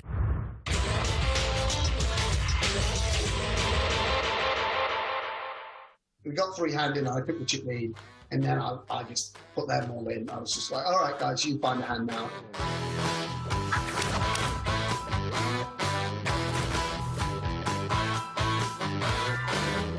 don't know how much detail you're willing to go into, Sam, but we know on the super high roller circuit that players are often not paying the full buy-in themselves. Either they're backed or they're selling action. When you play a $200,000 buy-in, is that all your own money? No, absolutely not. No, I mean, I've never played a buy-in above 25K with all of my own action. The good thing about this one is that, you know, it was obviously a spot to take a little bit more than you would. The most responsible way, by the way, there are players that take, I mean, people think that tournament pros are meeting around. There are guys that are really gambling. There's professional players who had 100% of their action in that tournament, I know that. But you know, for someone like me who's much more careful, doesn't have as much money, you know, I normally estimate things in taking a certain percentage of my net worth and putting that at risk each and every tournament. But this was obviously a spot to gamble a little bit more because half the field was going to be business people. There was a kind of sense this is going to be one of the best value tournaments for a poker pro. So I knew that I was going to gamble quite hard and you know, and it sort of paid up. So it was a very gratifying result financially. Obviously, I didn't win anything near 5.5 million. Okay. So you mentioned that there are captains of industry in this game as well, business people. When you study and you're learning how to play against the Linuses and the Sam Greenwoods and you know, the best of the best, does this studying work as well against the business people, or is it less effective? Yeah, I mean, yeah, it's a really good question, Joe. Actually, obviously, the one thing you can do firstly is you can watch tape of VIPs playing. There are some like VIPs that play regularly, and having a sense of their tendencies on final tables. Are they just gambling around? Are they some of them are very good poker players, right? And some of them are complete recreationals who are just playing for fun. And having a sense of that player before you arrive at the table is going to be useful. Then obviously there's a sense of like, if someone's 3-betting you more, like what would be the counter to that? Someone's putting in too much money, what's the counter to that? Like, again, just a good understanding of poker fundamentals, right? It's not, I don't, you know, you speak of memorization. I don't really do any memorization. It's more just understanding, you know, how things work out when people play different strategies. And then, of course, there's just a card playing element to the game. Okay, so that's still there. Oh, of course. And that's why Stevie's there, Fedor's there, Ben86. We actually don't see, we do see players break through, of course. But actually, a lot of the players that are at the top have been playing for a long time. And that's because, as happened on the final, on the left of me was a great guy, Carl, but he's a cryptocurrency trader. Amazing guy. He's drinking at the table. He's having fun. He's putting a lot of pressure on people. And there's, if you just memorize stuff, let's just say you looked at charts and you were like, this would leave you absolutely bereft, right? You have to play completely. When one player is playing every single hand at the table, you need to now completely readjust your strategy. And that's where, of course, 12 years of, not to be aggrandizing, but 12 years of experience is really, really useful, you know? Like, I've played against different types of player. I can adjust my strategies. I have a sense of what the other guy, how other players at the table will be adjusting. I mean, one thing I just had to do with him on my left was tighten up. And that's also just being in control of your own ego, right? Like not saying, right, I'm gonna go to war with this guy and one of us is gonna, that's how I would have approached it, by the way, 8 years ago. I would have been like, right, you know me, buddy. One of us is getting 9th. You would have Robbie J. delude him. Yeah, exactly. I'd call him down with Jack 4 off and hope it's good. Obviously, Sam, there were some of us who were very busy streaming WCOOP while this event was taking place and didn't get a chance to watch the live stream. So I am asking this out of genuine interest. What kind of final table was it for you? Were you in control the whole way? Were you kind of playing ICM considerations? What was the dynamic? Yeah, no, it was quite unique because Carl came as chip leader, so he's, you know, he was playing every hand and also just calling all ins very liberally. So, you know, he got shoved on first hand by someone. He just called with Queen 10 suited, and he knocked out Tom Bolton's hand. And then Seth shoved on him. He called with 7-6 diamonds and knocked Seth out. And so now he had an even bigger. And so now some of the strategies, you know, we do this little like, oh, we shove ace deuce because they're only going to call, they're going to fold ace 8. Well, now if someone's not folding ace 8, or indeed they're not folding Queen 10, you now need a completely different type of hand class to be going all in with, right? So, you know, it really made things difficult for the pros who were used to having things their own way. And so I was a lower stack or a mid stack, et cetera, and then you know, it just reversed. We got free hand in. I took the chip lead, and then I just put them all in. I was just like, all right, guys, you find a hand now. And yeah, it was great. I mean, it was a lovely final table to be at. There were some really strong poker players there. Really nice people. Ebony was there, Carl was there. There was a few newer faces, which gave it a bit of glamour, a bit of excitement. Obviously, it was a kind of glamorous tournament as well. And then obviously to beat Linus heads up was a kind of, you know, not something I would have picked to be, you know, not the player I would have picked to be playing heads up. But I didn't think that added a little something, you know, to it. Not that I outplayed him or something. I went at a 7-1 chip lead heads up. You know, it was very likely that I would win. Just eventually, I'm going to win one of the all-ins against him. But that was, you know, it was a real, honestly, it was a dream to play. It was just a very, you know, I won my all-ins. I'm very proud of playing this tournament. It was a very enjoyable tournament to play and just a really nice thing to win.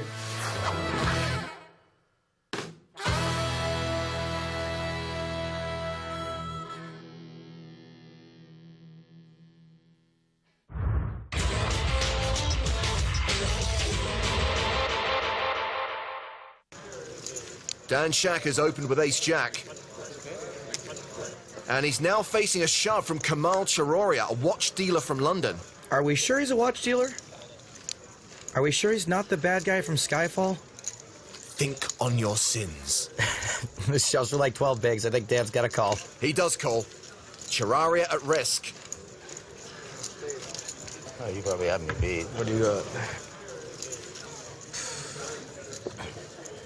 Not sure about this shove, actually. Dan would have to call pretty wide, and sometimes with bad hands, that would still be better than his. He does have 2 live cards, though, looking for a queen or a 9.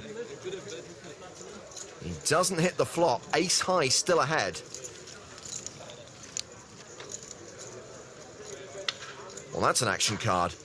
Top pair for Charoria, but a flush draw for Shack. Is Dan Shack about to get Dan Shacked? Don't want to look. It's a club. Oh my God. I misread my hand. I thought I had queens. What? I saw this. I saw this like this. I thought I had queens. 50 what? 7. And then I turned it over. I said queen 9. I thought, what the f? That's exactly what I was thinking. Well, he's doubled up through Dan Shack.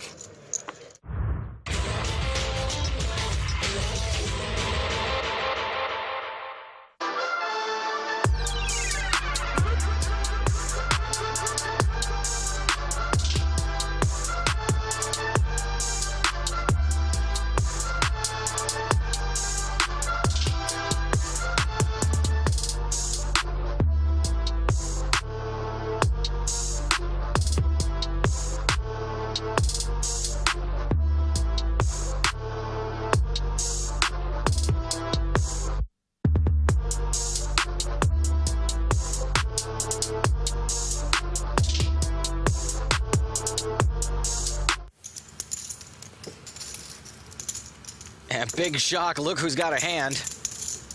Well, Torsten Brinkmann should get some action here.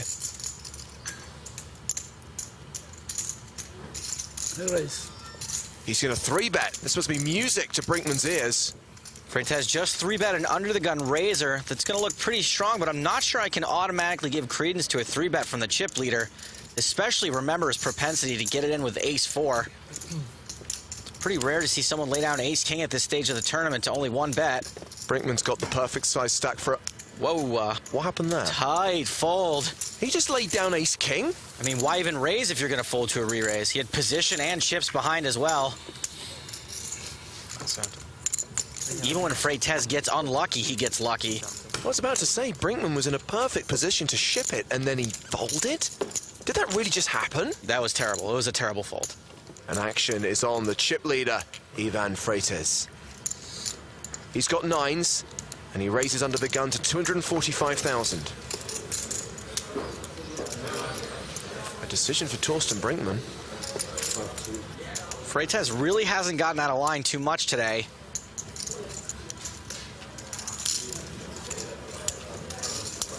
the decision is to fold. Fives for Eugene Unite. Eugene's got about 25 big blinds behind. Not a lot of players are going to call and try to set mine with a stack like this, so this might be fold or all-in territory.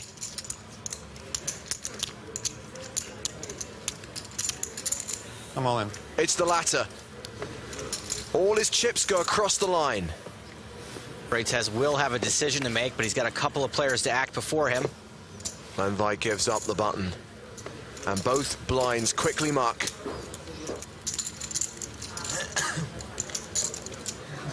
Back to Freitas.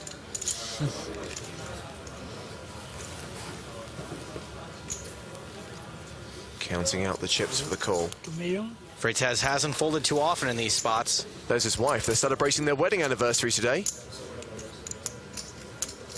I call. He puts Unite at risk. No. Pack a 5, pack a 9. Unite looking to spike a 2-outer. Freitas is the 4-1 favorite to bust Eugene and become an even bigger chip leader. There's PCA final tablist Bolivar Palacios. And behind him, Umberto Brenes. A lot of support for Ivan Freitas.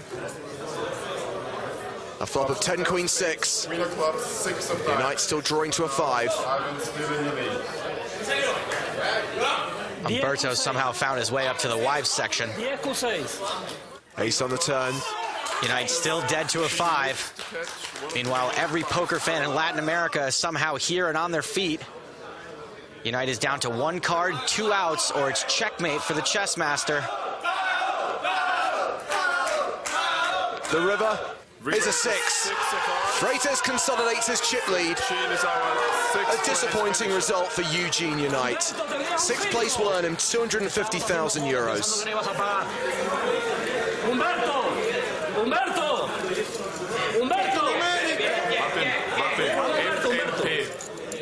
Can anyone stop the freight train? Everybody's really upset at him. Everybody else is like, oh, this guy's unbelievable. It's a really specific situation. I don't know what to say about it, but I didn't like it actually. I called the bet on the flop. When the turn came 5, I went check, check. River card, 6 of spades. On the river, I put out a kind of small to medium bet, and my opponent postured for a while. Hey, raise. And then he said, okay, I raise. And he put out a call. I'm sorry, I call. What? He said raise. Thomas Krems has been called to the table. I call. Sorry, you announced raise. No, speak English. Everybody on the table saw what happened and everybody understood what happened. Wow, did you see that? That was not a mistake. The floor man came up and said, you know, this guy did this earlier in the tournament. I think this is exactly the same situation. Wow, Freitas has got previous for this. It's exactly the same move we had enough. I just share this information with you, okay? He wasn't against the rules, but he did some mistake to make some kind of confusion on his opponent. I believe we're looking at an angle shoot here. Made a mistake by calling because I had a pretty strong hand with king queen, but I can pretty easily fold because I know he has a full house from his tell. He makes the call. Freitas shows the full house. Yeah. No, I know. I heard about this before the tournament started. So ugly. Ugly. Move was so dirty. Feel like I need a shower. Nobody liked it for sure. Yeah, but it's poker. Apparently, Ivan Freitas has shot the same angle multiple times in multiple tournaments. Fool me once, shame on you. Fool me twice, still shame on you. It's just messed up, man. He's got Jack 9 off suit. Been folded to him on the button. He's raised it up to 250,000. The green and black chips are in play. They're worth 100,000 each. Frankman knows Freitas could be raising a pretty wide range from the button. A raise. He's going to 3-bet. 680. Makes it a total of 680,000.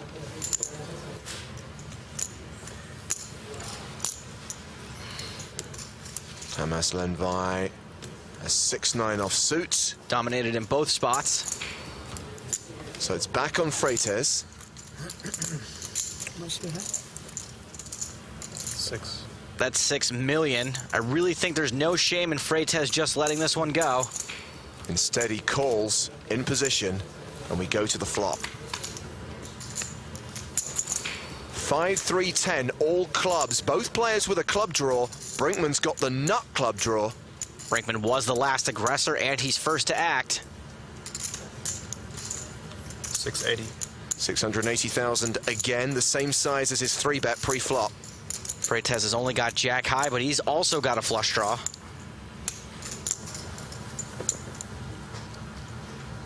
Here come those new big chips. It's a raise to 1.5 million. Honestly, I think this is an ideal spot for Brinkman to get it in. Without the ace of clubs in his hand, it's pretty unlikely Freitas can call. Brinkman might have the best hand, which he does, and he's got flush and backdoor straight draws. Perfect spot to get it all in.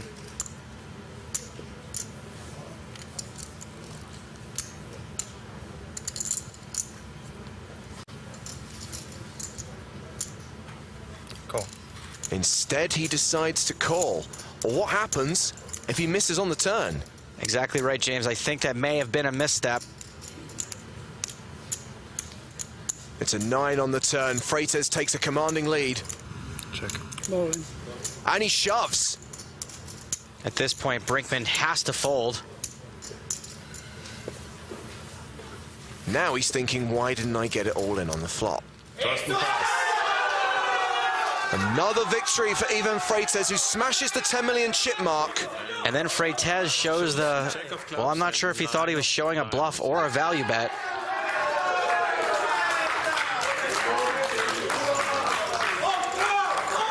Freitas with a stack of 11.5 million. Andrei Danilyak has picked up 3s on the button. And he's only got 15 big blinds.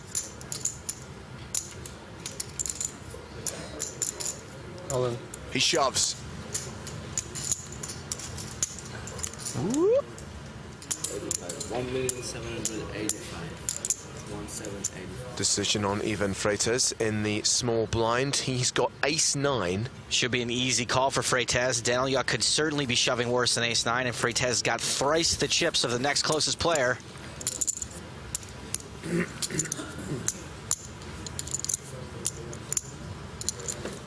You are sleeping? Do you like go home? And you? Yeah. Ah, the universal language of poker. I'm all into. That I understand. Brinkman in the big blind. Will fold, so Ivan Freitas puts Andrei Danilyak at risk. Danilyak is the slight favorite, but I gotta tell you, no one's a favorite against Ivan the Terrible. We're off to the races one more time. Okay, we've established who's got what. Let's steal the flop. Jack 7-10. 7-10 jack. Safe flop, but Freitas picks up 4 more outs to a gut shot, so even though Danilyak dodged the flop, he's still a coin flip through the last 2 cards. The Freitas fans are calling for an 8. It's a king. Freitas is double gutted now, so he picks up 3 more outs. Danilyak's not nearly as big a favorite as he should be after dodging 4 cards, but he's got just 1 more left to dodge. He needs to fade aces, queens, 9s, and 8s. It's an ace! Unbelievable! Freitas wins again. He eliminates Andrei Danilyak in 4th place. The Russian will collect 400,000 euros. And Ivan Freitas is an unstoppable rebel force.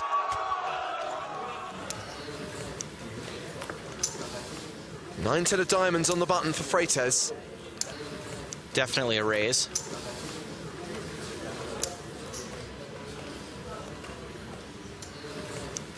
$350,000. Ace king. Seems fairly obvious. Surely Brinkman goes with this. Surely he shoves. I'm all in.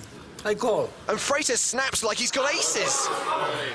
Torsten Brinkman taking his time, pushing his chips in before Ivan Freitas inevitably runs him down. Freites does have 40% equity with his 9-10, but Brinkman is the favorite to get a double up. And the better halves are anxiously awaiting this board to be run out. Of course, if Freites hits that board, as he has been known to do from time to time, it's over, and we have a champion here in Madrid. There's a 9 on the flop. Torsten's now got to make a pair or he'll be runner-up, and Ivan Freites will be our champion. Torsten Brinkman needs an ace or a king. He needs it on the river, or Ivan Freites will get the 1.5 million euros and the championship trophy. 6 outs for Brinkman. And here is the river cup. The river is a blank. Freites has done it. The Venezuelan is the winner of the grand final in season 7 of the European Poker Tour. Brinkman gets 900,000 euros as the runner-up. But it's 1.5 million for Ivan Freites, plus the trophy, the prestigious title, and that seat in the Champion of Champions tournament.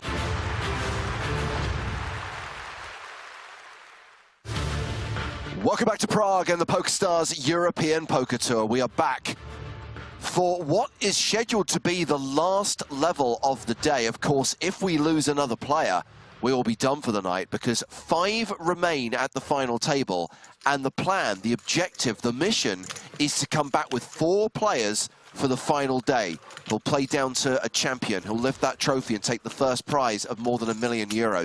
Here's where things stand right now. Jordan Sakuchi holding on to the chip lead, nearly 100 big blinds. Antoine Sout sitting comfortably in second place. Not so comfortable, Parker Talbot. Tonka is in the danger zone. Danger zone! That is the voice of Joe Stapleton. This is the voice of James Hartigan. And over there, you get the voice of Nick Walsh. We are back. Blinds now 100,000, 150,000. You're lucky I didn't have a club, bro. You had 6s. With no club. Yes, Dankeberg. The EPT is in Prague. Thanks for joining us. Yeah. I just didn't know it was a club. Yeah, what about you? I need to hear this. With your ace-6 offsuit. Huh? Hey, nice fold, Antoine. For 10%? It's like somebody caught up on the footage When you come back and see it. during the break. Well, I said ace-8 of spades, and I was pretty close. Yeah. That's fun. Is Ibarra being teased about the hand where Soat flopped the full house? I believe Like I said again, so just take your body out. Because you guys was... part of what he's being teased for. My buddy? No, his buddy. They were playing back and forth. Yeah. His buddy, that's right. Yeah, that was great. We played the same hand over and over again. Bet call. Great start here for Sakuchi, who's been Bet 3 bet, 4 bet. relatively hot all day.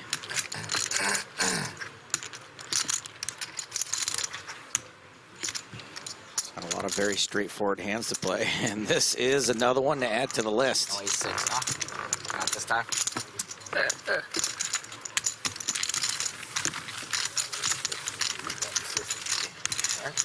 Yeah, it feels like a lot. What were we? Oh, yeah, 120. 120. The blinds are just big now, aren't they? Very big. How big are they? 150K for the big blind, and of course for the big blind ante, and that's kind of how poker works, right? The blinds go up, forcing the action. Just 5 starting stacks for the big blind and 5 starting stacks for the big blind ante, so 10 starting stacks every time you're in the big blind. Yeah, putting the pressure on the shorties, like Tonka, who starts here with King Queen under the gun. 6 raise, 300. The Yoshi says, bro, you either run hot or don't. WTF is relatively hot. Well, if it wasn't Chat Pro Saturday. The good news, Joe, is tomorrow, when we come back for the final day, for the second half, for part 2 of this final table, it will be Sunday. Right. And you can go to town on these Oh my God, there's going to be no viewers left. Well, no, you can watch, you just can't talk. I would say running hot would be flopping sets, turning flushes, coolering people. Running relatively hot would be flopping top pair, betting and winning it. Is that running very hot? Is that running hot? I don't know. Like, I mean, as long as you're the guy that ends up with the chips at the end of the day, that's what's important.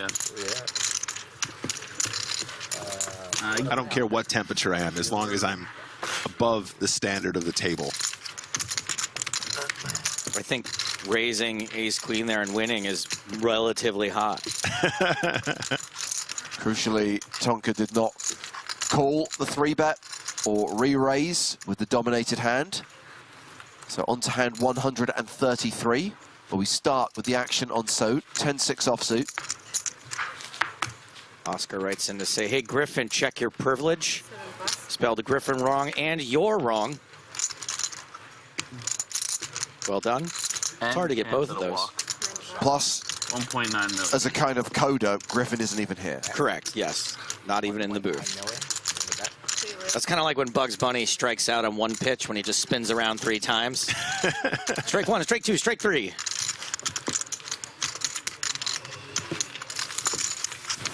So many 100K chips for Jordan Sakuchi. Wow.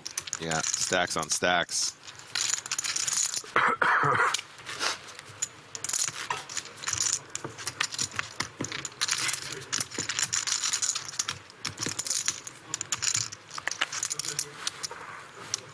Tonka in the small blind, Seit in the big blind. Pelhofer has jacks. Jiggity, jiggity jacks. Pocket jiggities. 8 raise, 350. Raises to 350,000. 350. Sakuchi with ace 9 on the button. 2, 3, 3.4. Oh, 4 I think no. 1, 3.5. 3, 6, 8. 3.9 more. 10. 3 calls. A call from Sakuchi. A round to Seit in the big blind. Who folds 7-3, so these two will go heads up to the flop. Do suited? A little better. 7 deuce suited. Don't tell him it's better than 7 deuce. That's better? Yeah, it's a little better, no? Technically. Okay, so top pair, top kicker for Sakuchi, but Pilhofer, big favorite with the overpair. Yeah, this is good news for the old pocket jacks here. Very, very good flop for ace 9. We'll probably get at least 1 street of value, if not multiple. Really, really hard to get away from top pair when you've got that nice kicker. 7. Oh, wow. 700. Yeah, we've seen this a couple times from Sakuchi. He just makes top pair, and he's like, I think we're just going to raise it up here right now. I don't want to see more cards. He's running relatively hot? In this snap jam from Pilhofer. Pretty confident look on his face as well. I dare you to call me. You aren't saying too fast. It was a little fast. It was quite fast.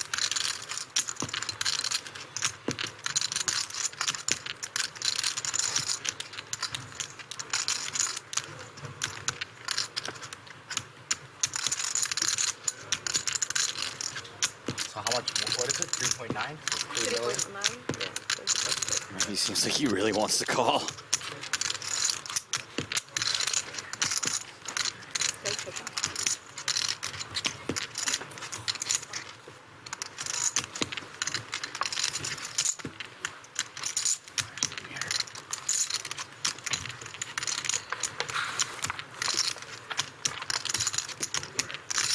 What's a best case scenario here, Nick? King 9 suited, you know? Yeah. Or like, I don't know, like maybe 7 and 8 suited. We get more. Oh no, he raised another gun, so yeah. I mean, it could still be 7-8 of spades or something like that. That would be crazy, but you're not really loving anything apart from maybe King 9, maybe Queen 9. I don't think Pilhofer even has Queen 9 suited here. I mean, maybe some of the time I'm not sure exactly how he builds this range, but is it ever 8? I mean, like you're not even really happy if it's king queen of spades, right? You know, right. So it's a really tough spot. If Pillhofer wasn't UTG in this spot, and of course UTG in this case meaning 5-handed, so still early. He called? He called. Wow. All right. Well, this is a great spot for Pillhofer.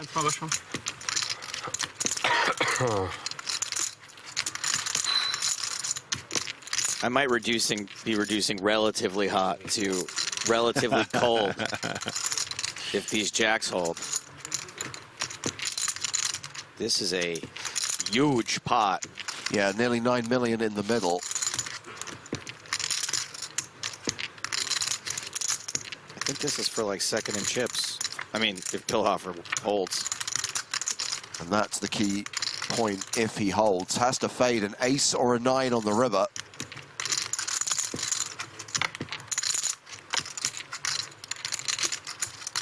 I haven't used it one time yet.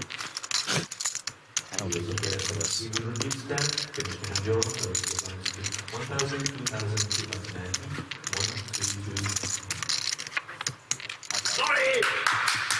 Yes, Pillhofer's rail delighted that he gets the double up. And I think that is going to put him in second place on the leaderboard, 8.95 million. Thank you. Your squishy sales are looking really good now, James. Yeah. Coming soon to the Star Store. Pillhofer squishies. You share? Oh, no. Very nice hand there for Istvan Pillhofer, up to 59 big blinds. I think that's good for third in chips. Yeah. An advisory from Andrew, watching on YouTube. Uh-oh. Remember, y'all are just announcers paid to talk. And with the exception of Griffing, Mariah, and Niche, know almost nothing about actual poker. Can you please send me that one? That's Man, definitely going on the board. That is a YouTube comment if I've ever heard one. Wow. James, can I get that quote, please? That's definitely going on the Twitter. That might be one of the best ones this week. I need the correct spelling as well, so if you could copy it for me, that'd be great. Man, you did not add any of those typos, did you? That was all verbatim. Sick. Verbatim. Thank you, James. I will admit, Andrew McMillan's been one of the most annoying people over the years, so it's very on brand for him. All right, just for the benefit of Twitch chat, if you guys want to copy past this, I mean, it's a real banger. Griffing, Raya, and Niche.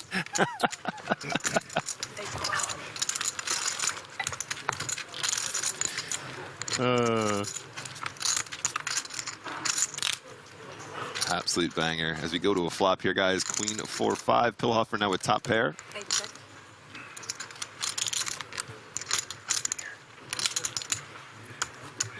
150. 8 calls.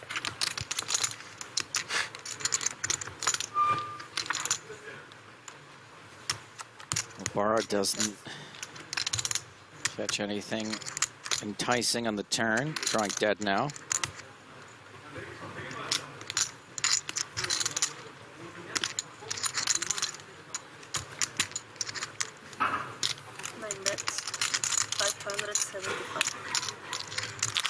Zukimu keeps saying, shout out the Bristol man for Team Sakuchi. Is there a Bristol, Canada? Uh-huh.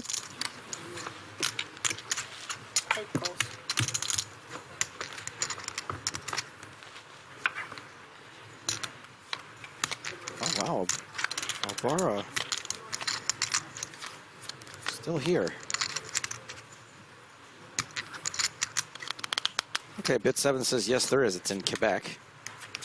Now, Sakuchi has said he's from Ontario on multiple occasions, but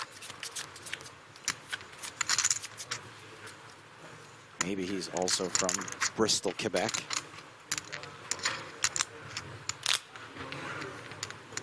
Pillhofer betting top pair. And Obara, I guess, was floating to river raise with Jack high. And Pillhofer just snaps it off picks up 2 million in chips. All in moments ago. He might be #1 now. Okay, sorry. I had to like triple check if his diamond's there or what. The Nutty Hamish had just written, Obama has some weird lines, and that was a bit of a weird line. And it did not work. I do like it, though, when we see people making unorthodox plays. Entertainment value increases substantially. Be the great nothing, summing up nicely here from a miraculous chop pot to the chip lead. I'm not 100% he's chip leader now, but I think he is, because I think with that double up through Sakuchi, no, Sakuchi still got 11. All right, but it's close. It is close.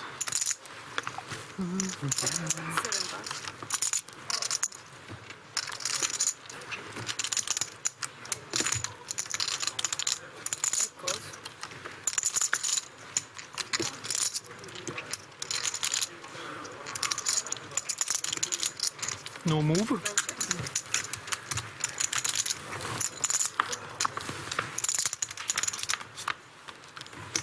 Heads up to this flop. It's Pilhofer and Obara again. Ace deuce for Obara. I don't know how many times we need to say this, kids. One elimination, we're done. End of this level, we're done. Whichever comes first.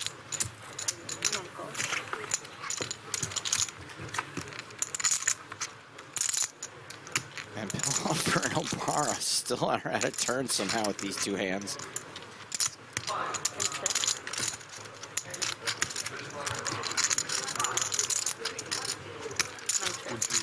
Check, check, river. 3, 4, 5, 6, no, ace 2, 4, nope. Right here. Ace high. Are you sure? Hold on. Let me just check in with Mariah. What about Niche? Haven't heard from Niche for a while. I'll have to give him a call later. It's my fucking call. Well, one ace high? Yeah. The limp pot. No, I know, I just didn't look like they... Barra hovering around the 30 big blind mark right now.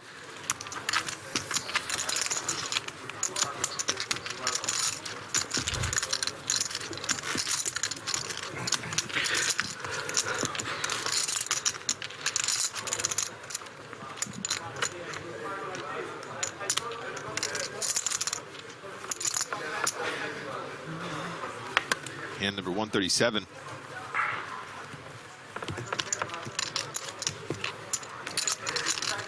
Ace-8 under the gun for Tonka. He's still short. Yeah, very short indeed. Might be tempted. Yeah. To go for it here, but there is a certain amount of risk premium at this stage. Obviously, the page is looming. Perfectly timed fold from Tonka. That's my boy. What is Tonka's deal? Instinct. They're five-handed. He has ace-8 and folds, and he would have run into aces. Yeah. All about instinct. What is his deal? Very, very well timed. Keeping it very, very disciplined. I think it is very fringe at this stage with ICM in play with the ace-8 off, but in any case, out opens and Sakuchi going to defend the big blind.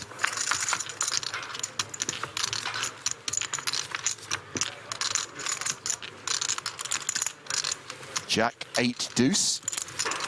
How much trouble can Sakuchi get into here? I don't think we've seen too many sort of like floating for backdoor scenarios from Sakuchi, right, Joe? It's been pretty like, okay, cool. This isn't my board. I'm good. Aces. Yeah. First back. Oh, nice answer. Ready? That's the Canadian hand. The typical aces. Hey. I could have, yeah. I love that one, Joe. It's a nice hand, eh? I'm playing tight. I've got another A to go with it. Yeah, eh? No crazy action. Tonka just dodging such an awkward spot there. Feeling fantastic about that. I would be playing a little bit differently if I had your stack, I think. Always a needle, too. So Tonka in the big blind on this hand. Yeah. I wasn't saying, like, if I was you. I was like, okay, what are you going to try to say? You're going to play tighter than I was? All right. You're from Saga. 1.5. 1.5 exactly, yeah. Phil Hoffer just checking up on the stack size of now the new big blind. Decides he doesn't want to get involved in a stack that can reshove. Obara with the pocket ace on the button now. Raise call. Should have that. Obara is raising. Not scared by the 1.5. He does the same. That seems big. That is a big raise. Yeah, especially from absolute position. What did Obara have for dinner? Oh, boy. Wow. Sakuchi calls in the small blind with pocket nines. I mean, where are we at right now, guys? So Obara has about 3.8 behind. Just raised a quarter of his stack. Yeah, Oh, my goodness. He folds the ace-8 only to wake up with kings in the big blind. The clangers. Once again, Tonka picks up kings when there are worse pairs out there, moves all in. And now Obara with the decision. Once you put a quarter of your chips in there. He can raise. That is a raise. Yeah. Parker made a raise. So the action's open again. And I feel like Obara might be tempted to isolate, right? Just put it over the top. I mean, but it might get rid of Sakuchi, but I don't know what good that does him, really. Yeah, exactly. Well, he's got Parker covered, so we'll do him some good if the kings hold. He's got that kind of stack depth where you can just... Oh, he folds. Oh, wow. Where are you? For real, bro? Sakuchi calls with nines. And even though Tonka is officially at risk here, he is a huge favorite to double up again with kings. Pocket eights? Yeah. I'm sure That's right, a near triple up for Tonka is on the cards here. For the 8, so the 8 coming. Definitely coming. Maybe a 9-2, but 8 is for sure.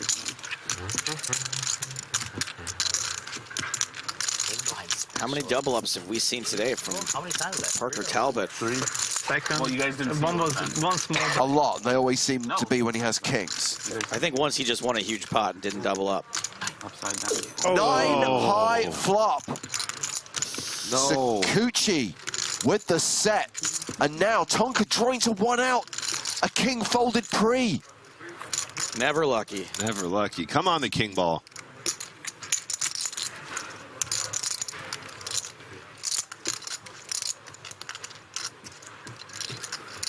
If anyone can do this, it's Tonka. Queen of clubs on the turn.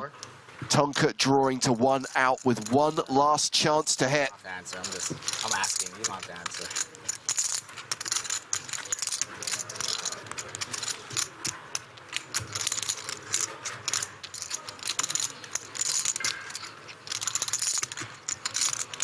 Trying to will it. 1 time, question mark? No. Good game, boys. Tonka is a goner. Parker Talbot scores his best ever result on the EPT. Playing with you guys. He came 6th in this tournament in 2018. And you call obviously. Fast forward 4 years, it's a 5th place finish for more than €250,000, €278,450. Maybe. Good luck, come on, boys. Thank you. Thank you. And that's going to take us down to the final 4. Let's play 3 more hands. GG, Parker. Yeah, I know. And that should end play for the day. We will come back tomorrow and play down from the final 4 to a champion. Hell of a run. Everyone quite disappointed. Yeah, absolutely. GG. GG, Tonka. Get your claps in the chat for our boy, putting in an absolutely stellar performance. Very, very unlucky not to go further in this tournament. So Sakuchi comfortably reclaims the chip lead, 12.9 million. That's the stack he'll be bringing into the final day of this event. I don't feel too bad now that I gave you fucking 4 million, buddy. Fuck. That was nice. It's okay, man. Squish him. I don't get mad. Touch the hoodie. We don't get mad. We just get paid, right? Yeah, sure. Okay. That's it.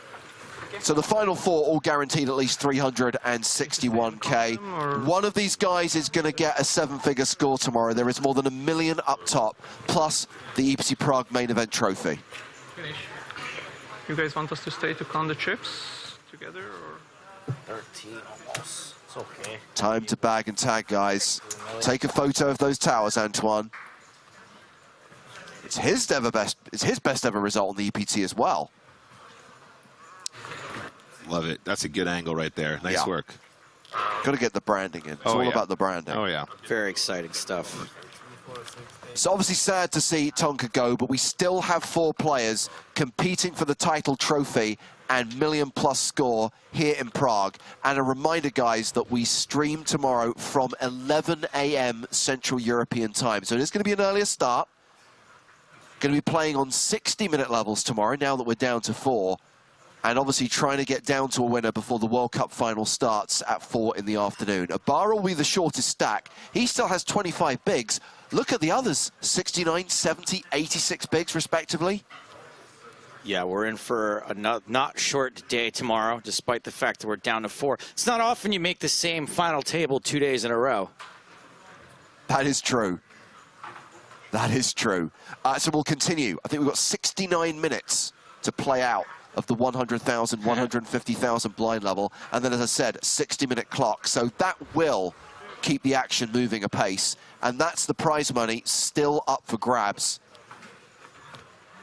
with $1 million for the eventual winner. And that winner will be named. That winner will be crowned tomorrow. You guys said it? Yeah, yeah.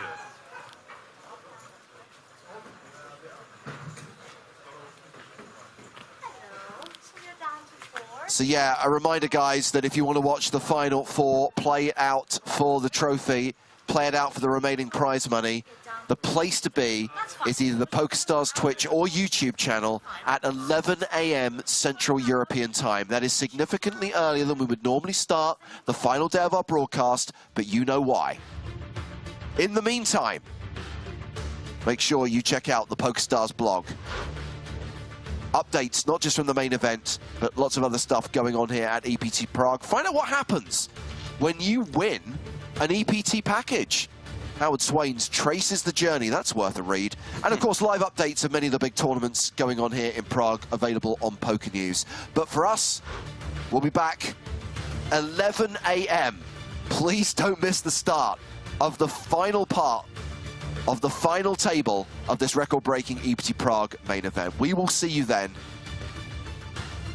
Until then, from everyone here on the European Poker Tour, from Nick Walsh, Joe Stapleton, Griffin Benja, and me, James Harskin, it is good night from Prague. 11 a.m. tomorrow.